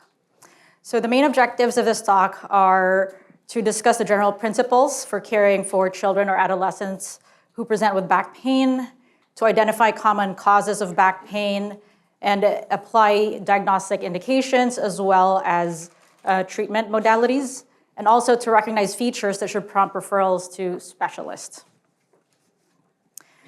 So, as mentioned earlier, I work in the pediatric orthopedic clinic, so I do see a fair amount of athletes, but I also see kids who are not athletes, just kind of play childhood activities or don't engage in physical activity at all. So for me, my differential for pediatric back pain is pretty broad. Especially for those who practice in primary care, pediatric back pain could be considered a box of chocolates, as Forrest Gump once mentioned. It could be, you never know what you're gonna get, right? So I think, for us who work in orthopedics, sometimes we kind of narrow it down to musculoskeletal mechanical reasons. However, I think it's very important to remember that pediatric back pain can also be from systemic etiology. So there's infectious reasons, inflammatory, neoplastic, hematologic, or congenital conditions that may present with back pain. And I think it's just really important to think about those things as well to make sure that we're referring our patients to the right specialist if needed. And so as I've trained in medicine and also pediatrics and sports medicine, I've always found it relevant to have good history, especially in a case where there's a broad differential. And so as I teach all our trainees, the history really will give you about 95% of your differentials. Your physical exam may confirm some suspicion, and then your diagnostic imaging can help as well, but history is really important. So I always try to get information in a very organized manner. So asking about duration, is this acute or chronic? Was it sudden onset or insidious in onset? Was there preceding trauma or injury prior to the onset of symptoms? The back is a pretty big structure. There's a lot of different locations where someone could have back pain. So I'm very specific when I ask kids where their pain is. Is it upper, middle, or lower back? Is it really lower back or by the tailbone?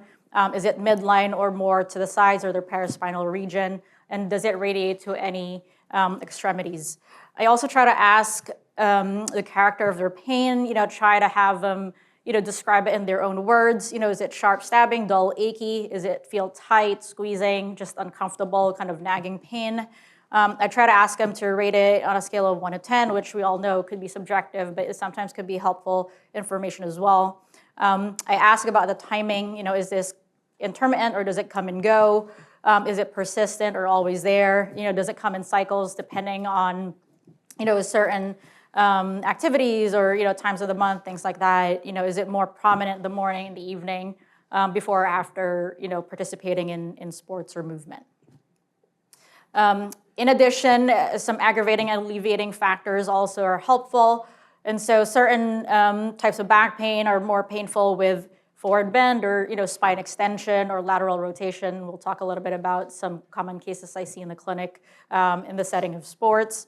If they are an athlete, I try to ask them, what type of sports they play, at what level, how many hours they're playing these specific sports per week, especially if we're thinking of like overuse injuries.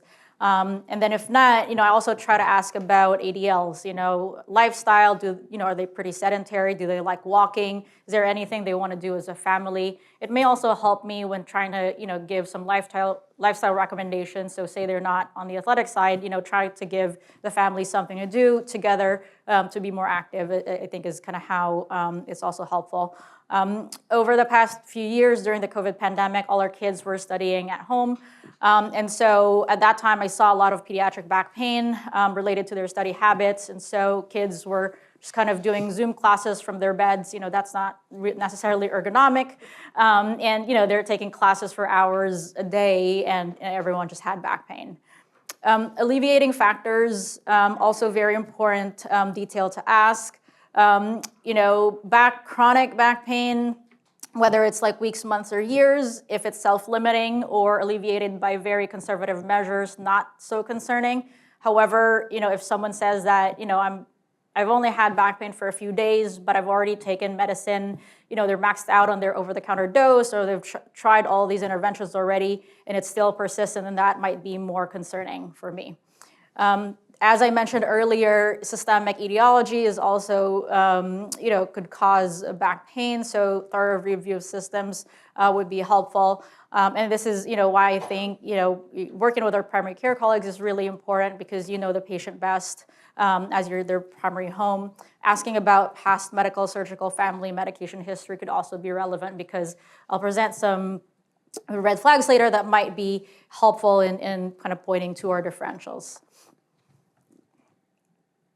And so for physical exam, kind of similar to how we learn to perform these things, I always try to teach them in a stepwise approach. I know we have sessions on actually performing physical exam and hands-on demonstration during this course. So if you have any questions, please feel free to kind of approach us about certain maneuvers. But we always start with inspection, and that starts with the way the patient, comes walking into the hallway towards their exam room, how they're sitting on the exam table.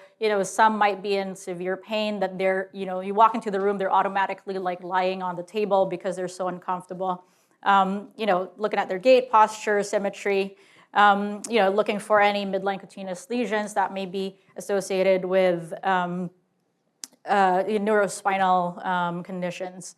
And then I proceed with palpation. So us in orthopedics or MSK medicine, we're very location specific. So I try to palpate the vertebrospinous processes by the midline, as well as the paraspinal muscles and the SI joints, trying to see like where exactly the pain is.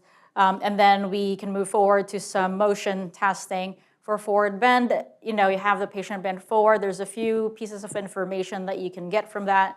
One is, does it hurt to bend forward? Number two, what's their kind of flexibility like? It is very common for teenage boys to have poor hamstring flexibility and not be able to touch their toes. But, if they can barely, reach kind of their knee or shin level, then definitely very tight.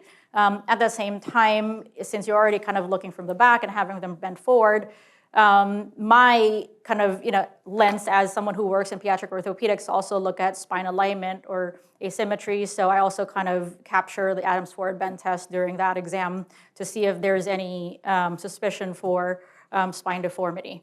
And then in addition to forward bend, we have them arch backwards or extend their spine, bend both sides and rotate both sides. And then for more kind of specific suspicion for maybe a stress injury or like spondylolysis, we also do the Stork test or hyperextension. Any spine exam should always be paired with a neurologic exam. In a situation where maybe you may be thinking of any systemic etiology like infectious, vital signs would always be helpful, as well as anthropometric. So if there's maybe some concern for a neoplastic or malignancy situation, then if there's any unintended weight loss or things like that, and that might be helpful. Obviously, testing other organ systems is indicated. Again, the back is such a big structure.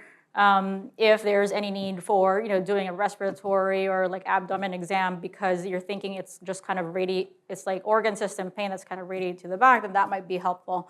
And then other provocative maneuvers that we perform for kind of the MSK reasons for back pain would include your straight leg raise or the slump test, which is on the photo on the right side, as well as the Faber test, which we kind of learned from our rheumatology colleagues, help kind of elicit any pain in the SI joints. And so after gathering your thorough history and physical exam, here are just some red flags that could help point towards specific differential diagnoses that could help you decide, need for diagnostic or blood test, diagnostic imaging or blood tests, or referral to certain specialists. So any abnormal neurologic findings, we think space occupying lesion, is there spinal epidural abscess, cord tumor, nerve root compression. If there's repetitive trauma, especially in kids who do a lot of spine hyperextension like gymnastics, we think of spondylolysis. If there's pain that radiates below the buttocks, so kind of like sciatica type pain, you may think of discogenic etiology. If pain is persistent, nocturnal, severe pain, wakes them up from sleep, those are typically some red flags or buzzwords that we use for systemic etiology like inflammatory, infectious, or even neoplastic cases. And then same way, any fever, systemic signs, plus back pain, think infection or neoplasm. Morning stiffness, and so, I learned from our rheumatology colleagues, they always say, if pain happens after activity is improved with rest, then usually it's mechanical or musculoskeletal. If pain is there before you even do anything, so after rest and maybe gets better with a little bit of movement, then you might think inflammatory. That's kind of where morning stiffness might be helpful. Anyone with a history of malignancy, think of any metastases to the spine. For those who may be seeing patients who've traveled, especially to areas where there's exposure to certain infections like tuberculosis, Pott's disease is also a differential for back pain. And then pain in really, really young kids, so 4 years old or less. Definitely, we take that very seriously. And so when someone's coming to me at a clinic, really young child having back pain, so we definitely do a full workup on them, blood test plus imaging. And so this is an algorithm that I got from an article published in 2020 by the American Family Physician Journal. It's going to be in your syllabus. And I'll kind of go through the algorithm as I go through some of the cases. But yeah, just on the left side, it shows someone who's presenting with back pain of less than 4 weeks, no red flags. You can go ahead and treat them conservatively, whether it's at home exercise program, over-the-counter medication, or even sending them to physical therapy. That's a completely valid approach. On the right side, anyone who's had pain for longer than a month, especially if there's red flags, and there's some recommendations on diagnostic imaging and other lab tests that could be gathered and then kind of treated accordingly. And so I'll go through some of the common tests that we'd recommend for someone presenting with back pain, kind of show also what you may see with these tests or what you may expect. So for radiographs, common indication would be, again, any concern in physical exam, radicular pain, persistent nighttime pain, constant pain, or pain for more than a month. It may reveal any malalignment, so scoliosis or kyphosis, which we do see in our adolescent population. It may reveal bone injury like spondylolysis or vertebral fracture if there was high velocity trauma. If the pain's been chronic enough, it might show changes relevant to someone who's had discitis or osteomyelitis, or it may show any findings that are kind of out of the ordinary, like bone lesions or tumors.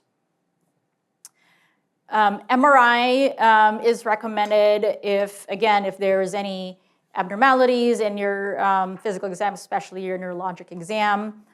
It is recommended for those cases where there's high index suspicion for infection. So as I mentioned earlier, if you get the x-ray and the symptoms have been long enough, you might see changes on x-rays. However, if it's still pretty early, you might not see any changes on x-rays, and the MRI might be helpful. And then, any abnormalities in the spinal cord, spondies, disc issues, inflammatory findings you can also see on an MRI.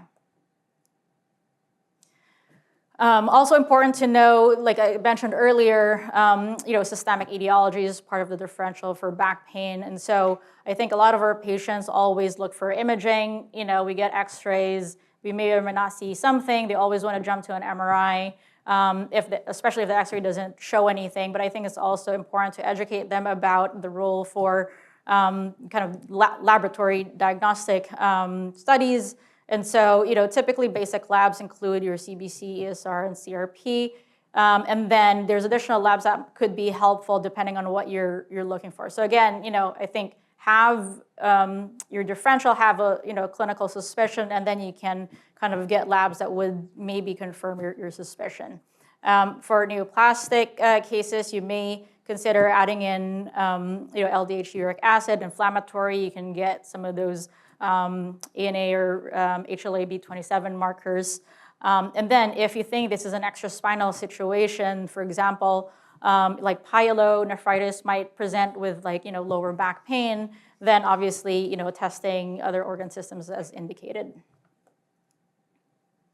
And so now we kind of move forward to just some, information about pediatric back pain, and Dr. Membel will talk about the adult counterparts. So the data on pediatric back pain is somewhat all over the place. As you can see, studies may say pediatric back pain can be seen in 4 to 74% of cases, and they vary by country and period. So it's really all over the place. Like, is it common or is it rare for children to have back pain? A more recent study done in 2020 in the United States showed there's about 33% of children aged from 10 to 18 who reported back pain.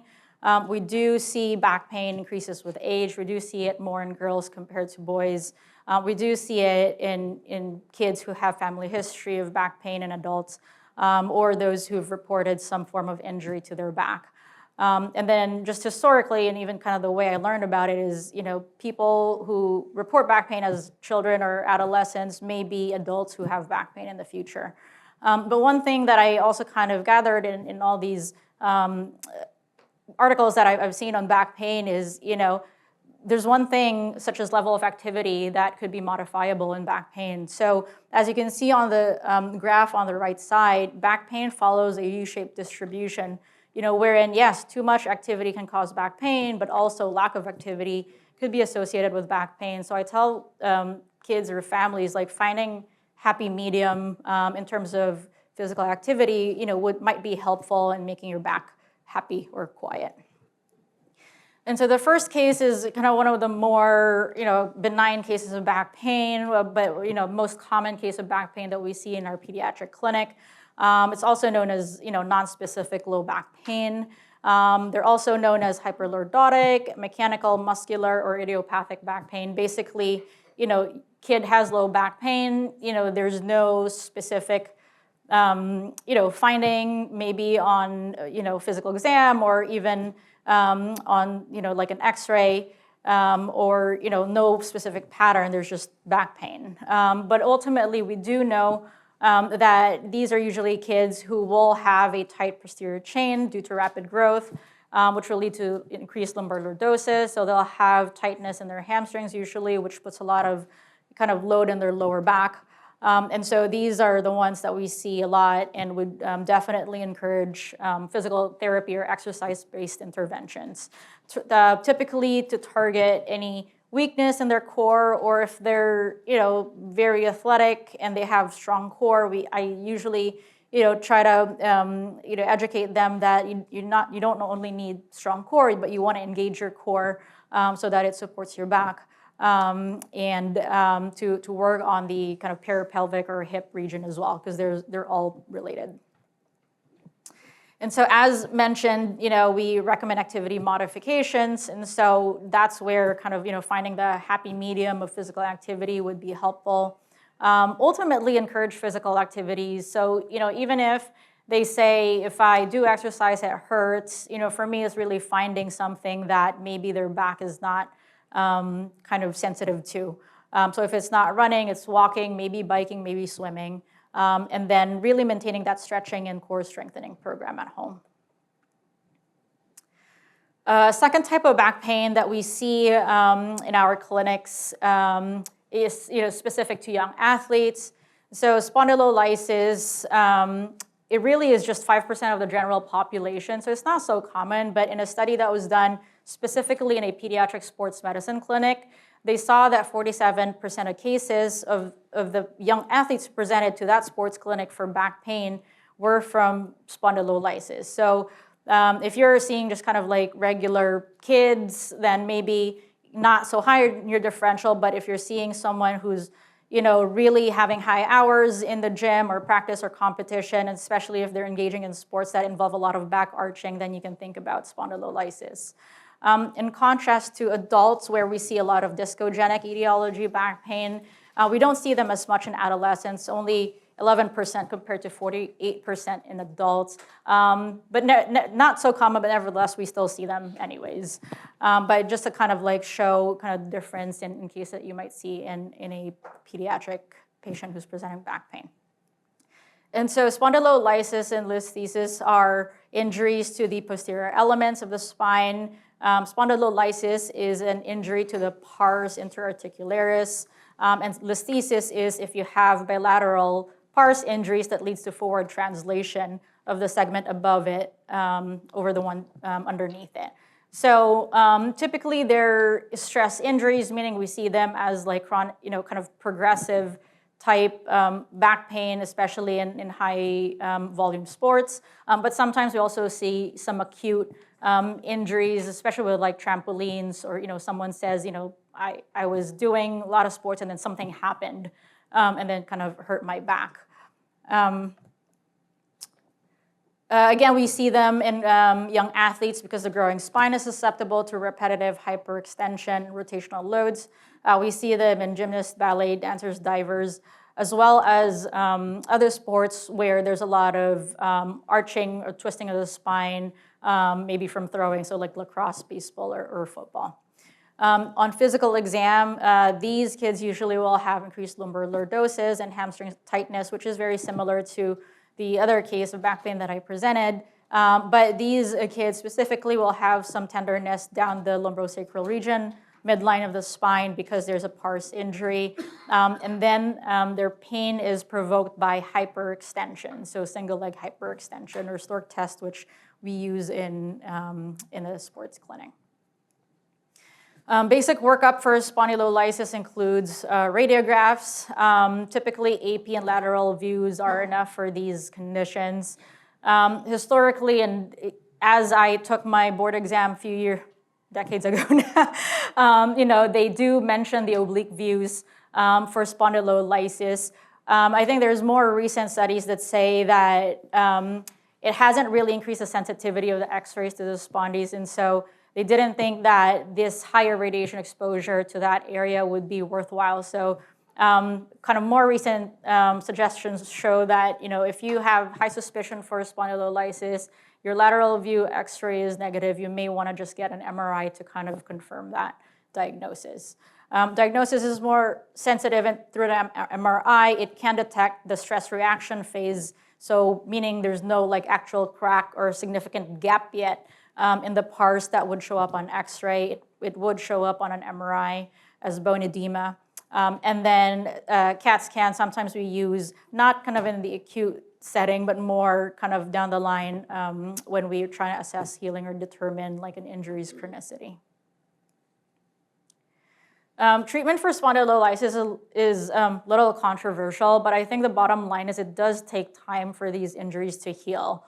And it's really difficult because a lot of these are seen in athletes, and their seasons are usually like 12 weeks long. And if you have an injury that may heal in like 12 or maybe or more weeks, like 4 to 6 months, then this could be something that interferes with their sporting season.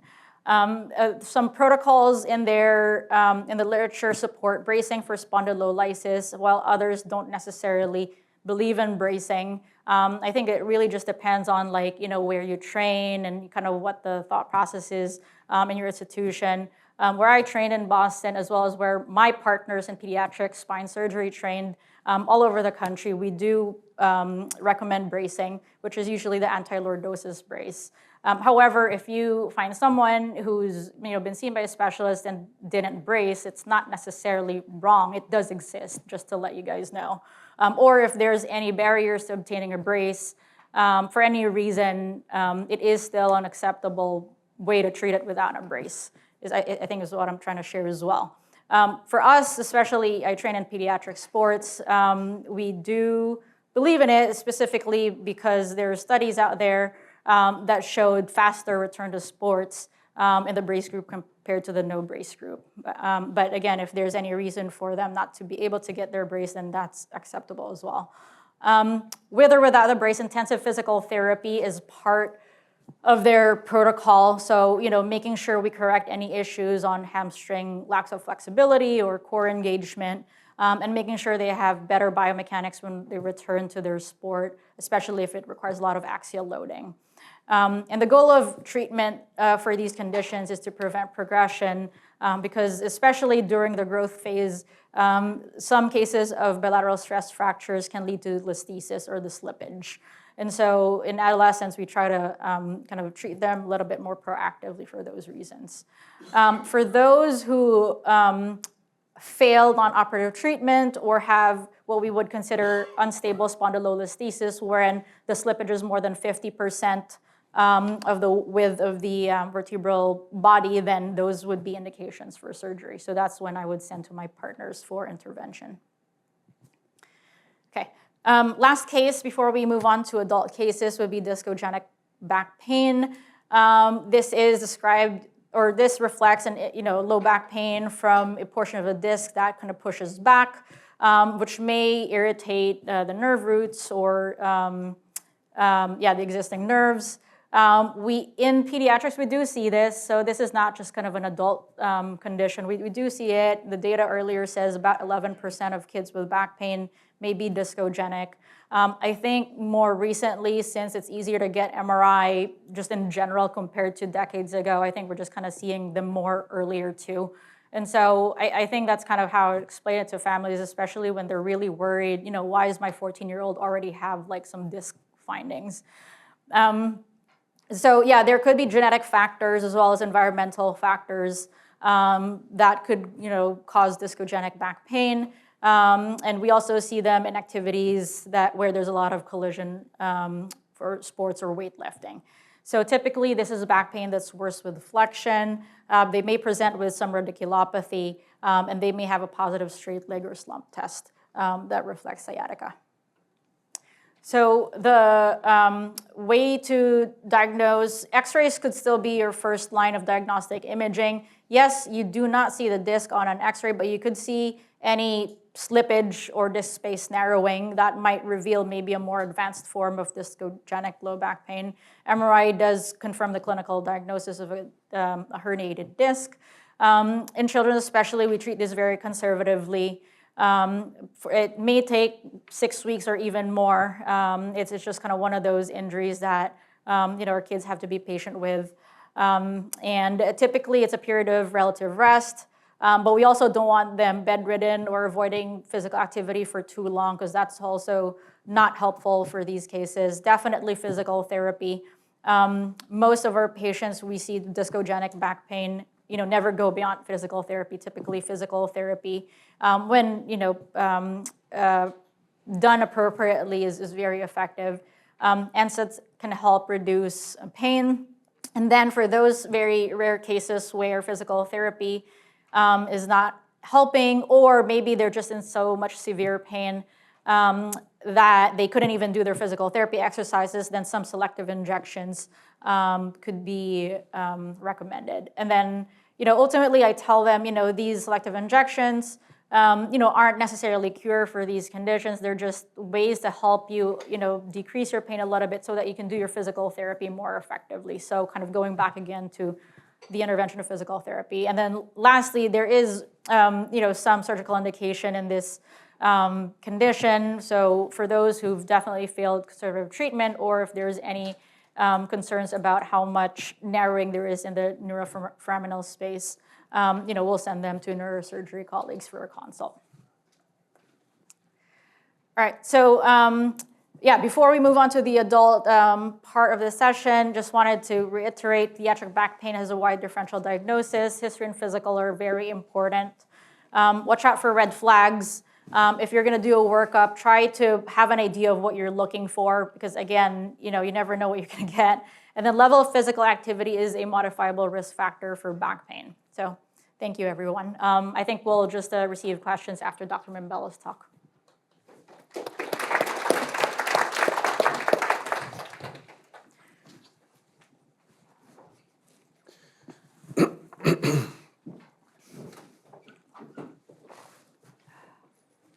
All right. Thank you, Selena. That was very detailed. I think you'll all notice that a lot of the principles that Selena was talking about are going to apply also in the adult realm. I'm going to focus primarily, I want to highlight two words, adult and acute, because that's what my talk is really going to be focused on. There's obviously chronic low back pain, or acute that then becomes subacute, transitioning to chronic low back pain.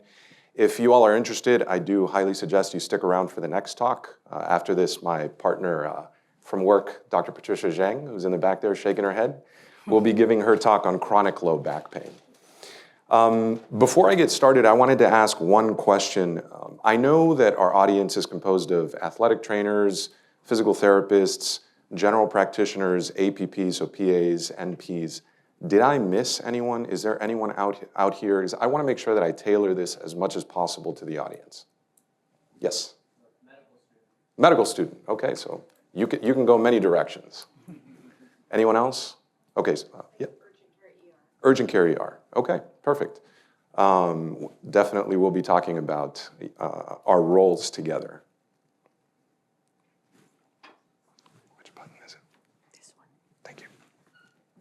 All right, I have nothing to disclose. I'll try to move through this a little bit quickly because I want to make sure to give everybody a chance to ask questions at the end. These are some suggested readings. The Bruckner and Kahn text is foundational in sports medicine.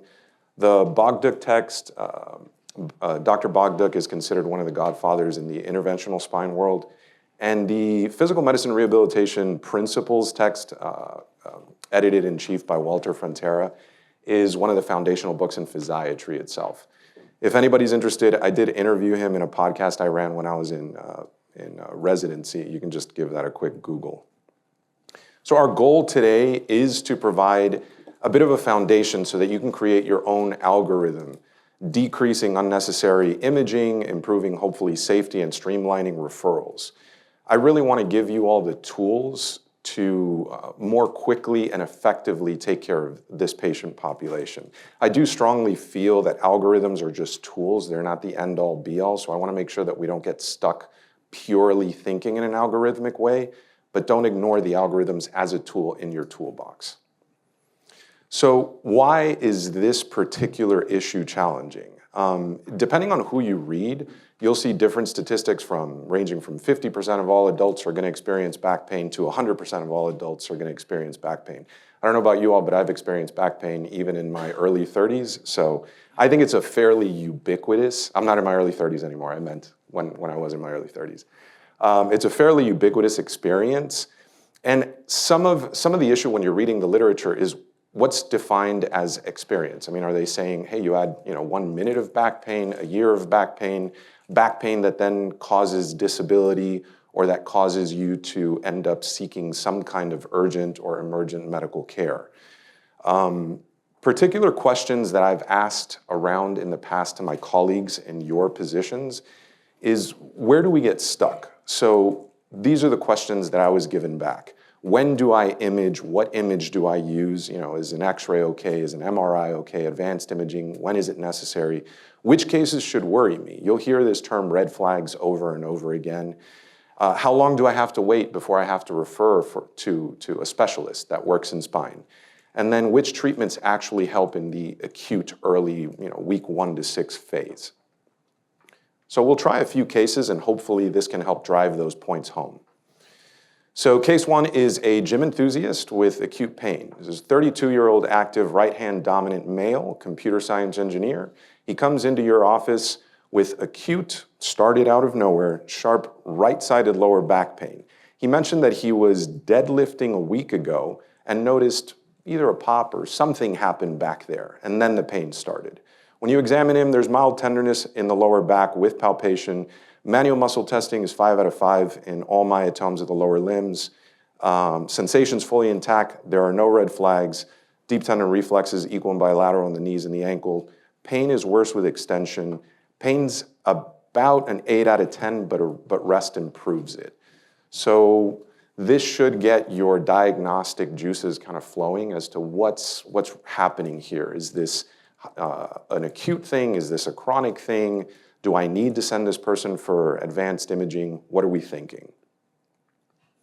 And so key teaching points of this particular.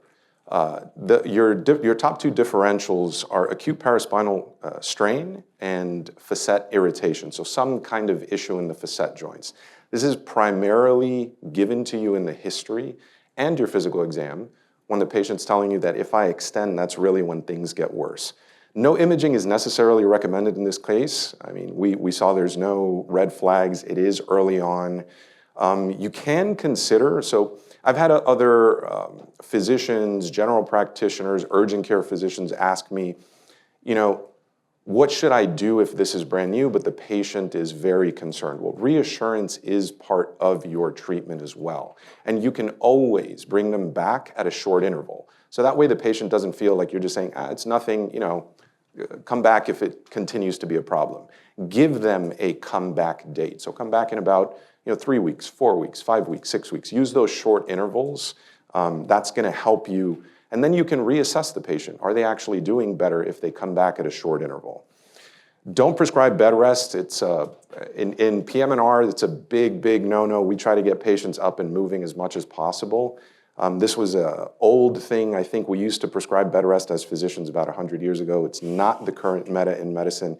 Actually, an interesting take is that there are a few physicians out there working in ICUs, getting patients who are even intubated, very, very sick in the ICU up and moving while they're still hooked up to ventilators and showing that this decreases morbidity and mortality. So first-line plan, NSAIDs or Tylenol are okay, as long as there's no contraindications. Heat, gentle mobility. I'll actually disagree with the heat in the acute phase. I tend to think that cryotherapy or ice helps better in the acute phase, but some patients prefer heat. So just ask them to try and see what feels better for them. I recommend PT early.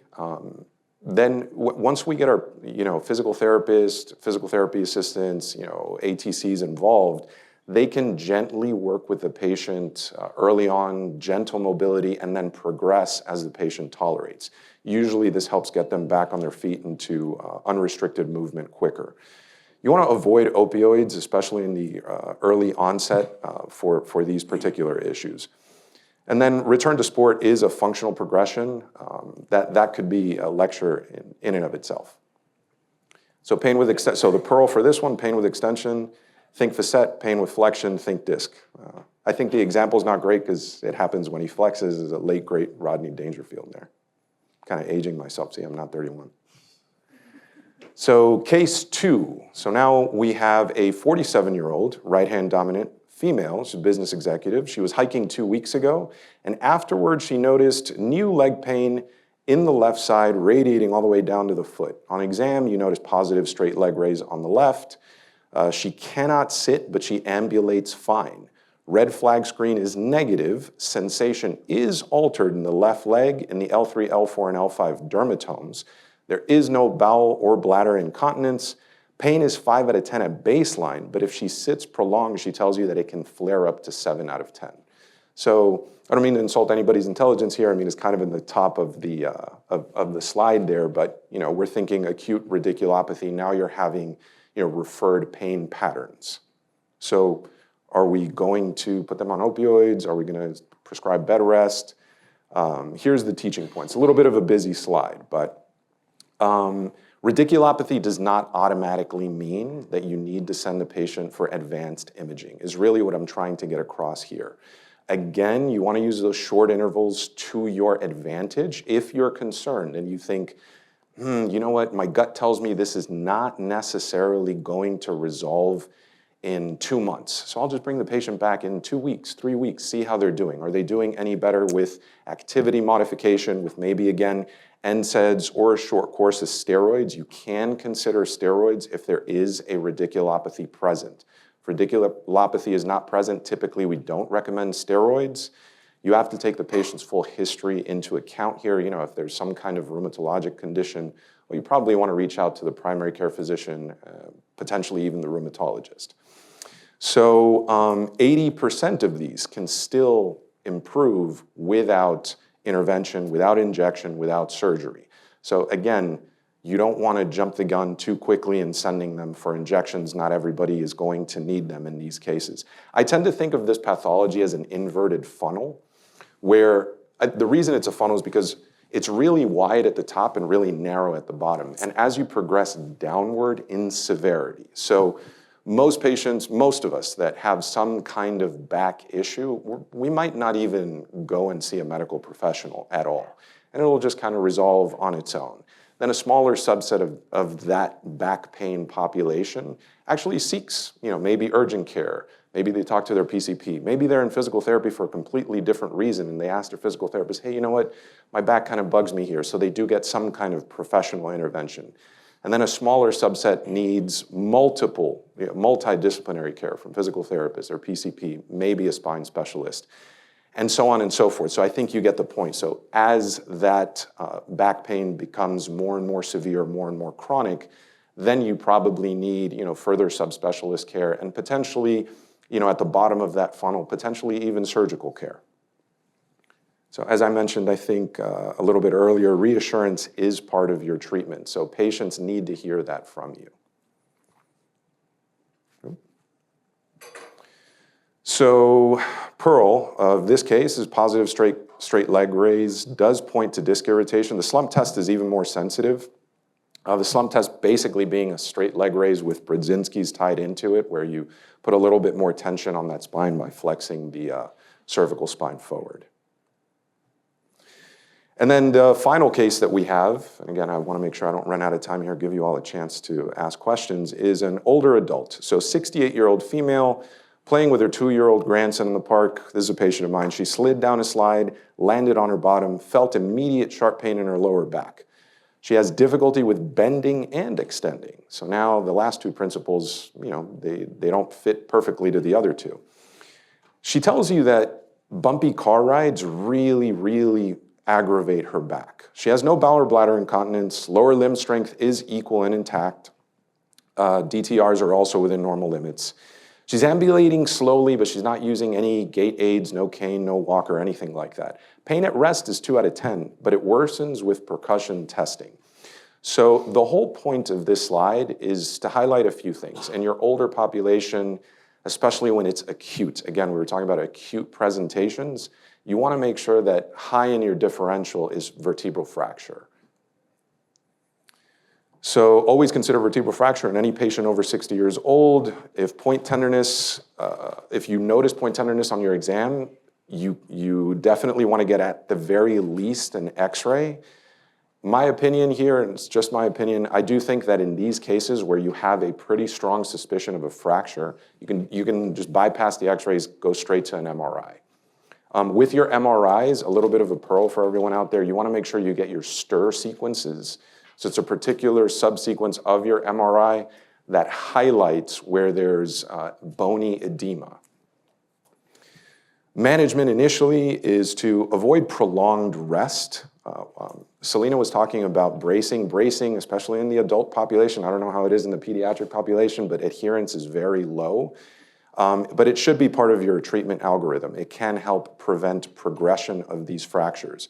Tylenol, NSAIDs refer if pain is severe and fracture is present. I think the patient bought themselves a referral to a spine department. Consider a short course of opioids or pain management strategies. Here you actually want to consider that depending on pain levels.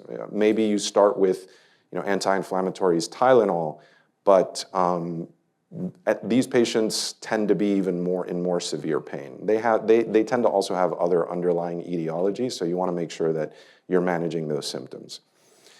When to immediately refer persistent disabling pain. The patients in your clinic, you have a high suspicion for this fracture or pain's 10 out of 10, they literally can't do anything, immediately refer them. Stooped posture or if they're developing worsening kyphosis, these fractures tend to occur mostly in the anterior portion, and so they wedge forward. And this can become a permanent disabling and worsen morbidity as well. Something as simple as lung function can decrease if this goes untreated. So these are the patients you want to urgently get in for referral. Loss of function or neurological change, of course, in any case, if you've got red flags or you have, neurological change, you want to get them in for a quick referral. And then, of course, if they fail conservative measures and you're trying your best, they're just not getting better, refer them out. So what not to do in every case of acute onset low back pain. I think we've already gone over this as we were talking about the cases, but you don't have to order routine MRIs, CTs on everybody. You don't have to give everybody opioids. As a matter of fact, outcomes tend to be a little bit better if you don't start those in most acute back pain in adults. Avoiding muscle relaxers, this is plus or minus. You do want to let your patients know if they have high-risk jobs requiring a lot of coordination, that all muscle relaxers are going to affect their cognition. So be careful with those. No strict bed rest, we talked about that. Sometimes in my clinic, patients are asking me, well, what's the best mattress? What's the best chair? What's the best ergonomic? There are some general principles. Most of us tend to have 2 lower limbs and, we're bipedal hominid. So there is some overlap, but height's different, weight's different, Q angles in the pelvis are different. So much is different that there's no one universal best chair for everyone, one universal best mattress for everyone. So kind of help your patients not over-focus on these things. And then also careful with pathologizing normal or expected MRI findings, especially if you have, someone who's north of 30 years old. I've told my patients before, you start to see degenerative changes in humans in the lumbar spine in particular pretty early on. This is not meant to poke fun at our ER doc colleagues. Some of my absolute best friends in emergency medicine are ER doctors. It's just a funny meme, but the point is just that. Don't skip your history, don't skip your physical exam.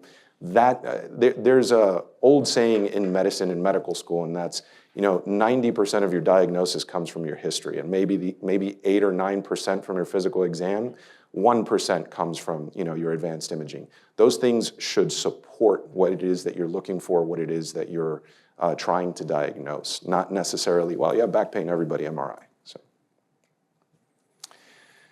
Imaging indications, so I think we already went over this. I X'd out that word progressive for a specific reason. If a patient has motor deficit, in my opinion, you should probably refer out to a specialist. Suspected fracture, suspected infection or malignancy, so these are some more of your red flags. Or if symptoms or radiculopathy is present for more than 6 weeks, the patient's just not getting better even with a short interval, you probably want to get them in. If you're considering, you're managing from top to bottom and you're considering, I think this is a good patient for some kind of nerve block or epidural or something like that, I do suggest that you get advanced imaging because that is a requirement preoperatively for even the injections. So a few rapid assessment tools. Again, I don't want to run out of time, so I'm going to move through this quickly. I'll leave that up there for a second for anyone that wants to take a picture, but most of this I think we talked about. Injections, when are they appropriate? Not for acute strains, definitely. Epidural steroid injections are really only for radiculopathy. That's failed conservative therapy. Facet joint injections are very rarely in the acute phase. That's more of a chronic treatment. It's more for degenerative zygapophyseal joint mediated pain. And trigger point injections, occasionally for severe spasms, but make sure that, a patient's not relying on these injections. It's just to help kind of calm down the pain and then get them moving. That's what's going to give them long-term improvements. Just a couple of pictures on the left side of your screen, trigger point injections. Top right would be a transforaminal epidural, and then bottom right is a cartoon of a medial branch block. Case-based summary, I think we went over case 1, 2, and 3, and we talked about really this is just driving home exactly what we talked about. Practical takeaways, so most acute back pain improves with conservative management. Remember that inverted funnel we talked about a second ago. Imaging is not needed in every case. Stay active early, no bed rest, try to avoid opioid medications. Reassurance is part of the treatment. And then refer early for red flags or if there's neurodeficits. And then when in doubt, just refer out. If something's not fitting any kind of algorithm perfectly, that's what we're here for. We're here to work together. I think we already went over this. And a few take-home points. I'll leave that slide for about 10 seconds. I can see that we're running low on time. And then here are my references. Thanks, everyone.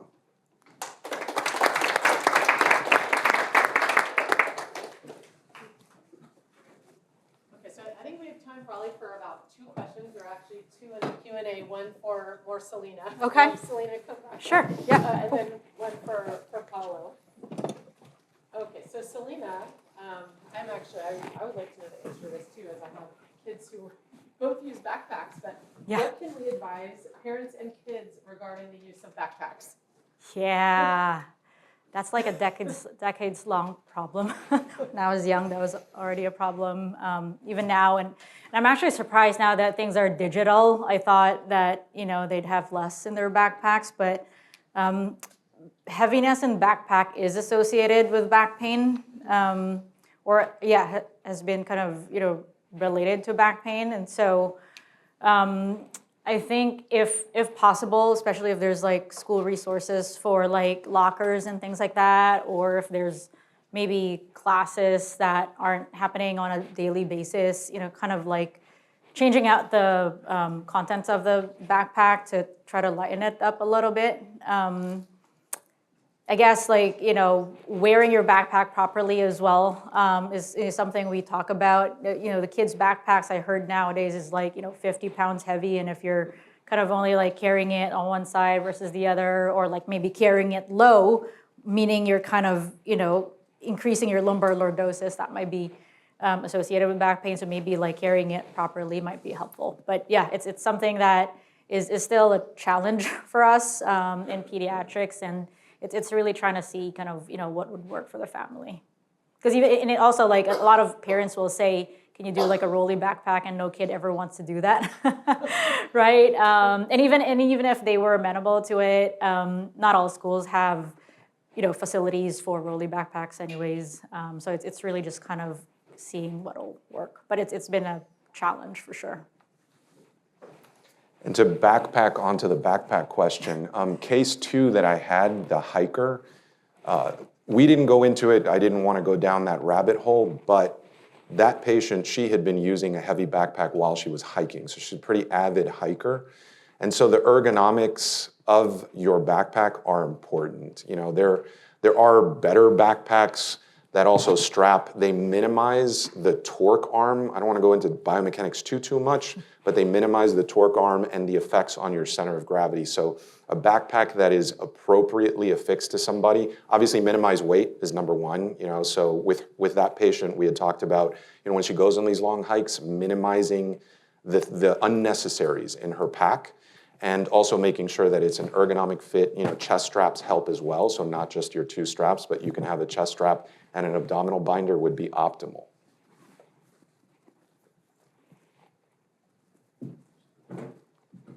Sure. So, I think in interest of time, to stay on time, there's just one more question, and okay. I think I can just have you answer it individually through the app. Is that okay? That's perfectly fine. Okay. So we're going to just take a 10-minute break, and then we'll come back at 2:40. And those of you who have other small group sessions, feel free to disperse. And then we'll have Dr. Zhang next. Thanks, everybody.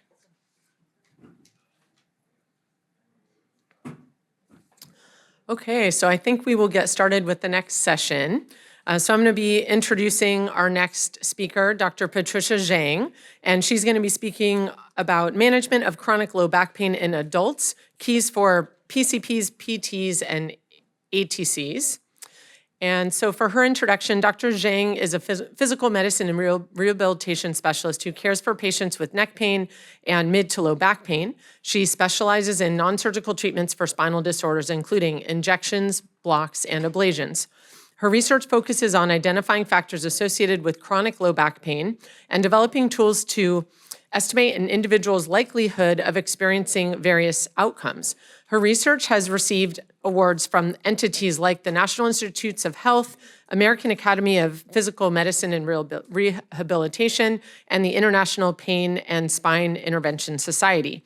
She also serves as chief of UCSF's Physical Medicine and Rehabilitation Department. She currently holds the UCSF Melissa J. Ma Endowed Professorship in Orthopaedic Surgery. She's a member of our new UCSF Women's Sports Medicine Center. She earned her medical degree from UCSF and completed a residency in physical medicine and rehabilitation at Stanford University, serving as chief resident. She completed a fellowship in PM&R, interventional spine at Stanford, where she trained in advanced image-guided procedures using X-ray and ultrasound. I have the pleasure of working with her both in San Francisco Mission Bay and also in Redwood Shores. So please join me in welcoming Dr. Patricia Zhang.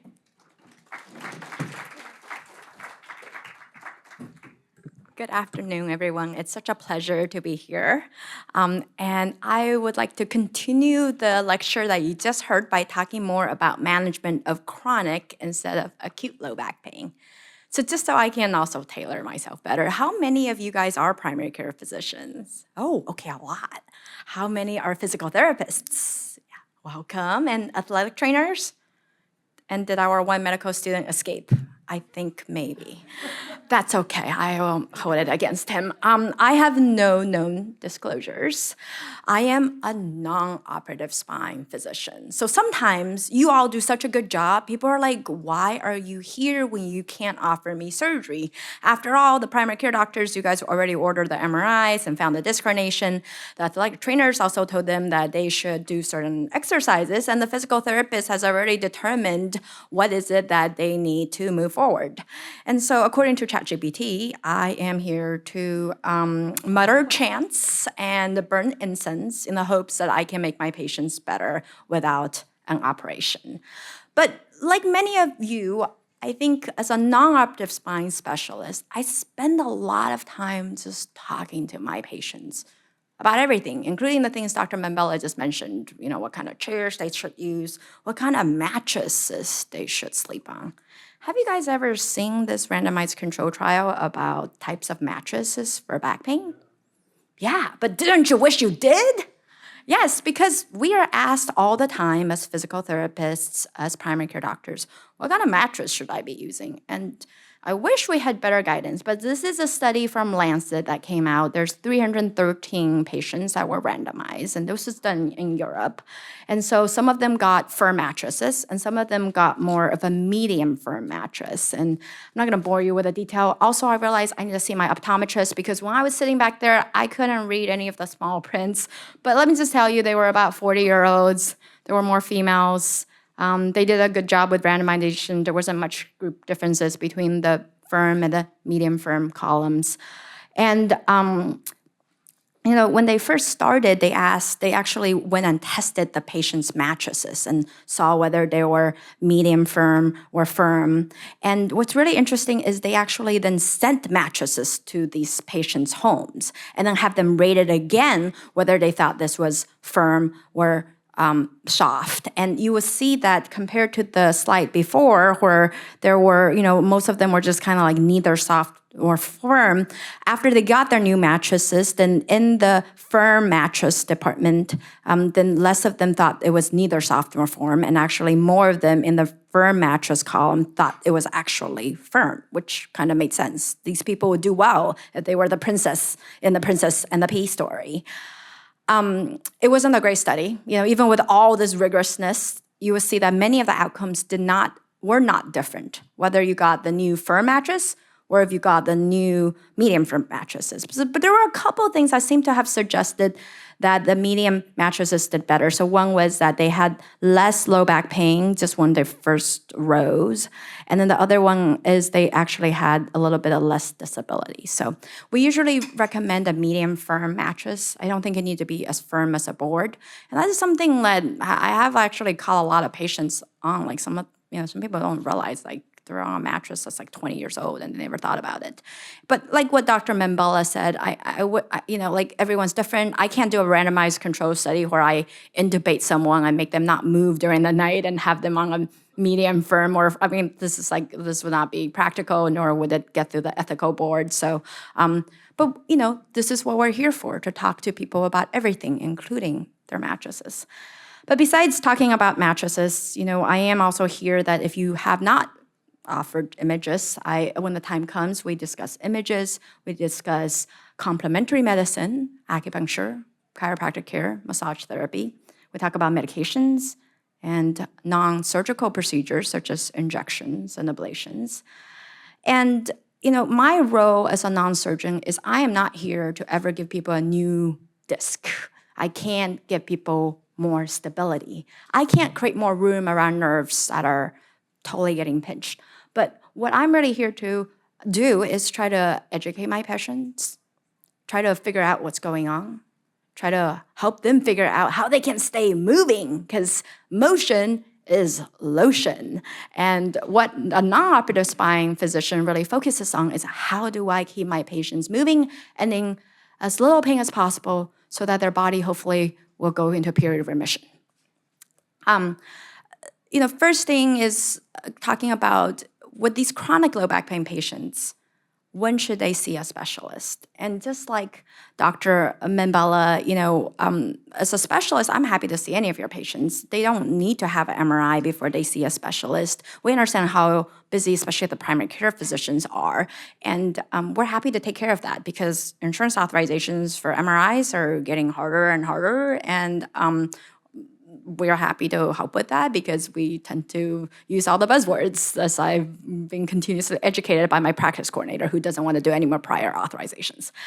But I have scanned the literature to try to come up with some evidence-based suggestions about when should you be sending to a specialist, when should you be thinking about the next thing. So the American Academy of Family Physicians actually put out this guidance in 2009. I think it still holds. So, and if you just read up there, this is specifically for chronic low back pain. So as Dr. Membella was saying, just with acute low back pain, whether it's adult or a pediatric patient, first you're looking for the red flag symptoms. And I really liked how they laid it out. So what they did was they actually made a table of all the red flag symptoms, and then they kind of told you what diagnosis they would be concerned about.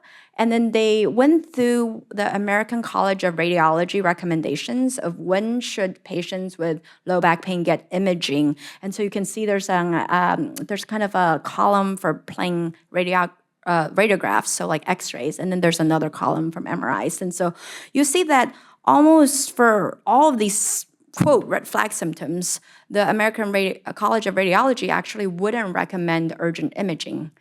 It's only for the certain circumstances, which Dr. Membella has also talked about, where you would want to consider that, so progressive motor or sensory deficits.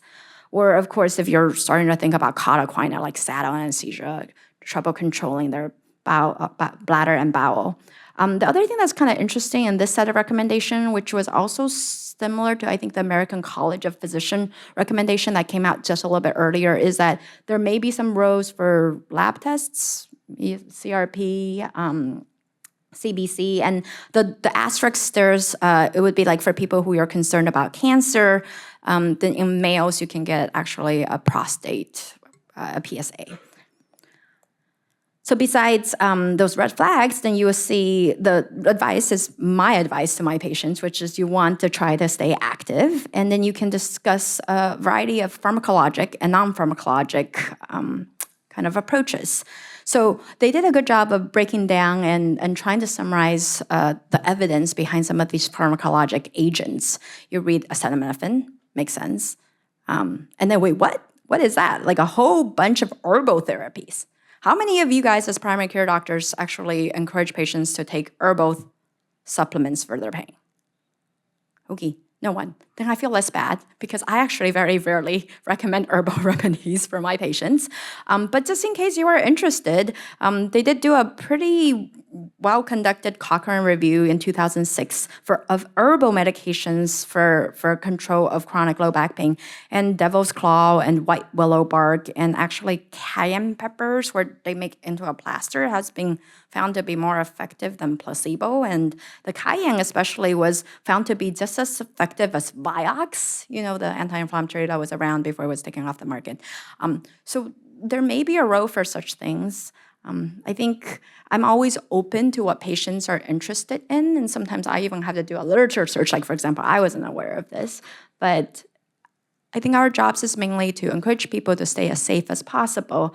And for people who really are interested in more of this integrated approach, I tend to refer them to OSHA here if you're a primary care doctor, physician here, where sometimes they can seek out specific specialists, like kind of integrated medicine, who might be able to advise a little bit more about these herbal remedies. But I thought since we have such a large range of different types of providers here, that I was going to spend a little bit of time just talking about the medications, because that is what we often use to help our patients deal better with chronic low back pain. Again, I would encourage you to look at the available lovely reviews that are already out there, so you don't have to be redoing all the work. The American College of Physicians had, in the Annals of Internal Medicine, put out this really good review back in 2017, and I think many of the things still holds. First things will be acetaminophen and NSAIDs, and I wanted to make this kind of also applicable to physical therapists and athletic trainers, so let's just start off with over-the-counter dosings. Do any of you guys know the difference between Motrin and Advil? They're exactly the same thing. I trick everyone else with that. So they're both ibuprofens, actually. And it was only just for historical reasons that they have different names. So I think Motrin was manufactured by Johnson & Johnson, and Advil was manufactured by Pfizer. But have you guys ever seen a patient get confused about that? Oh, yeah. Yeah, I have had patients who are like, oh, I'm magically cured. I added some Motrin to my Advil. And I'm like, oh, I wonder how your primary care doctor feels about your kidneys at this point. But, like for maybe more of the physical therapists or the athletic trainers out there, a lot of the over-the-counter ibuprofen would be 200 milligrams. If you look hard enough, you can actually find other formulations like 300 and 400s out there. I think the recommendations, if you read the back of the bottle, is that they would take you up to 1,200 milligrams a day. Probably the primary care providers here are also sometimes prescribing that up to 2,400 milligrams a day. Yeah, that's what I do. Naproxen is the other one that's over the counter, and sometimes people are also confused. They end up taking Advil and Aleve at the same time, but they're both anti-inflammatories. They tend to be just one formulation that I'm aware of, 220 milligrams. And aspirin, I don't usually use aspirin for pain. Does anyone routinely recommend it? I'm not sure. Yeah, I don't do it because it's more of a blood thinner, and it's more time until the blood thinning effects would wear off after you stop it. So I tend to not do that myself. To some patients, they're just so used to doing it that they're like, I've always taken aspirin and it works for me. And so I'm like, okay, well, watch for bleeding. Good luck. Because there are risks, right? There's risks with these anti-inflammatories. I think about the GI risks. Like, how many of you have seen blood pressures going up from patients? Yeah. So, also if they're on certain medications for blood pressure, like an ACE inhibitor, we should be more cautious. I just had another patient where he's on lithium because he has a psychiatric disorder, and taking an NSAID can increase your lithium dosing. So I've been talking back and forth with a psychiatrist about whether he should go on a lower dosing of the lithium while on anti-inflammatories. So sometimes if you are concerned, then I guess I always say ask the primary care doctors, but I don't know how you guys feel about that. So there's the GI, there's the renal side effects. The GI is more about bleeding, and then there's actually some cardiovascular risks. I think, of course, the primary care doctors, you guys can probably educate me about the risks, but for the physical therapists and athletic trainers, there's been some studies that over long term, NSAID use can be associated with strokes and heart attacks. So I think we really need to be aware of that and caution our patients if we need to. So besides the anti-inflammatories, we have Tylenol. Tylenol actually does not work as well, but it is safer. It doesn't have the GI and renal side effects. You're very astute patients, and we live in an area where people are very educated. They may have already read themselves that there have been some studies, unfortunately, that Tylenol is not super effective for back pain. So you might have remembered this study, a randomized control trial that came out at Lancet. It was done in Australia, but it really didn't show that as needed Tylenol were all the what did they call it? More regular intake of Tylenol was actually associated with any improvement in low back pain. How many people know what these things are? Labubus. If you don't know about them, then you're very lucky. So they're the toy fads of perhaps 2025, right? And before then, I remember when I was young, there were Beanie Babies. And before then, there were these really weird trolls that I'm not sure why people collected. But right now, the golden child in medications for low back pain that's chronic and somewhat nonspecific is something called duloxetine, Cymbalta. Do you guys prescribe that often as primary care doctors? Okay, good. That's excellent. So, it's a SNRI. I'm not going to go too much into the detail, but there's definitely been studies that it helps more for kind of these non-specific low back pain, and especially for a sensitized patient, right? Today I was just in clinic this morning, and there was this one patient where I just touched her back, and she screamed and jolted, and I was like, I think we need some Cymbalta in this room. But I think this is what it's particularly good for. It's for when you feel like someone's really pain sensitized. But of course, as an NSNRI, we had to be watchful for whether they're already on some sort of antidepressants. We don't want any serotonin syndrome. We have to consult them about the side effects. It does have often all the side effects of the antidepressants: weight gain, sexual side effects, sometimes some GI upsetness. And this is also a slow-acting medication. It's not like I sprinkle some Cymbalta on you today, you're going to be magically better tomorrow. It's something that I counsel my patients. They need to be on 20 milligrams for like a good 2 to 3 weeks, and then maybe we need to up-titrate it. Many of the studies, like this one, study 60 milligrams of duloxetine. So sometimes you have to slowly up-titrate that. Tramadol, another tricky topic in pain management in general. Do we prescribe opiates for patients who are really suffering from so much pain? The ACP guidelines, the initial one I showed you from AAFP, they actually say there is some data that the opiates can be helpful even in the setting of chronic pain. Tramadol especially has been more preferred than some of the other opiates because it actually does have some partial agonist activity on opiate receptors, and it also inhibits the reuptake of serotonin and norepinephrine, so kind of again like a little bit of an SNRI flavor there. There's some studies to show that it's effective. I have gone to tramadol, but I have not really prescribed any other opiates, especially if this is chronic pain, so pain that's more than 12 weeks and they're coming to me. I usually would cite for my patients a SPACE trial. This came out at the VA. And it's a mixed group, so they didn't just have chronic low back pain patients. They had chronic, I think, knee and hip arthritis patients, and they randomized them to having opiates and not, and it was, of course, controlled, and so patients weren't aware of what they had. But if you look down on the bottom, actually the patients who received the opiates had more pain, especially once you get further out, like 6 months, 9 months, 12 months, than the patients who didn't get the opiates. So I try to use that as, opiates can cause hypersensitization. I really don't think it's indicated, especially if these are patients with chronic pain. And the other thing I wanted to just point out is that as physicians, sometimes we feel like patients are coming to us for interventions. They want surgery. They want injections. They want us to give them opiates. But really, in my own research, I found that patients are not always here for that. So as this study, we took 419 patients, and we asked the patients and the physicians who took care of them in spine clinics what is important.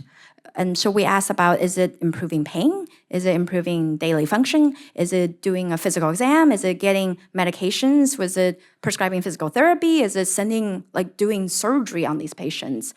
And we compared the differences in response of the patients and the physicians. And you can see that the physicians really thought that the patients would find medications and surgeries to be really important. But what really was important to a lot of these patients is just having some idea of what's going on. And I think my colleague, Dr. Mimbella, also mentioned that too. Like sometimes we just need to tell them what we find and what we can't be sure about, and that there's nothing dangerous. And tell them that, we know exactly what need to happen, but not necessarily push more medications and injections. And I think that's really frustrating in my field, right? Like, gosh, if someone came to their primary care doctor and I was like, am I diabetic? You're like, great, let me order a hemoglobin A1C, and there's like a clear cutoff. For your back pain patients, even if you did order an MRI, these are not painometers. So I can only tell my patients that, hey, good news, you're not dying. Sorry, you're in pain. We're good with the MRI at telling if someone has, say, malignancy, whether it's metastatic cancer. We're good at telling patients there may be a suspicion for infection. Like when you see that the disc, the end plates, there's that blurred or indistinct vertebral end plate, and there's this much diffuse edema. That's when we're concerned about infections. We can tell on an MRI how much nerve compression there is, right? So we can, if you're looking at a sagittal and you're looking at the spinal cord or the spinal canal in the lumbar spine, if there's no white, so no cerebrospinal fluid, would be more concerned. Of course, if you've got a big disc herniation, this pointer doesn't work, but you might be able to see the big disc herniation on the left side of the screen that's pushing on the traversing nerve. Those are type of findings where we're like, oh, well, this may cause weakness and cause radiculopathy.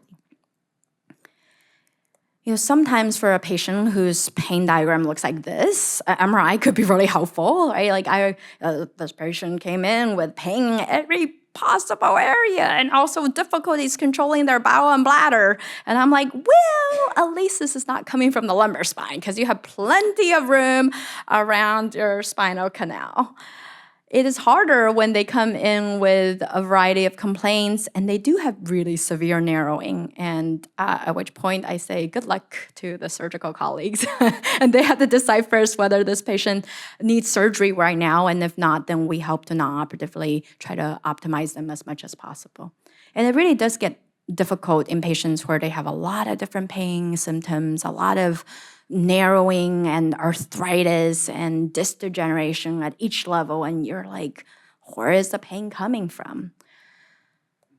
I actually really thought that it was good that the course organizers had the first talk based on age, because I actually think a lot about the age of the patient when they come into my clinic. And this is a study that was done by Diploma, and it might be kind of small to see in the back, but basically they mapped out per the age on the x-axis the likelihood of having varieties of pain. So I can hardly read it here myself because I'm at the angle too, but I think the facet one is on the upper right. And so like kind of what we learned from Dr. DeBorgia earlier, if you have a 17-year-old who comes into your clinic and they're a gymnast and do a lot of extension, then automatically you're not thinking facet arthritis, right? The first thing would be like, does this person have a spondylolysis?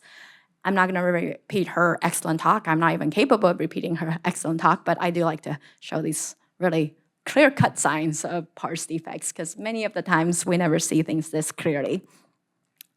But if you do have a 67-year-old female and she's coming to you with a lot of right low back pain at the right lumbosacral junction, which is worse with extension, this is where I would already be thinking extension-based pain. Is this going to be facet arthritis in a person who's in an age group where that's more likely? And, again, Dr. Mambella's talk, we won't be jumping to, hopefully, to fusing their facets. We'll hopefully see them, take a history, do a physical exam, do some imaging. But this is also imperfect, especially with people with chronic low back pain. There's actually been some studies that showed, of course, that you're getting some idea from the history. So if you have pain that's all the way in your calf, that's likely going to be from your facet joints. They tend to be in the back and somewhat in the gluteal areas, according to these pain diagrams that were made. Just so you know how these pain diagrams were made, they took some healthy volunteers, stuck a needle into their joint, and hyperinflated these joints with saline. And that's often how these facet joint pain diagrams were made. But there have actually been some studies that showed that having a positive facet loading maneuver, which is something we look for on a physical exam, that's actually been a negative predictor of response to radiofrequency ablation, which is something that we often offer for patients with facet pain. So things are not as clear-cut as you think they would be. But there has been some consensus practice guidelines on interventions for facet joint pain. And so by the time that they leave your offices, at the physical therapist office, at the primary care physician office, we will start to think about certain blocks and ablations. And just to give you an idea of what is that we're doing in our offices, well, we have mapped out through cadaveric studies that the facet joints in the spine are supplied by nerves called medial branches. And it's a little bit interesting, but say that all 4 or 5 facet joint is actually supplied by a medial branch coming from above and a medial branch coming from below. But there has been some studies that show that you can first block these nerves to see if the patients will know an improvement in their pain. And if they report 80% relief with 2 blocks, so kind of a second confirmatory block as well, then they will be a good candidate for something called radiofrequency ablation, also called neurotomy, also known as RFA or RFN. But basically what happens then is we'll take the patient under the fluoroscopy guidance, and we'll put, these like dark lines are basically needles. They're not very thick, but the tip of the needle can actually be heated up. And we'll go and actually cauterize and burn a little bit of that nerve. And it takes that nerve about 9 to 12 months to grow back is what the thinking is, because some studies have shown that if you have really good response to the medial branch blocks, you can have up to 80% relief, sometimes for 9 to 12 months after these ablations. Things are very nuanced. Just because someone has facet-mediated pain doesn't mean they just have back pain. Sometimes, like if in this patient, she had reported actually pain going down the leg, you will see that sometimes with the facet joints, they become so arthritic that actually a cyst can come out, a facet joint cyst. And this can actually pinch the nerve that's trying to traverse right by it. And then so while we don't do as much facet joint injections anymore, we do actually sometimes in that case would put a needle into the joint, and now you're seeing some dye in the joint itself. And then basically we'll push more fluid in there. And in this patient, you can see there's a kind of a difference, and I circled on the right side of the screen, just a dye pattern that looks a little bit changed. So we are able to actually sometimes pop these cysts, so rupture these cysts. And then sometimes I can actually help with any sort of radicular symptoms that may be also associated with a facet joint arthritis causing a cyst. And some studies have shown that, unfortunately, these cysts can return, but 60 of the patients obtained at least 90% relief of pain at 12 months, and 87% obtained at least 60% relief in this case cohort of 15 patients. When they come into our specialty clinic, we're also looking for other pathologies, sometimes more exotic ones. I want to throw one in here that I hope even the primary care doctors don't see that very often. So this was also another young female who came into my clinic, and then she was like, I'm really here because my chiropractor told me I have an extra bone in my body. And I was like, ooh, is a chiropractor like my daughter who has trouble counting because she got 4 Halloween candy but thought there were 5? Or are they like the Silva family from Brazil who actually all have 6 fingers? Well, an extra bone in your back is not that uncommon. So, usually we think of people having 5 lumbovertebral bodies that are not having ribs and not sacralized. But 1 in 5 actually would have somewhat of a transitional anatomy. And so you can see that this patient has almost an extra joint on one side of the spine as compared to the other. And this type of lumbosacral transitional vertebral body is actually quite common. Some studies have found them to be as prevalent more than in 1/3 of the patients. So I think the true average is probably somewhere between like 10 to 20%. And I think in this case, it's really important to tell the patient that, you have a transitional anatomy, and not so much to tell them, you have an extra bone and you have a segmentation anomaly and you're destined for pain forever. Not that any of you guys would do that, but so you can see there's different types of transitional anatomy. Some people just have broad transverse processes. Some people have one pseudo joint on one side and not on the other side. Some people, it's completely fused on both sides. Some people, it's just joints on both sides. The different types have different prevalences. The most common types are either having a little bit of an asymmetric type of picture or a completely fused picture. And the one thing I want to highlight there is that when you have this transitional anatomy, you're not destined for pain, but it can lead to a characteristic pattern of breakdown. And so because you're somewhat restricted at the level of that transitional anatomy where you might have an extra kind of joint or an extra connection to the sacrum, you have a bit of hypermobility on top of it. And this often leads to degeneration of the disc that is right above the transitional anatomy. And you see that really well in this patient that I took care of. So you can almost see the transitional anatomy. You can see that pseudo joint, which on this picture will be on the right side.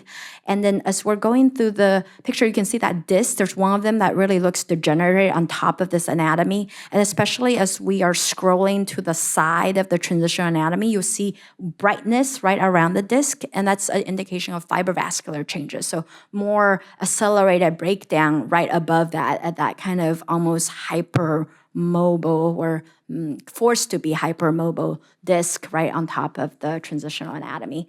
And this has panned out in studies. This was, I think, a study of like 350 patients, and 15% of these had a lumbar sacral kind of transitional anatomy, and they found that this group did have more neuroforaminal stenosis, and specifically if you were to look at the super adjacent level, so right on top of where that transitional anatomy is, they were more likely, as by the significant p-values, to have disc degeneration and nerve root canal stenosis. And there are certain interventions that would do more specifically for that. So we sometimes would actually put a needle into that pseudo joint, and you can see a little bit of dye in that pseudo joint, and we can put steroids there to decrease inflammation there. And then sometimes we would do like other types of interventions like the ablations I talked about, or a steroid epidural injection to target any nerve impingement. Sometimes, especially when they get to our clinic, these are patients who, like this 43-year-old, had prior surgery, did kind of better for 5 years, but have had more stress at work and now is having more symptoms. And in some of these patients, like what I mentioned before, it's not like a very pinpoint symptoms. They're like, it's like my whole back hurts and my whole leg circumferentially. And in this patient, we had gotten an MRI, and there was a bit more arthritis right below the level of fusion, which is something we can see relatively commonly because there's more mobility at the levels above and below the level of fusion, which can sometimes lead to accelerated degeneration. But in this patient, she was initially seen at an outside pain practice, and physical therapy was too painful. So they tried a wide variety of medications: meloxicam, cyclobenzaprine, gabapentin, tramadol, maybe even Percocet. I kind of don't remember this time. They did at least 8 injections: medial branch, radiofrequency ablation, epidural steroid injections, sacroiliac joint injection. I mean, yes, it's true. If there's a joint, I can put a needle in it. Whether we should to, that's kind of the question. By the time she got to me, I was like, listen, I don't even know what other injections I can offer you. I think they literally did everything that I could do. But I managed to talk to her a little bit about the fact that I think she's really just hypersensitized to pain now. It's a difficult discussion, right? You don't want to say it in a way where you're like, it's all in your head. You got nothing wrong with you. Good luck. You want to say that it's something outside their control. Certain people are born tall. I would never be tall. Certain people are born with nerves that are maybe more sensitive. Certain people, they weren't born with that, but after an infection or an injury, then the entire pain pathway becomes heightened and sensitized. But I try to tell them that, like, think about when you're already sad. It felt painful. And the neurotransmitters that are associated with pain processing are the same ones with mood. And that's why certain antidepressants can be used to actually control pain, like duloxetine. So I started her on 20, and I sent her to pain management, and they did an amazing job here. They started her on pain psychology. There's actually some pain-informed physical therapy that can be done with pain management here, and I think they bumped her up to duloxetine of 40 milligrams, but she did great. She actually became much more active and sent me a thank you message, and it was a really feel-good case where we did do the right thing. I have quite a few other cases that I'm happy to run through, or I'm happy to take questions, but maybe I will just forward on to one final case. This one is kind of similar to the one Dr. Mimbella reviewed for acute pain. So this is another really short case where if you just read what's going on, this is a 36-year-old female with left buttock pain, some scoliosis, kind of weak hip girdle muscles, and all my exam findings are pointing to sacroiliac joint. We send her off with some ibuprofen and cyclobenzaprine, and she actually did really believe in physical therapy. But even with the physical therapy, the physical therapists weren't able to make a lot of gains. And so the physical therapist actually ended sending up the patient back, recommending that maybe we consider injections. And, again, if there's a joint, I can put a needle in it. So we put a needle into the sacroiliac joint. You can see some some dye that's right along that sacroiliac joint there. The steroids did do good, and the patient was able to do more with physical therapy. And I think I want to skip down to the last case. I did have one case where I was going to tell you a little bit about EMGs. Do you guys have a lot of interactions with EMGs? Well, maybe we should go back then. This was a patient where he's 35. He has had left neck pain for some time, but it just feels like an ache. And more recently, he's noticed as he's having left hand numbness, especially at night, and issues with gripping. So his wonderful primary care doctor sent him to physical therapy. Eventually, given the neck pain, they got an MRI, and it did show some narrowing around the left C5-6. But it just seemed like the amount of narrowing was less than what I had thought for him to have so many symptoms. So by the time he came here, I started to talk to him about a nerve test. I did want to just make everyone aware of such things in case these are not certain things you order. And you don't have to order them. You can definitely send them, your patient to a specialist for them to consider it. But nerve tests, lightning, electricity. People have asked, is my hair gonna do okay after this EMG? Because we, again, do shock them a little bit during it.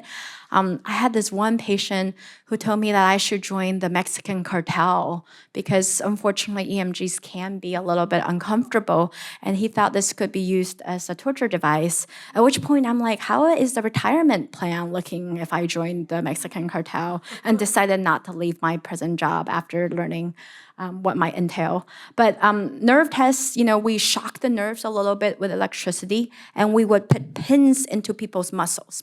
And what's a little bit uncomfortable about this is people are like, oh, is this gonna be acupuncture? I'm like, well, the needles are actually as thin as an acupuncture size needle, but we actually do want patients to move as part of the EMG, so that is a little bit uncomfortable. But not sure this is gonna work. Oh, okay. So this was just showing that we put leads on the patient's hand, and then see how there's a dot there. We will put a little bit of a probe right on there, and you can kind of see what that probe kind of looks like right there. So we'll put it on their probe, and then we'll be looking at how fast electric signals is conducted across the nerves. And then we get all sorts of values. But the take home of this is the patient actually ended up having some carpal tunnel syndrome. And of course, then there's the right specialist for that. But I think he actually did relatively well with a splint and actually didn't need the release. So last case, which is the one I want to highlight, sometimes I think if your patient has chronic pain, but it's not that bad, and you're diagnosing them with scoliosis, a lot of primary care doctors might be like, well, it's, not that bad, just keep on monitoring it. But we're happy to see those patients too. The one thing about scoliosis is that many of this developing adolescent, as you learned from the lecture earlier on, but sometimes when we get into our 50s and 60s and 70s, we can start to have degenerative scoliosis on top of idiopathic adolescent scoliosis. And so, of course, a lot of the management strategies are non-operative. We will consider physical therapy, exercises. There's been some studies that's been helpful. Shoe lifts, some of the surgeons here who do deformity cases actually really like to prescribe a little shoe lift for comfort. And then there's very not great data that bracing is helpful in the adult population, but sometimes we can try that for comfort. But the one thing is, I feel like we should make sure that we're monitoring these patients, right? Because with the degenerative scoliosis, it can't worsen. And the risk factors for progression include many. It could include Cobb angle greater than 30. In other studies, it's been 35. It sometimes is if there's a lot of rotational aspects of the scoliosis. And, again, a lot of this is what you guys are already recommending for the patients: optimize their weight, avoid smoking. Because one of the risk factors for worsening scoliosis is osteoporosis. In the elderly females that you see with scoliosis that may be worsening, it's really important to ask them to monitor their bone density and to try to optimize their bone density. But at a certain time, there may be some indications for surgery, and I just wanted to highlight that here. If there's a rapidly progressive curve, if they have a very much thoracic curve, there's been studies that if it's over 60 degrees, they can have trouble taking in a deep breath. It would actually affect their pulmonary function. If the patient is starting to really develop neurological deficits because of the curve and the compression of the nerves, that's when you might need to think about sending them to a surgeon. And of course, if they're really just bedbound because the scoliosis is so bad, that's sometimes another indication for surgery. I mean, many of these patients are managed very well without ever coming to a specialist. But I just wanted to put this out there because I recently had a patient who now unfortunately has like about an 80-degree curve. And I think the primary care doctor and some physical therapists were even aware of it, but she just never got to the case of seeing a specialist. And she's at a point now where unfortunately she's just kind of aged out of surgery, but she actually had wished she had known about these options earlier and she may have considered it. But we are here. You know, it's hard to be a physical therapist, it's hard to be an athletic trainer, and it's really hard to be a primary care doctor because instead of a couple problems up and down the spine, you guys take care of the whole body, inside and out.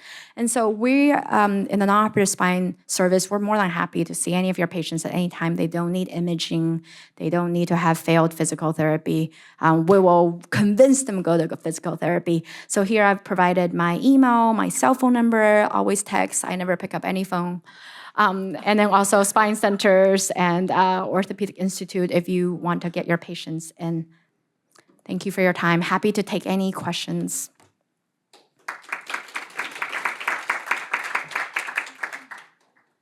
Do you want to run it or? You can take a couple in the audience, and then there are a couple in the app that I can help with. Okay, awesome.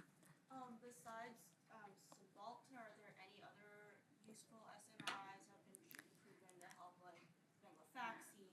Yeah, absolutely. I think I would say, I don't know about Paolo. Like, I feel like Cymbalta is right now the golden child. It's like the Labubu of chronic low back pain management. But yeah, like before, I remember when I was still training, like we were even talking about TCAs, like, right, like amitriptyline at night if they have trouble sleeping, which I still do. But, you know, I mean, as a primary care doctor, you guys would know better. There's some concerns about more like QTC prolongation, a lot of anticholinergic effects.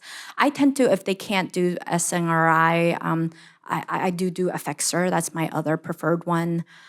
I just don't dose it as much. Pain management can also be helpful for that. Like if you look at fibromyalgia, pregabalin has been FDA approved for pain sensitization. So sometimes instead of gabapentin, I would go straight to Lyrica if insurance allows me. Great question. Any other one? Okay. Yes, Ellie? Oh, no, wait, was that a hand? Was someone stretching? Oh, hello. Oh.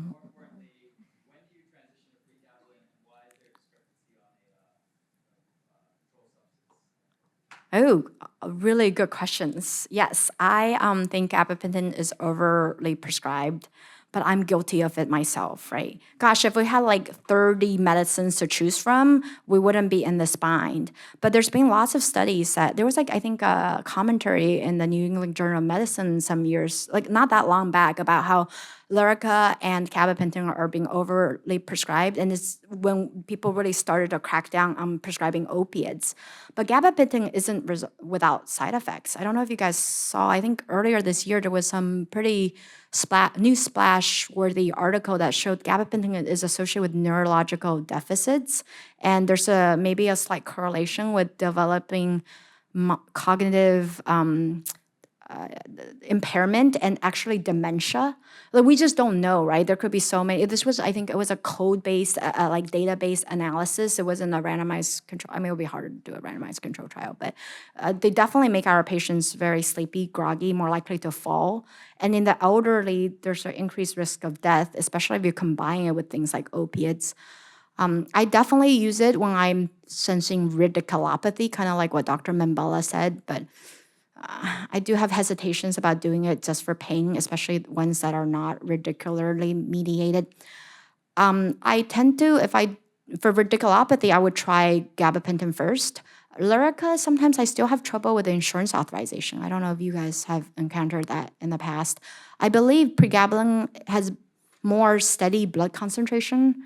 So sometimes if they have like kind of just they're just like they find the gabapentin helpful, but they have a lot of weird side effects about it, then I sometimes do try Lyrica to see if they can have the benefit without as much sedation. And I believe the reason why it's a controlled substance, why Lyrica is a controlled substance, is if you crushed it and snorted it, you may have a high. I haven't tried it myself, but that might be why it's a controlled substance. Yes. Doctor, I was told I had a herniated disc. Oh. And I just don't understand. Can you explain to me? My pain got better after 2 years of waiting. Did the herniated disc go away? I mean, what's the pathophysiology of this? Why did the pain go away? Yeah, I don't know, but that's what I would hope would happen, right? I'm not a surgeon. I can't give you an artificial disc even if you had the indications for it.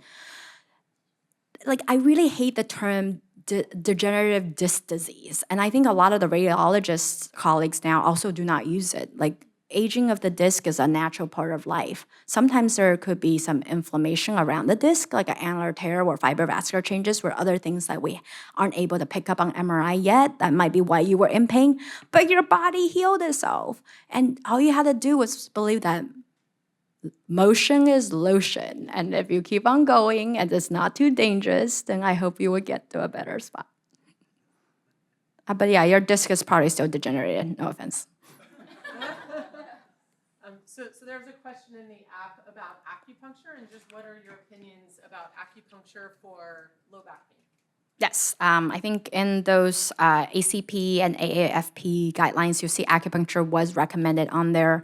Sham acupuncture in one study was shown to be 34% effective for improving pain.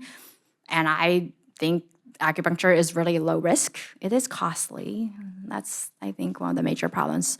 But I do encourage my patients to pursue any conservative therapy that's relatively safe. And then on that note, there was another question about massage therapy. Oh, why not? With respect to low back pain, and any tricks to try to get the massage therapy covered by insurance? Does it work? Oh. Yeah, tell me more. It's happened once, like I just filled out the form and like their FSA at least. Oh, FSA, yeah. So, yeah. I think their insurance actually did chip in. Really? Yeah. I have definitely written letters and gotten massage therapy as part of FSA spending. Often if you write like, so I don't say like you absolutely must have massage therapy. I write patient has a spine condition, finds massage to be therapeutic. I would recommend continued massage, and that gets them their FSA access. I don't know. I think chiropractors sometimes are very manual, and patients feel like it's somewhat close to massage, and some insurances have some coverage for chiropractic care. And then, of course, our wonderful osteopathic physician. I don't know how many of you guys are osteopaths, but sometimes you do manual work, and patients find that very, very helpful. And that sometimes can be there's some insurance coverage for that. Sure, and then another question, so motion is lotion. Okay. Same for the day too. But what are some activity modifications or activities you would restrict in a patient with chronic low back pain? Could I say nothing? I really believe that motion is lotion. I mean, I don't know. I have colleagues I respect 100%, and some of them will be like, oh, you have a lot of disc degeneration and narrowing, like avoid high impact activities like running.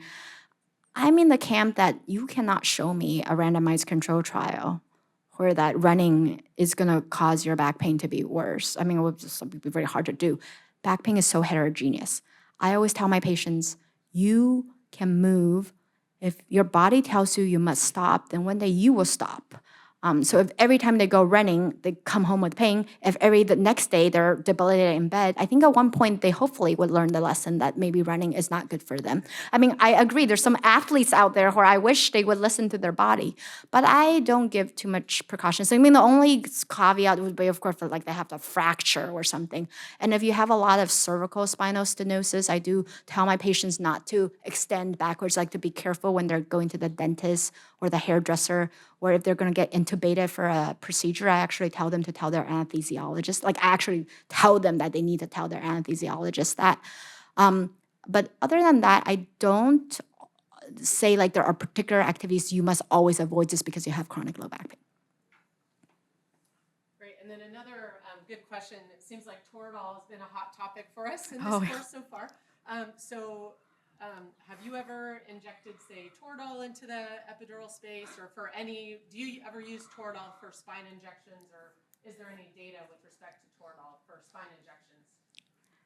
I am actually not even aware of a lot of, I bet you it's being studied. I'm looking at Paolo. I don't know if he's read any studies. He's just trying to avoid my gaze at this point. I actually haven't seen a lot. You know, I'm part of a research division of the International Spine and Pain Interventions. That's a very long name. Anyways, but we are looking a lot at PRPs. That's been a huge rage in the spine because we like want to promote some degenerative aspects of that. Like people have injected that into the epidural space, into the facet joint itself, into the disc itself. You know, again, no real good level 1 type of evidence out there. We don't offer that here. I have never done a Toradol injection. Do wonder, especially because, you know, I have learned from our sports colleagues that steroids are not good for joints, that maybe we should consider them more.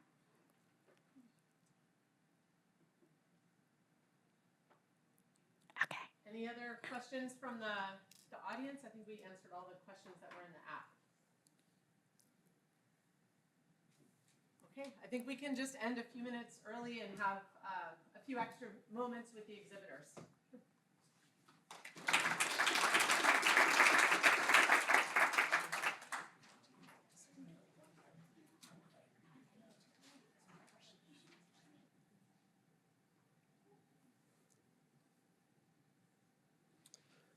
All right, so I think we'll go ahead and get started with our last talk for the afternoon.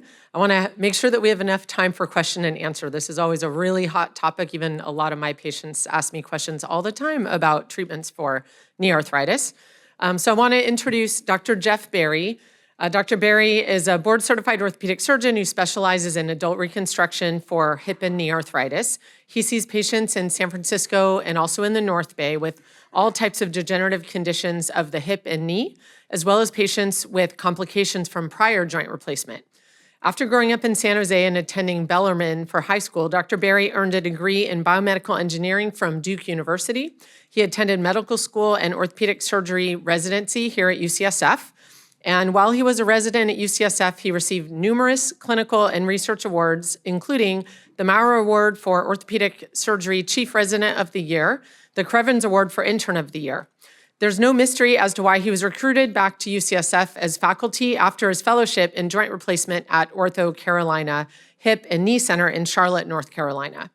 He's also the director of the Adult Reconstruction Hip and Knee Fellowship at UCSF and co-director of the UCSF Regional Arthroplasty Conference, so similar to ours, but it's held annually up in Napa. Fun fact, after this talk, he is going to go see his daughter in the San Francisco Nutcracker Ballet. So please help me welcome Dr. Jeff Berry.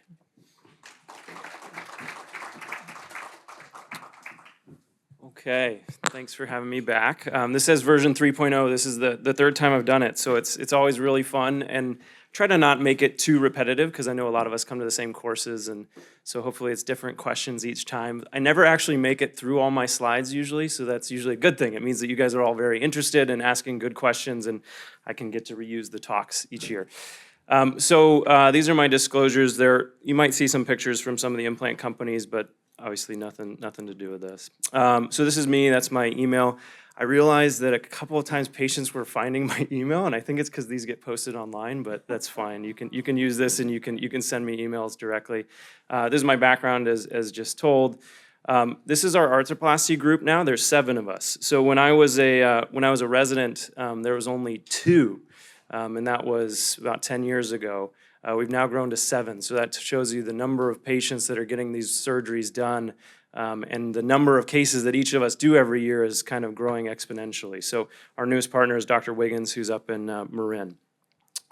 These are our locations throughout the Bay that we have clinics, so anywhere that you guys are practicing in the Greater Bay Area, we can see patients for hip and knee problems. I practice mostly in the city and then in the North Bay and Marin and in San Rafael.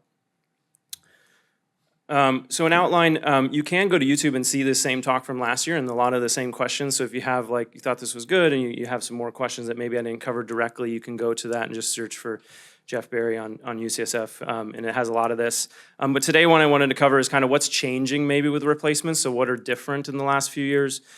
Some long-term questions that patients have about what is a joint replacement like and what would their life be like afterwards. Some peri-op recovery questions, and then hopefully lots of time for Q&A. And you guys can interrupt if there's a kind of pertinent question related to what we're talking about. Please interrupt me, just throw your hand up. So just very briefly, what is arthroplasty? Arthro just means joint, plasty means reconstruction, so we're reconstructing a joint. And it's a replacement of a diseased joint surface with a prosthesis or an implant, and those are made out of metal, ceramic, and plastic. You can see a picture of a hip replacement and a knee replacement. These are kind of modern implants. This is what they look like. The hip replacements mostly made out of titanium, a ceramic, and a plastic, and then the knee replacements are some kind of harder metal, usually either cobalt chrome or some sort of ceramicized metal, and then plastic in between. So that's basically what a knee replacement and a hip replacement look like at their most basic. And so what's changing in joint replacement? And so we'll start with hip replacement. These are kind of the biggest things that are changing in the world of hip replacement, and this is with a little bit of a bird's eye view, but anterior approach, you guys have all heard about different approaches, but this has become pretty much the dominant way that joint replacements are done in the US now. A newer thing is something called the bikini incision, which we'll touch on a little bit. This you don't really need to care about so much, but this triple taper stems, this is a implant-related improvement, and we'll talk about that shortly. And then the bearing surfaces are getting better and better and better to the point that we pretty much consider these to be lifetime procedures now. So just very briefly on anterior approach hip replacement, it is an internervous, intermuscular approach as opposed to some of our other surgeries which go through planes and kind of have to cut through muscle or nerves. When we're doing the procedure, we can have them supine and flat, and that lets us use x-rays so we can get everything matched up perfectly. So when you're looking at all these x-rays of patients that have had hip replacements recently, you don't get any of those one leg is way longer than the other or one hip is kind of pushed out a mile compared to the other side. We're really good at kind of getting everything right where it's supposed to be. There is probably a little bit of an early recovery benefit when we're going in through the front of the hip as opposed to the back. That's in the first 6 weeks. And then technology that we get is making this easier and easier to do and more approachable. So more and more people are starting to do DA. So this is from the Hip and Knee Association's kind of polling the audience, so to speak, year after year, how many people are doing different approaches. And you can see the dotted line is the anterior approach and the dark line is posterior. So if you go back to 2009, about 65% of hips were posterior. There's actually a good chunk of hips that were something called lateral, which don't really get done anymore. And you can see the growing number of anterior approach hips that are done. Yeah, you got a question? Yeah. You said that my patients come back to me and say, well, with this approach, there's no cutting through muscle at all. Yeah.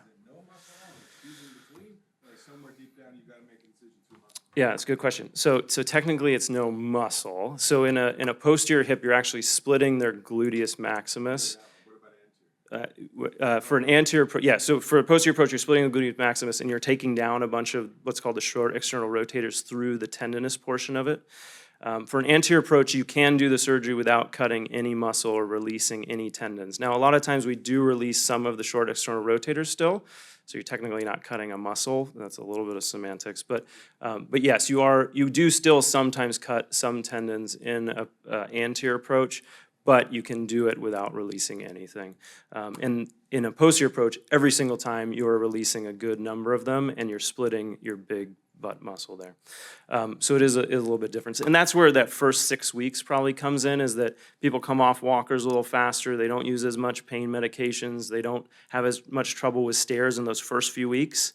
Long term, if you randomize people, they do exactly the same after about 6 weeks. So the rest of it is a little bit of just marketing, and hip replacements do really well, right? So if a patient does really well, they're gonna be your best advocate. It used to be posterior approach patients did really well, and it was still the greatest surgery in medicine, right? So now it's just maybe a little bit better in that early period. I talked about this a little bit last year, but I wouldn't say that if you see a patient, as I know we have some therapists and things in the audience, if you see a patient who's had a posterior approach, it doesn't mean they're doomed. They will still do really well and still can do really well. And there's a lot of times where they need to have had a posterior approach as opposed to coming from the front. There's some body habitus issues. There's some deformity things that we just can't do from different directions. So I would be sure to alleviate their fears that everyone's going to kind of come to a very good position once you've recovered, regardless of approach. This is a kind of a newer thing that's becoming more in vogue, and you'll probably see more and more, is this way we do the anterior approach. So traditionally it was a very vertical incision kind of on the side of the hip here. For the anterior approach, and we've kind of started doing more and more of this horizontal-based incision, and it goes back to kind of these plastic surgeon ideas of longer lines, which are the tension lines in the skin. And so rather than coming across the fibers that are kind of holding the skin together, you go in line with them, and the wounds heal much nicer. So the Achilles heel of the anterior approach was, number one, exposure, it's hard, but number two, wound healing. And this has solved a lot of the wound healing problems of the anterior approach. So I started off doing bikini incisions pretty much for people that would wear bikinis, like skinny individuals, and I've now switched to everybody because of this wound healing problem. Actually, the obese patients probably have the most to gain from this because they had the most wound healing issues. It is not for everyone, it is more difficult, and so, you know, if this is for surgeons, like if you're just starting out, don't do bikinis, it's a little harder. We've also gotten more technology to make everything a little more soft tissue friendly. So I didn't want to put too many surgical pictures in here, but this just shows you kind of some of these tools that we're using to protect the skin and the muscles and decrease the amount of damage that's happening to it while we're doing an operation. So I don't know if this has a laser pointer. If you see the little white handle in the top center there, those are something we call grippers. They're also like self-retaining retractors. So actually humans, when they're holding a retractor, are constantly moving and it slips and it bounces around. You have to replace it, it causes more damage. We're starting to use these things to just hold them in place and it just stays there. It's less tissue trauma. So all this is trying to minimize the damage to the surrounding structures. You can see the size of that incision. That's the implant going on in the center bottom there. That's the actual top of the hip replacement. You can see the incision's just about as big as the implant itself to fit it into the wound. And we have all these special retractors and impactors to do what we need to do. This is a new technology that's like an automated mallet. So actually when you strike a mallet, every time you hit it, you glance a little bit. And you're hitting it with a different force every time. So now we're using everything reproducible, safer. These new stems called triple tapered stems have been around for about 7 years and now spreading across all the implant companies. Less fractures, they work in more types of bone. People have pain or get rid of their pain faster. It's taking an already enviable surgery and making it better. And then you can see some of the bearing surfaces now. We have this plastic called highly cross-linked polyethylene. Been around for about 15 years. Does not wear out. So we have not seen it wear out in vivo. That's 15 years, not 50, but it used to be a linear wear rate. And if we're seeing 0 at 15, we're extrapolating. Hopefully that is 0 at infinite. That thing looks like kind of like a jackhammer? Yeah, it is a pneumatic hammer. Yeah, exactly. Yeah. So this is kind of a bunch of pictures that I pulled. If you look at all these x-rays and kind of draw a line down the middle, you could flip it, right? It could be a mirror. And that's what we're going with a hip replacement is we're trying to recreate the anatomy perfectly for that patient, whatever they're born with, we put it back there and it's reproducible. It works well. That's how they don't notice it's there. They'll go to an airport a year or two after surgery and forget that they have metal in their body. That's how good a hip replacement can be. So that's hips. Any questions on that stuff real quick? Yeah. Somebody I know is getting a hip replacement last month, and they told me that they're getting a new kind that cannot dislocate. Is this true? Not really, no. I mean, there's, so have not had an anterior hip dislocate. That it's very rare now, the way that we do it. The positions of dislocation for an anterior hip are a very unnatural position. So it's, your leg has to go behind your body, your toe has to go kind of point behind you, and then back behind. So it's not a move that most people do. The posterior hips, they dislocate when you sit down and cross your leg. So it's a much more kind of common position. Now the implants that don't dislocate, there are implants that kind of lock together, but it wouldn't be for a first-time hip replacement, so I doubt that's what they're putting. Are all the femoral components bony Not all. Good question. So the question was, are all the components bony ingrowth? So most implants, about 95% of them that go in are porous. They're a titanium that has holes in them that the bone grows into it and bonds on.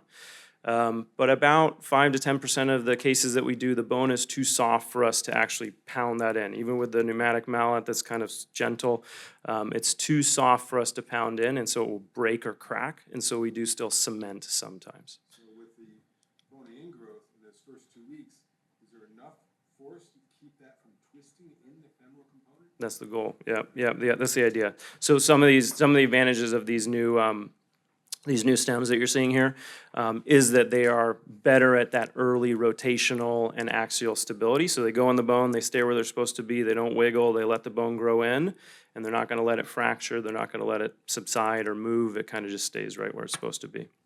But yeah, good question.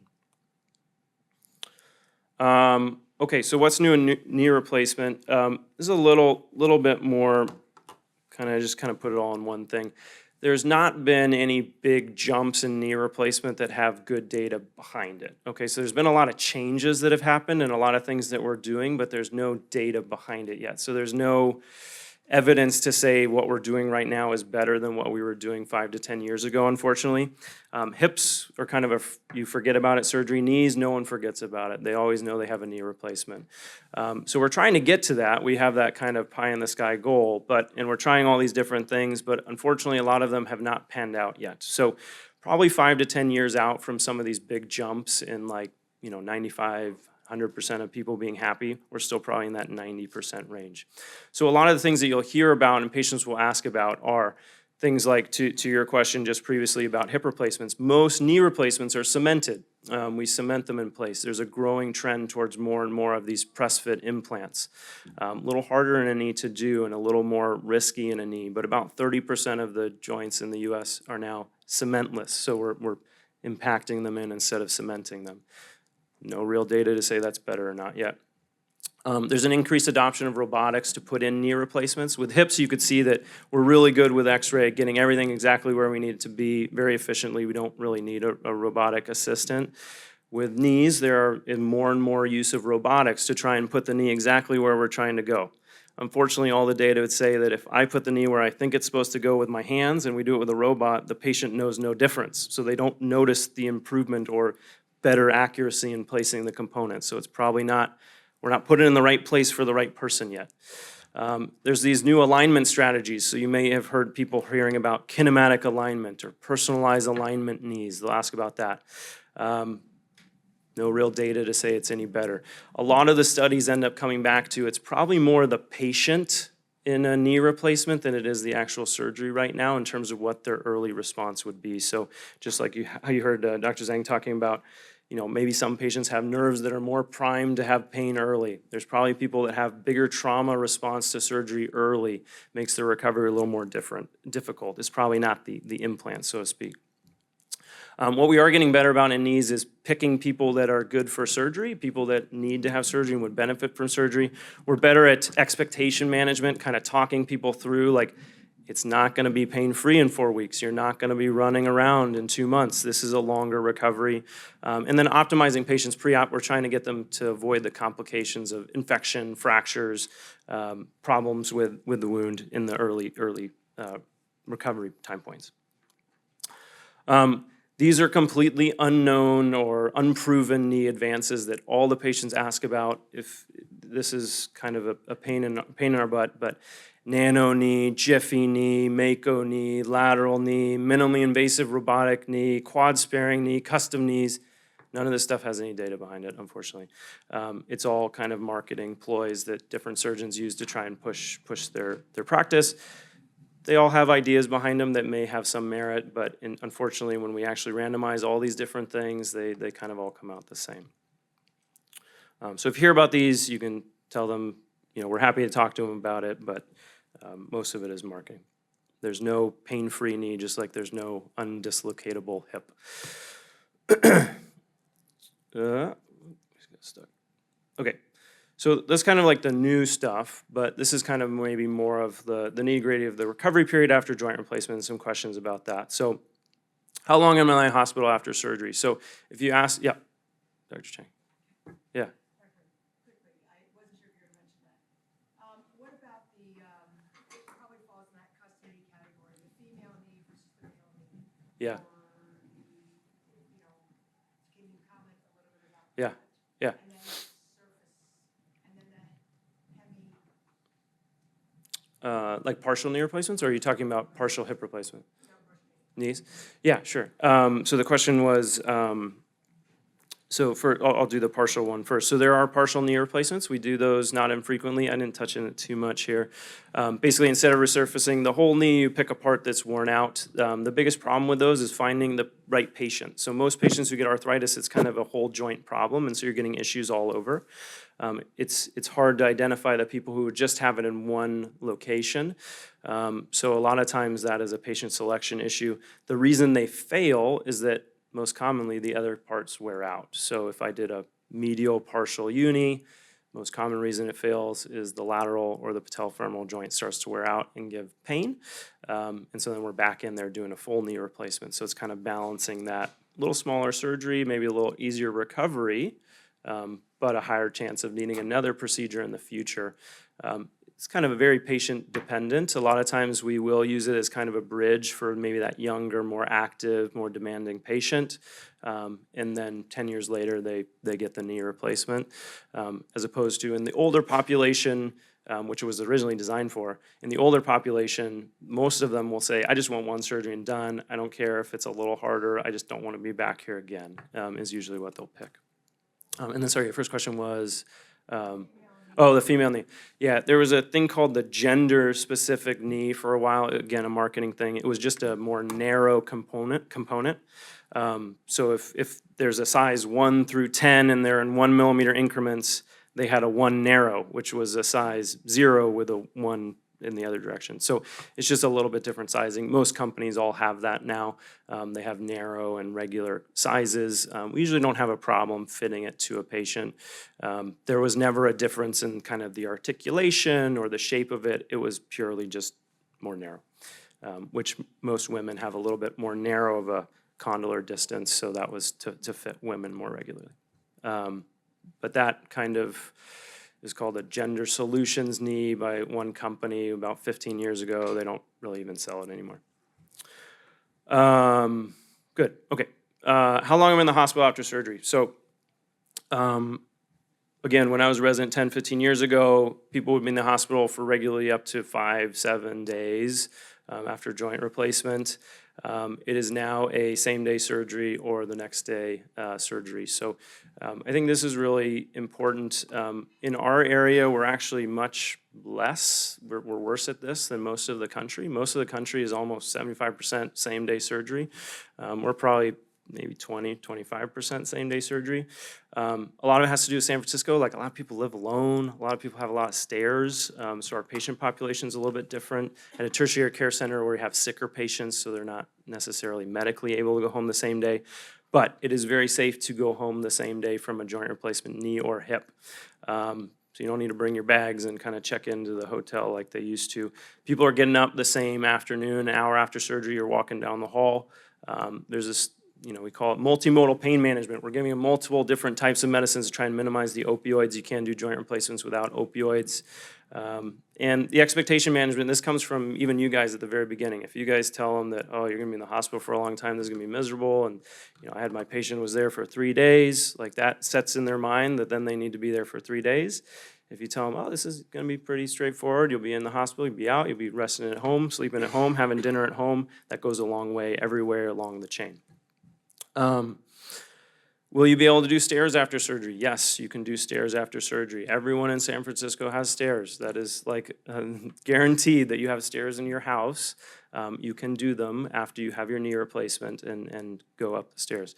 Actually, the day of surgery and the day after surgery, most people are more mobile than they're going to be 2 or 3 days later. When all the inflammation kind of sets in and that whole inflammatory response happens, they're going to be much worse off. It's better to get in the house and just kind of rest and chill, as opposed to staying in the hospital and then having to do that when you're in kind of the worst time. So you practice that in the hospital. The therapists, you guys all know that are therapists, you'll work with them on doing stairs, you'll practice it. You might be able to do it better than you did before if you had a really bad knee or hip beforehand. How long before I'm healed and back to insert activity here? So this is kind of a recovery roadmap that we give people. It's a very busy slide, but the basics of it is, number one, everybody's different, okay? So there's no cookie cutter answer. But number two, it's a long, long road. So yes, Sally have been back golfing at 3 weeks after surgery, but that is not necessarily the norm. Most people take about 3 to 4 months to get back to most of their activities. So with a hip, that's pretty predictable. Hip, 4 weeks, it's gonna be a little tough. I don't want you doing very much. Months 2 and 3, you can get back to doing things. And most people by 3 months are back to hiking 10 miles, on their road bikes. Skiing is kind of a 3 to 4 month, maybe at the soonest. Knees are a little slower. Knees is kind of double everything. So first 2 months are a little tough. 4 to 6 months, you're kind of getting back into things. And that's just the way that recovery response happens. But you do not plateau from a joint replacement for a year, okay? So if I keep testing people, it takes a year. I often use the analogy of, everyone follows sports or knows something about sports. If someone tears an ACL in the NFL, they're out for an entire season, okay? That is one tiny ligament in a 20-year-old athlete getting worked on every day for that entire year.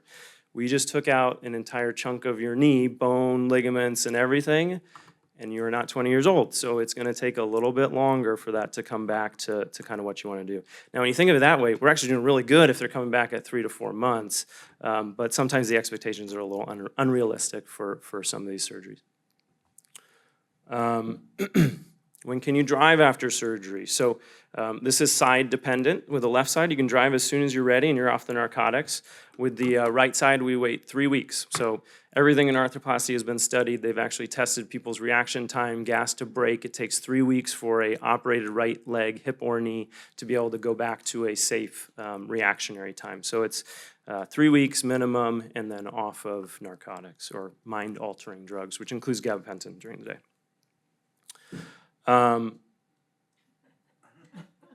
Oh, am I one behind? Oh, that's weird. I didn't realize that. I've been doing that the whole time. Question about long-term. Can we make this the same? Oh, there it goes. Oh, now it's back. Is it doing that the whole time? Oh, sorry. Huh? Oh, you didn't notice? Good. Questions about long-term outcomes and results. So what are my restrictions after joint replacement? What will I be able to do? And the answer is you can do anything that you want. So there are no restrictions. We used to be very paternalistic and tell people don't run, don't do high-impact sports, don't walk more than 5 miles at a time, like whatever. You can do anything. I'm a little more cavalier with hip replacements because, again, they kind of never have troubles. Once they grow in, they're not wearing out, you're good to go. But even with knee replacements, they had a joint replacement to go back to doing whatever their active lifestyle was. That's why they go through it. Let them go back to doing it. I have no data to say it's going to wear out on you anymore. So realistically, what do people go back to? With hips, anything. So people do run, people do ski, they bungee jump, they surf, they do all these things with hips. With knees, it's a little more kind of pull back a little bit. Most people do not go back with knees to single tennis. They do not go back to basketball. They don't go back to running typically. They can go back to doubles tennis, pickleball, golf, hiking, skiing. Those sorts of activities are very doable, surfing. And that's most people. There are exceptions. I had a patient this year who's a little bit, out there, and he 3 months out from his bilateral knee replacement was running a marathon. I did not recommend that, but he did that. So, people, all spectrums. How long will the implants last? I've kind of alluded to this a little bit. This is old data from, I believe, the Australian registry, which was one of the longer ones. So this is old implants. So this isn't our new stuff. This is the old stuff. And if you look out at 20 years, less than 10% of them have been revised. So that's 20 years out from a joint replacement, about 8% have been revised. And that is the old plastic that wore out on people. So this is now, we assume, going to be even better than that. But that's pretty good. We're very happy with those results in terms of a non-biologic implant being able to survive that long. So if you look at about 10 years, about 4% revision, 20 years, about 8% revision, give or take, for hips and knees. So usually a lifetime procedure. We are doing people in their teens, 20s, 30s, 40s routinely now for hips. Knees, kind of 40s is considered young, but if it's indicated, we'll do it. If they have arthritis, this is a good solution. I tell most people in their 40s that it's their last joint, or I'm pretty confident it's their last joint. 30s and 20s, I will still make them come back every decade and check it because I'm not totally sure, but very optimistic. Questions? Yeah. What does a revision involve? It's a very broad question. What does a revision involve? It can be for many different things, so it's kind of. No, but how do you do? I mean, if you have one, I've always thought you just had one joint replacement. You do revisions. Yes. You can definitely revise them. So anything that you see, we can take out, and there's a way to make it a little bit bigger or replace a little bit more of it, all the way up to replacing the entire femur in some bad situations. So you can always do something, is I guess the short answer. Should you always do something? Probably not. But yeah, you can always fix the problem, whether if it comes loose or if it gets infected is the most common complication is infection. Luckily very uncommon overall, but the most common reason they fail. Infection, dislocations, things of those nature that are problems, they can be fixed. That's about a quarter of my practice.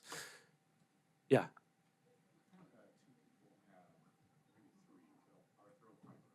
Uh-huh. Yeah.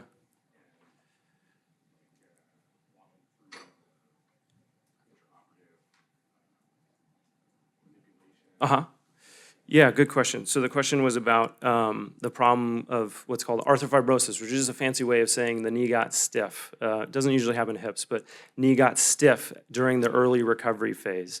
It is purely usually a healing problem, right? So when we do a joint replacement and I finish the case, the knee moves, it bends. Like I'm not gonna leave if it's not bending and getting full motion. And what happens is over that first 3 months, scar tissue starts to set in and will prevent it from moving the full range of motion. A normal knee replacement, what we consider good, is 0 to 120. Okay, so that's what we're kind of shooting for when they're all said and done. That's about what the average bending is. You only need 100 to do stairs and do most things of daily activities, but 120 is kind of nice to just get to 100 a little easier. The people who don't get to that, there's a variety of reasons. It can be surgical issues, like if the implants are not put in the right spot, or they are too loose or too tight, or there was a surgical technical error. That can happen. It's not super common anymore, but it can.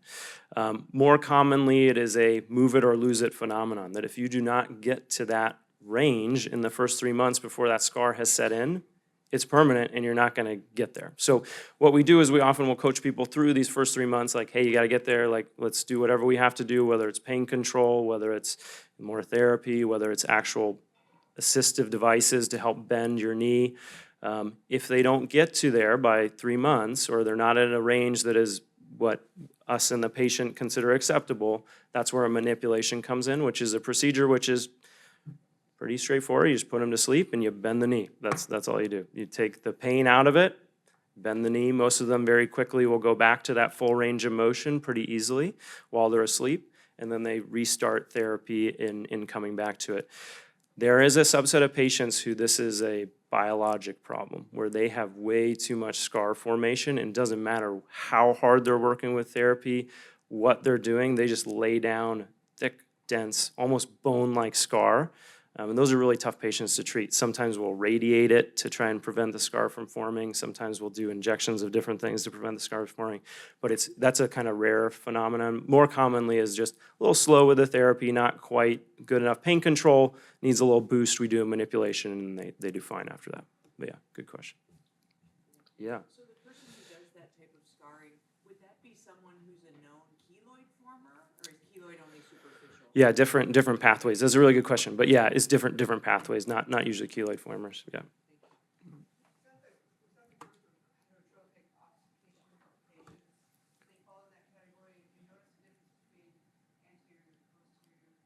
Yeah, the question is heterotopic ossification and where that runs in. Heterotopic ossification is an aberrant scar turning into bone. Okay, so instead of becoming a fibrous scar tissue, you get bone.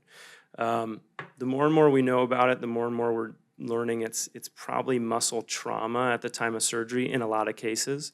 And there are certain muscles that are very prone to that trauma. So one is the gluteus minimus muscle. So regardless of approach, posterior or anterior, if you are really aggressive and kind of beat up that gluteus minimus muscle, it has a tendency to turning into bone. So early on in the anterior learning curve of society, if you want to say, there was a high rate of heterotopic ossification in an anterior approach.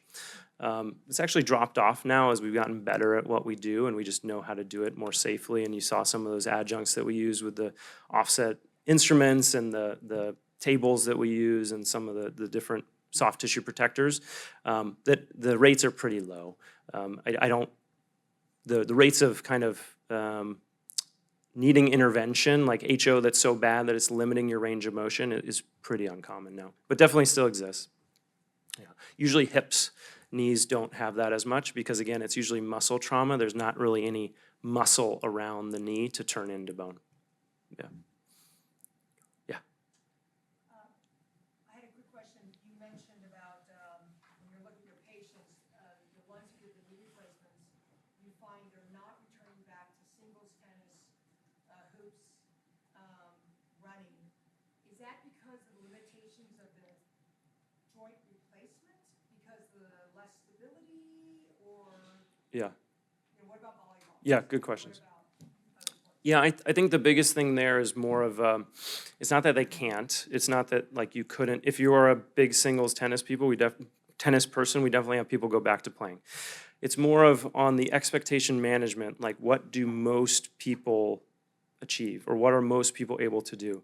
If you are a runner or you are a volleyball player or you are a singles tennis player, don't have a knee replacement when you're getting 2 out of 10 pain every once in a while after you play, right? You got to wait until I have no other options. I'm not playing now anyway. If I can get back to it, great. If I can't, well, I wasn't playing anyway.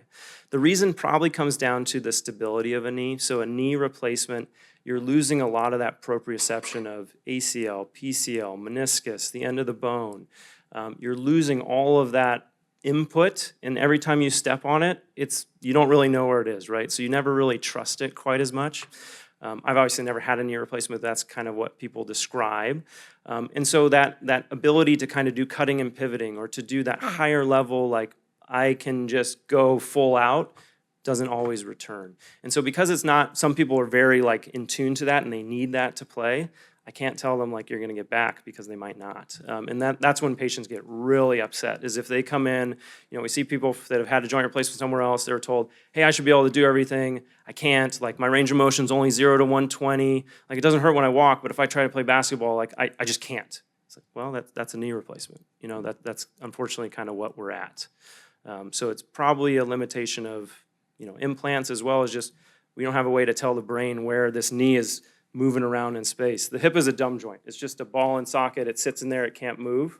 There's no real input to the brain. The knee is rolling back. It's rotating. It's kind of bending. It's going side to side. It's doing all these different things that just are a little harder to reproduce. Yeah, good question. Yeah.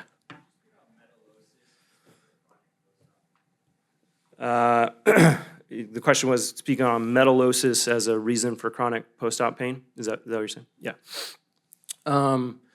So there's two kinds of directions for that discussion. One is a historical direction with hips. So hips was a dark days in arthroplasty. We decided it might be a good idea to put a metal on metal bearing. That ended really poorly. So cobalt and chromium were the two metals that are hard enough to touch each other and become a bearing. They corroded. You get cobalt and chromium in the system, in the local area. Body thinks it's an infection. Get this huge lymphocytic response, creates like this tumor bomb in the hip. Really bad problem. Luckily, we haven't done that for 15 years. We're still kind of mopping up some of that mess, but we're not doing that anymore. Cobalt and chrome in the hip, for the most part, we don't mess with it. It's all titanium, which is inert, ceramics, which are inert, and plastics, which are inert. So hip, Metal problems, not really an issue. Titanium allergy, if it even exists, incredibly uncommon. And so usually I've never seen a hip metal problem that's not cobalt chrome. Knees are a little different. It's a little bit of a debatable thing in arthroplasty whether or not it actually exists. There are definitely cases where you will see a patient who's had a knee replacement and they have a full-on allergic reaction to metal and the knee. That exists. Incredibly rare, case reportable once every few years we see that. The more common scenario is, hey, I had a knee replacement, it hurts, it's not doing what I want it to do. Oh, by the way, I'm allergic to nickel. That is a very common scenario. And they've looked at it in all the different directions you possibly can. You test them for nickel allergy beforehand, put in a nickel-free implant. You don't tell them what you're putting in. You don't test them before, you test them out. All these different kind of iterations, never really shown a correlation between the nickel and problems with the knee, which is, it's different pathways. The cutaneous pathways for allergy are different than the pathways that exist inside a joint. The joint is an immune privileged space, so it's kind of makes sense that it's not the same. But even when we use nickel-free implants, same rates of pain, same exact issues as if we're using the ones with nickel and nickel allergy patients. So to be still being studied, they're still looking at that, but for the most part, I don't even ask them if they're allergic to metal anymore because there are so many data points that say it doesn't matter if they're allergic cutaneously or not, they're gonna have the same result. So I don't usually ask anymore. If a patient comes in and says, hey, I'm allergic, okay, I'll use a nickel-free implant in that case just I don't wanna create a conflict, and the implants are the same. It's fairly similar pricing and all that stuff. So we'll just go with what you want. If that's important to you, I'll switch. But in general, most people don't ask or test. Yeah, good question. Yeah. Hip resurfacing. Yeah. Out of trend, you still do it in young athletes, large labral tear. Yeah, good question. Hip resurfacing, kind of where is it in the U.S.? So almost gone. No one pretty much does it anymore. Hip resurfacing is going back to that kind of metal, a cobalt chrome on cobalt chrome bearing. It came around in a time when plastic was not very good. Plastic was wearing out every 10 years. We needed some sort of alternative for these younger active patients. The current materials work so well that it doesn't make sense to take that risk. The other thing is that resurfacing is actually a more invasive surgery. To get it in there without killing the head of the femur, you have to dissect way more. And so it's a much more invasive operation than a hip replacement is now.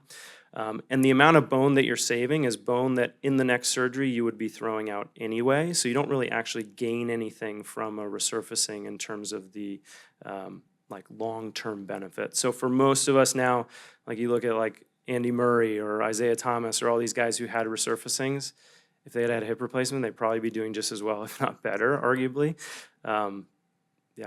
Andy Murray's x-ray, if you see it, they put it on every time in Wimbledon. He actually is having a lot of notching on his resurfacing, and we'll probably need to have it revised pretty soon, unfortunately. So, there's a lot of problems with resurfacing that hip replacements work really well. I would strongly encourage it over resurfacing, even in a 20, 30-year-old running athlete. Yeah. Good. People live happily ever after. So these are some random stuff that people bring up. Am I doing damage by waiting? So this is a really common one that, they had an x-ray for some other reason and showed a bunch of arthritis, and so they need a joint replacement, otherwise they're just causing more damage if they wait. And that's not true. So arthritis is unpredictable. The natural history of it is not predictable. It's not activity related, the progression as far as we're aware. Things that can make it advance are being obese, trauma, so if you have an actual trauma, and then probably some genetic related things. But activity is not if you have arthritis, it's not gonna get worse because you're running on it. It's not gonna get worse because you're doing whatever you like to do. Highly active patients actually probably do better than the slower patients. So to Dr. Zhang's thing, she was saying motion is lotion, right? The same goes for knees and hips. When you move it, they do really well. A lot of times people will have a bad knee, doing fine for years, they get sick for some other reason, they're kind of in bed for a long time, and all of a sudden their knee pain is miserable and they need, they gotta have something done about it. So using it as how the cartilage in the joint that is there is getting the sustenance that it needs, the nutrients that it needs to be healthy and kind of keep that inflammation down. Do I need an MRI? This is my public service announcement here. Please use sparingly. So I would say that anyone over the age of 60 does not need an MRI unless a specialist is ordering it. And the reason I say that is if they have pain and their x-ray is normal, let us figure out if it's something that needs an MRI or not. What usually happens is it's not going to change treatment or our recommendation, and it makes our visit way more difficult than it needs to be. So a 60-year-old is almost 100% of the time going to have a labral tear. Their hip labrum is not the reason their hip hurts. I guarantee it. Unless they're doing ballet or they're doing something like that, it's not the hip labrum. But the radiologist will point it out, severe labral tear, delamination at the edges. Like, yeah, that's because you're 60 years old. It's like the rings on a tree. Eventually it's going to show up. That's not the reason their hip hurts. Same with knees. You get degenerative meniscus tears at a certain point. It doesn't have to be symptomatic. And so I would say that in general, x-ray is all you need. A weight-bearing x-ray is all you need. And that will pick out most of the problems. If there's something that is still giving them trouble that is not explained, a subspecialist can determine if they need an MRI or not in most cases. But often this is going to lead to more trouble than it's going to help. Same thing with like gluteal minimus tearing. That is a disease of aging. Everyone starts getting minimus tears. It's like the rotator cuff of the hip. Tendinopathy in those tendons is very common. It doesn't mean that's the reason they're having symptoms or issues. So use very sparingly. Do not need MRIs to diagnose most of our problems. After joint replacements, a lot of people ask if they're going to set off metal detectors or can they get an MRI. The short answer is yes, you can always get an MRI with a orthopedic implant put in the US, with the exception of some external fixators, and you will know if that's on the patient. But pretty much every orthopedic implant will be MRI compatible. It can go into an MRI. It's not a problem. And they will set off metal detectors. That's like day one of TSA training is a joint replacement. They don't have a card that they can give. There's nothing that they need to do special. If they can go through the x-ray scanner that does the spinning thing in the airport, that's better than there's just blind metal detector because it'll actually show where it is, but otherwise there's no problem to going through metal detectors. Yeah, all US orthopedic implants. Can I keep my bone? I get this question all the time, and they ask you to. Actually, so yes, but why would you want to? Okay, so people think like, oh, I'm gonna get my femur. It's gonna look like this gear shift. It's gonna be so cool. I'm gonna put it on my car. Like that's not what it looks like when it comes out. It usually looks like the thing in the bottom there, which is like it's got holes in it. It's kind of just a mess. It's falling apart. A lot of times we actually have to cut it in half to take it out. In a knee, it's actually multiple little pieces. It's like not anything that's jigsawable back together. So they can keep it. I think we kept it for someone on Tuesday, but just discourage it. It's not cool. I gained weight after surgery. How much do the implants weigh? I get this all the time up in Marin. It weighs about the same as the bone and fluid it's displacing. So it's several ounces. Like this is how big it is and how heavy it is, right? It's a little tiny thing, and I'm so weak I have to use an automated mallet. It's not heavy. I can pick it up. It's very, very small. So it does not gain weight, knees or hips. There's no appreciable weight gain. It's less than a pound. So that's all I actually wrote down. But maybe I'm sure there's more questions, so we can go through. Maybe here first. Oh, sure. Is that okay? And then I have a Yeah. few on that. Yeah. How many, are you doing any isolated patellofemoral replacement? Yeah, so isolated patellofemoral goes in that kind of unicompartmental group of hard to find the indicated patient for, but those actually work really, really well if it's indicated. Usually it's kind of 40s to 50s women that have kind of a little bit of tracking issues. Patellofemoral works really well. Same reasons for failure, but yeah. I had one. Oh, nice. 14 years ago. And the cool thing is I show this to my patients all the time. They go like this and like. Oh yeah, the clicking, yeah, clicking's out. yeah. But my patella really widened after the surgery, and I called the people in Florida and made the implant, and I said to the guy, I didn't say it was me, I said it was a patient, and I said, well, the patient's still having pain in the patellofemoral area, I mean, can that increpitus, can that wear down? Because we've been in there 15 years later, we can't see any wear on that plastic, so it can't be that. And he goes, does your patella have a wider patella? And mine is literally a lot bigger, you know? He goes, it's like a pocket bone. You cut the bottom half off, the top half kind of moves a little bit like that. Is that true? It's a resurfacing, so the front side of your patella is yours, and the undersurface is plastic, and so the plastic is a certain size. Yeah, but he says the bone itself can widen after you take the bottom half off. Functionally widens, right? So it's hard, maybe I can show it.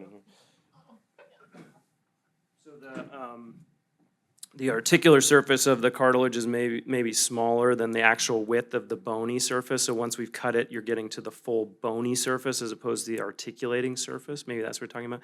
So sometimes the edges, if you do start to wear the plastic, will start to wear. But what you're clicking is the plastic on metal. And that's every knee replacement will do that. You can kind of just get it to click, and if you slide it forward, it will click. And those are normal things, and something that might scare you the first time you hear it, but it's very normal with a joint replacement. He said, is the trochlear groove deep on that patient? Well, I've seen him on X-ray. I haven't had much deep. He said it was probably still contacting the sides of the groove with the bone portion of the patella. Potentially. It depends on the type of implant you have. Most of the implants now they actually make the trochlea a uniform size or shape to fit that plastic, so that doesn't happen anymore, but potentially 14 years ago it might have been a different implant. Yeah. I know you talk about sport a lot for return after hip replacement. What about weightlifting, powerlifting, so adding force? Yeah, fine to do. Yeah, so I tell them it's totally okay. This metal is not going to break under load. We're putting it in sometimes 400-pound patients, right? So, I mean, they are not going to break it, and that's like a powerlifting. For a knee, if you're asking me, like, if you're 40 years old and for some reason had to have a knee replacement, I'm probably going to discourage that because that's a different loading mechanism. Again, back to the ball and socket, it's always kind of right where it needs to be. With a knee, when you're powerlifting, you're kind of coming off the back of the implant and maybe wearing the back a little bit. So that's maybe a pick your battles. But yeah, good question. You had some in the app, yeah. Yeah, so we just had a couple of questions in the app. One is about proper x-rays for a potential hip arthritis patient. What views do you get? And then is it important in the hip to get weight-bearing views? Okay. Yeah, very good question. So views for x-rays. I would say most of the time, if you're trying to diagnose it, is a different question from what we maybe want. So what we're getting in the clinic is both to diagnose and for surgical planning, which are sometimes different, and I wouldn't expect you to do those. But for a hip patient, you don't need weight-bearing x-rays, and the reason is that the muscle tone of the hip is actually going to load the joint just at baseline. So we don't always get weight-bearing x-rays. It's not necessary. When we actually are getting weight-bearing x-rays, what I'm looking at is actually the functional position of their pelvis when they're standing. So it's for a different reason than the actual joint space. But for a hip, we usually just get a low AP pelvis that's kind of letting us see the femur and the hips. And then I will sometimes get what's called a frog lateral, so that's a lateral of the femur. Those are the two views that I get for hips. For knees, if you're going to get one view, you should get a Rosenberg view. And so that's a bent knee PA view, and that's going to be the most sensitive for picking up arthritis or joint space narrowing. And then the other views are just standard stuff, so lateral and patellofemoral view. But the Rosenberg view, if you're going to take one thing away, weight-bearing Rosenberg is the one view. If you're going to pick an x-ray for the knee, that would be the one to get. Sure, and then we have another question about how would you counsel the 85-year-old patient who a while ago or for many years has been recommended to get a knee replacement but has always declined and say been afraid of having it done, and then all of a sudden now she's 85 or 90 and really wants to have the replacement done? Yeah, so similar to how age is not that important to us when they're younger, it's not that important to us when they're older either, luckily. So if they are medically healthy enough to undergo the surgery, totally fine to undergo it if that's in their goals of care and goals of life and whatnot. So did a 93-year-old yesterday, not a big deal at all. If they're active, they're walking around in the community, they have pain, and otherwise they're healthy enough to do it, they'll do great. Some of the happiest patients are the 90-year-olds. Same with knees. It comes down to making sure they understand what the recovery is going to be like, and making sure that they're aware of that. But otherwise, if they're healthy enough to pretty much walk up 2 flights of stairs, they can have a surgery. We do it with spinal now. I'll get to you in a second. We do it with spinal for the anesthesia, which is really easy on patients. Most of it's spinal and sedation, which is not too tough on the heart and lungs. They lose about the amount of blood in one of your coffee cups there. It's about 300 cc's of blood, so it's not that stressful on the physiologic system with some of the drugs we use now. Really it comes down to just pain and recovery. That's kind of the biggest risk of the surgery. Yeah.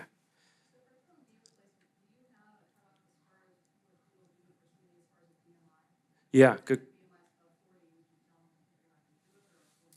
Yeah, very good question. So the BMI question and what is the cutoff or what are our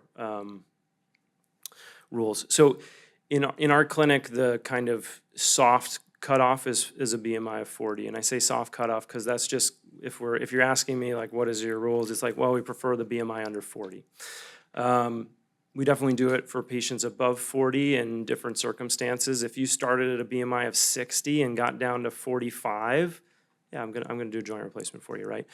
If you started at a BMI of 60 and you only got to a BMI of 59.9, like, well, we're not on the same page here. The reason is it's paternalistic, but it's infection risk is ultimately what it comes down to. It's the risk of infection at the time of surgery starts going like this, and the kind of inflection point is at a BMI of 30 to 35, actually. So we've kind of arbitrarily set the line at 40, but that risk goes down even farther than that. Part of the trouble that we have sometimes is that those patients that have a BMI of 50 or 60 still do really well. If they don't have a complication, they're some of the biggest deltas in terms of their quality of life. But that risk of infection being in the kind of 5 to 10% as opposed to a 0.5% is hard to swallow. And ultimately it comes down to that infection being such a bad outcome. If someone gets an infected joint, it is the same mortality as lung cancer diagnosis. So at 5 years, you have the same mortality as lung cancer if you get an infected joint. So some of that is kind of the patients that get infected are not that healthy, but also it's the physiologic burden of an infection on someone is like a cancer when it's a prosthetic joint. Yeah. Yeah. How do you assess somebody's pain level on their knee? I mean, do you just say, "Can I see how you walk?" I mean, if they're not, if they're walking and they seem like they're doing fine, and they're saying, "Oh, I can't take this pain." Yeah, it's a good question. How do we assess pain? It's a multifactorial process, right? So some of it is what you're telling me. Some of it is objective measures. Some of it's like functional activities that you can or can't do. Ultimately, these are elective surgeries, though. So the patient is the one making the decision if they want to do the surgery. I tell you if you're a candidate or not. So you have to have arthritis. You have to have a radiographic or medical issue that warrants throwing out the joint. But if you have that, the kind of pain or threshold or functional impairment that is the bar for you is for you. That's not mine to decide. I try to coach people through when it's, what might be their outcomes or expectations or when is a good time maybe to do it. But ultimately you get to say if 2 out of 10 pain at mile 10 is when you say I'm dying, I need the joint replacement, I may try to talk you off that ledge a little bit, but if that's where you're at, that's where it is. So yeah, everybody's different. Yeah. When patients come and ask you or tell you that they would like to have a lower cost hip replacement and they want to go to Europe or something, have you had any issues with patients coming back and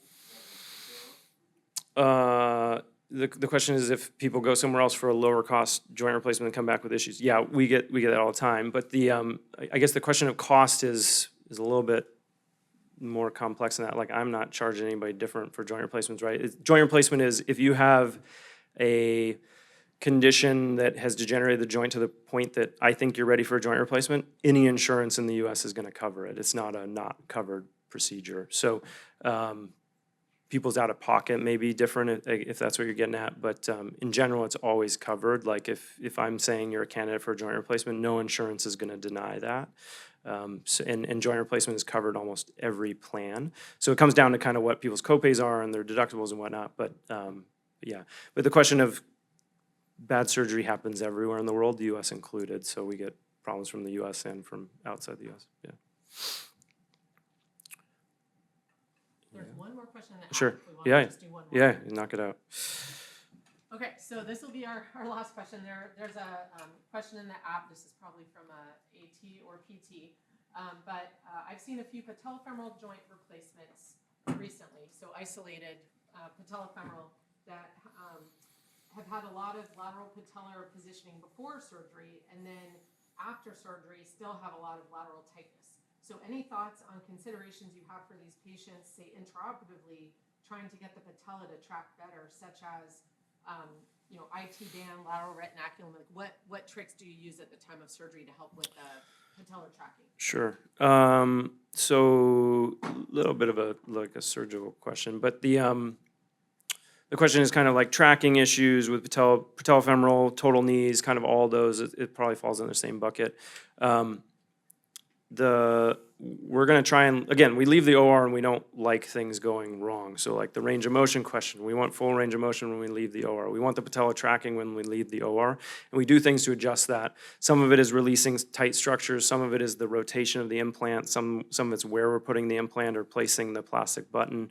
I think after surgery, a lot of times what happens is the quad is a very lateral directed structure, so the vastus lateralis is in the majority of patients much stronger than the medial side. And so the tendency is to pull lateral. And a lot of people, after we've done an arthrotomy, we've come through the medial side of that joint and then further weaken the medial side. So a lot of it is actually a dynamic problem of that imbalance, that the lateral side's getting pulled over. So a lot of that comes down to afterwards, we try to get people VMO, like try to strengthen the quad on the medial side. That's important. But the other flip side of that is that when we look at people that have a tilted patella, as long as it's actually still there, even if it's tilted, it doesn't change the force transfer, so they can still get full strength. And if it's resurfaced, it shouldn't be causing pain. So you can also reassure them that a lot of the problem is probably just getting that quad balanced, getting that quad strong, and they should be doing okay. Yeah. All right. Thank you. Thanks, everybody. Just Jeff.Berry if you have questions at UCSF. Oh, yeah. Great. Thanks, everybody, for attending. And then for tomorrow, we have breakfast at 7:30. And then all the other sessions start at 8 a.m. And if you are going to one of the small 20-person group sessions, you actually do not need to check in the main room first. All right, and that's it. Everybody have a good evening.